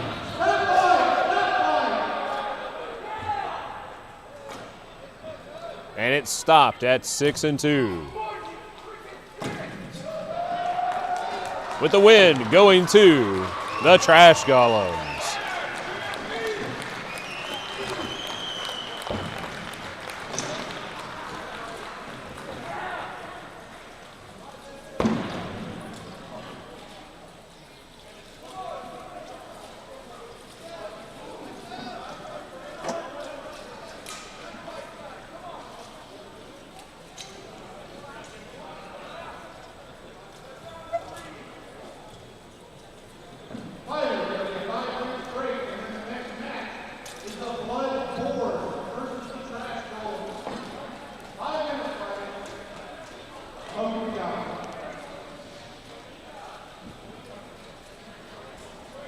I hope you're still enjoying the live stream. Brought to you by the Palmetto Knights at Carolina Carnage. It's been a long day, and some of my vowels are adding with my consonants to make words that have never before existed in the history of man.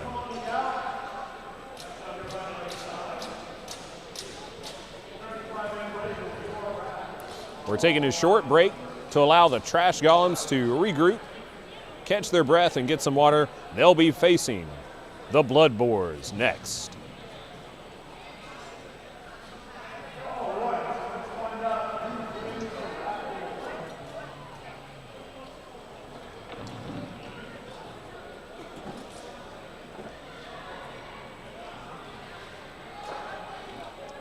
These fighters traveling in from the West Coast, the Midwest.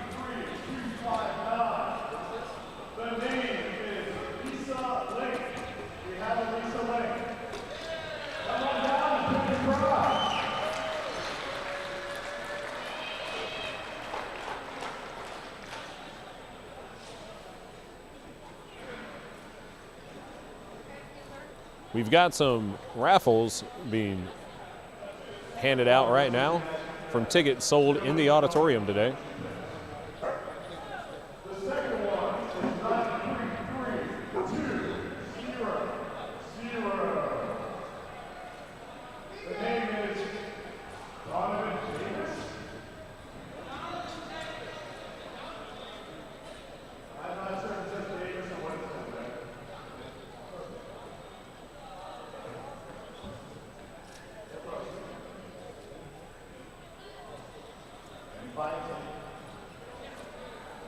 We've got some shots from around the arena right now, taking a look at some of the fighters competing.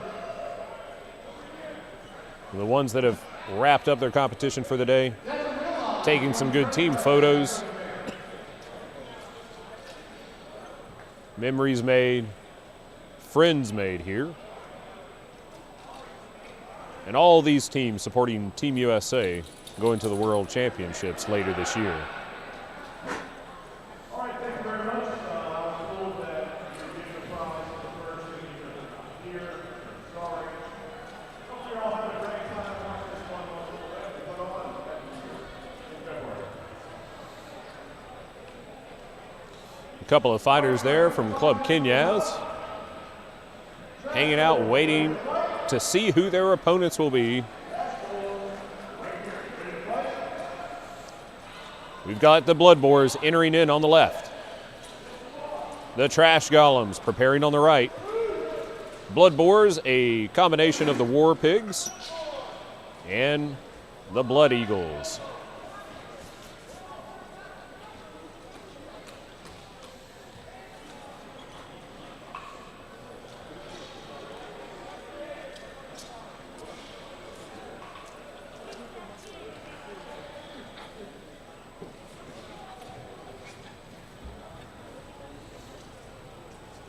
We're getting ready for the first bout.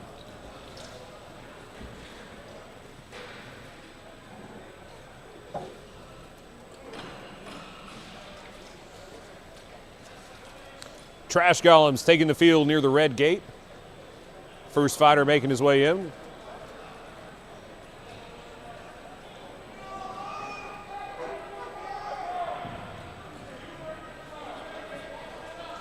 Marshall's calling the Trash Golems to the field.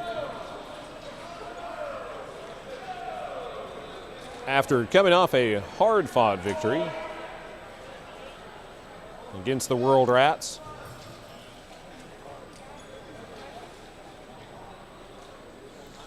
They appeared tired, but ready for the fight.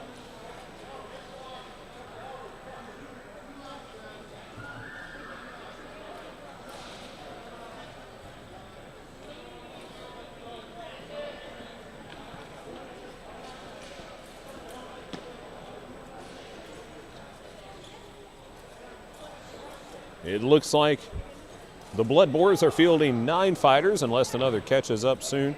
I see him walking over now with a very intimidating falchion.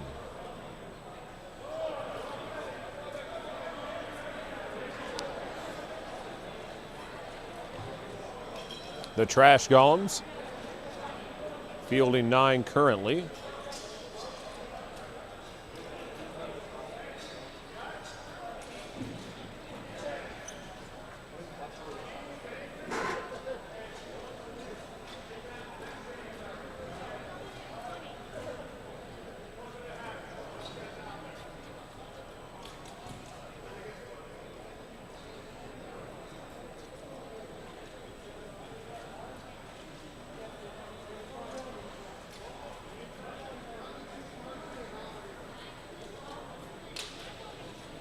All right, it looks like both teams are fielding 10 for this bout. The Trash Golems have a couple of pole axes on their side. 1, 2, 3, I'm counting.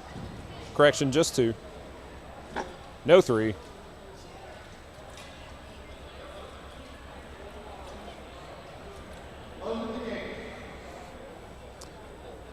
And I'm seeing 3 pole axes from the Blood Boars.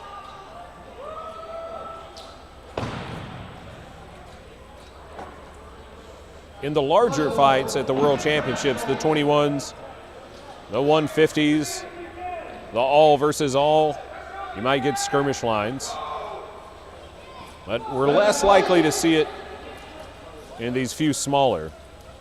Though they appear to be creating a skirmish line now, allowing the two-handed weapons to focus on their work over the shieldmen. Different tactics in the 5 versus 5.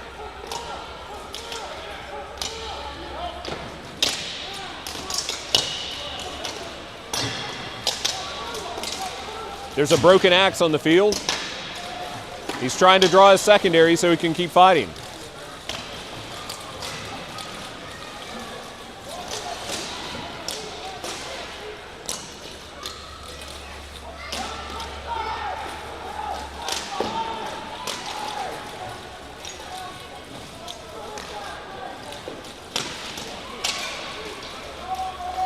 And the trash golems seem to have the advantage at the moment. It looks like it's 6-4.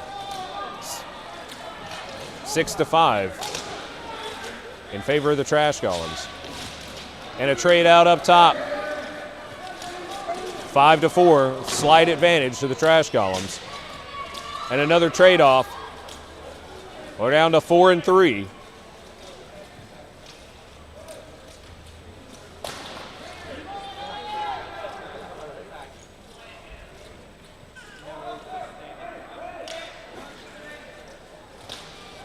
And a hard sweep. Working over the fighter in the far corner. And a nice axe shot. Followed by another. And another. And another. And a mace. The War Pig shaking it off. It's staying in the fight.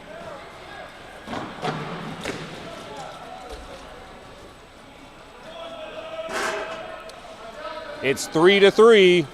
The numbers are even.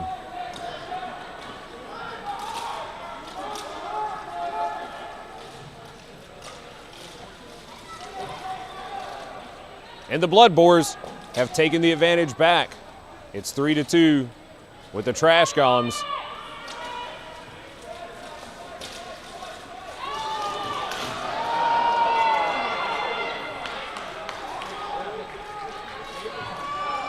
Now it's a 2-on-1.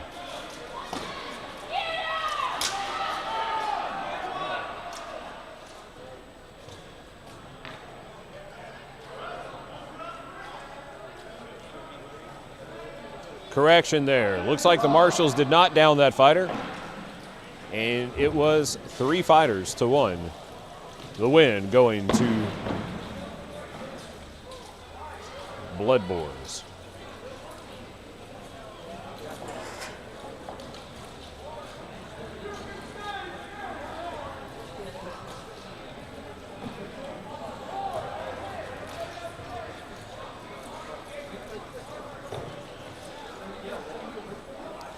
This round going to a third bout.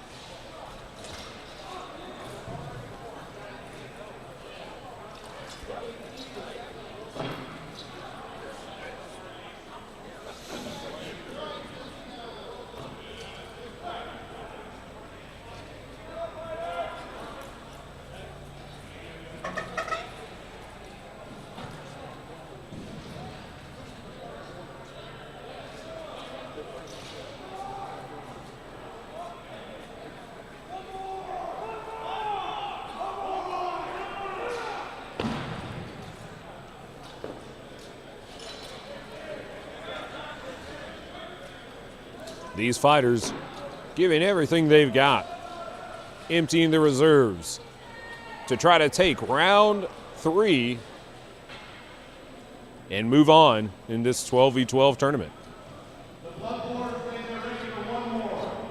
Anybody in the crowd ready to see one more?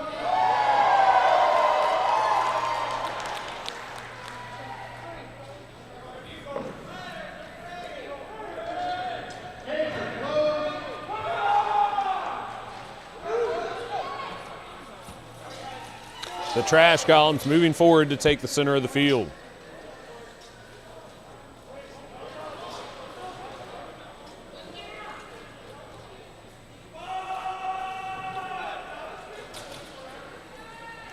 Both teams sizing up the lines.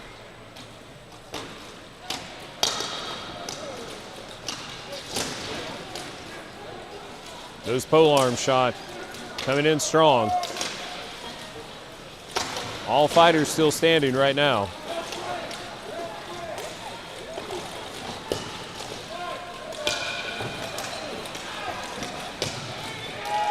And one trash golem down, one blood boar down. Another trash golem down, and a trade off, and another. The blood boar's taking advantage now. But as we saw last round, the tables can turn quickly.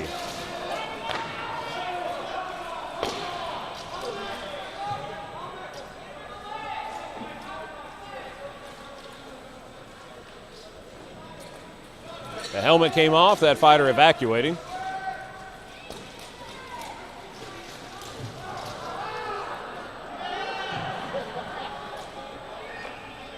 And it seems the fight is 2-2.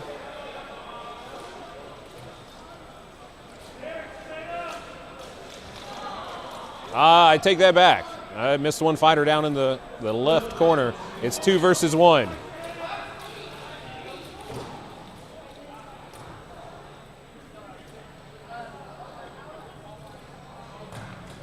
And Blood Boars seem to take that round.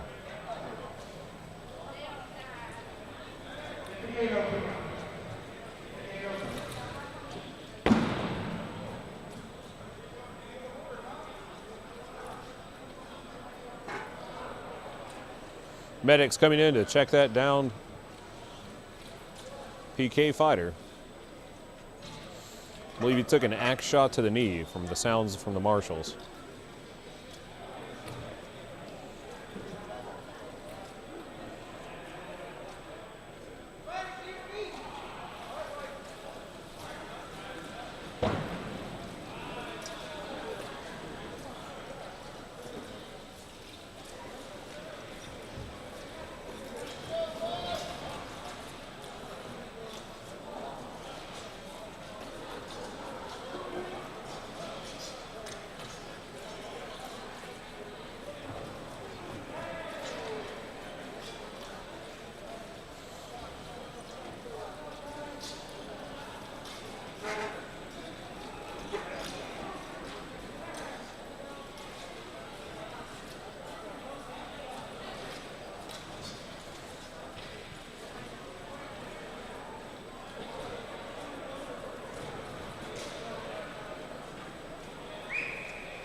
The fight up next, Kinwar versus World Rats.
Final match, 15 on 15, 2 rounds total, and it's done.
This will be the final fight of the day. It's just people on the field hitting some other people on the field. The organization of teams is people who want to be here. And one more round of 15 on 15, and Carnage, Carolina, or Carolina Carnage, will be done. I hope you've enjoyed it. Let's get ready for this final Carnage.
All right, everybody, I hope you enjoyed this day of incredible fighting here in Pendleton, South Carolina. Carolina Carnage is done.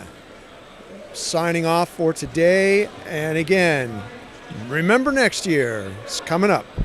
Good night, everybody.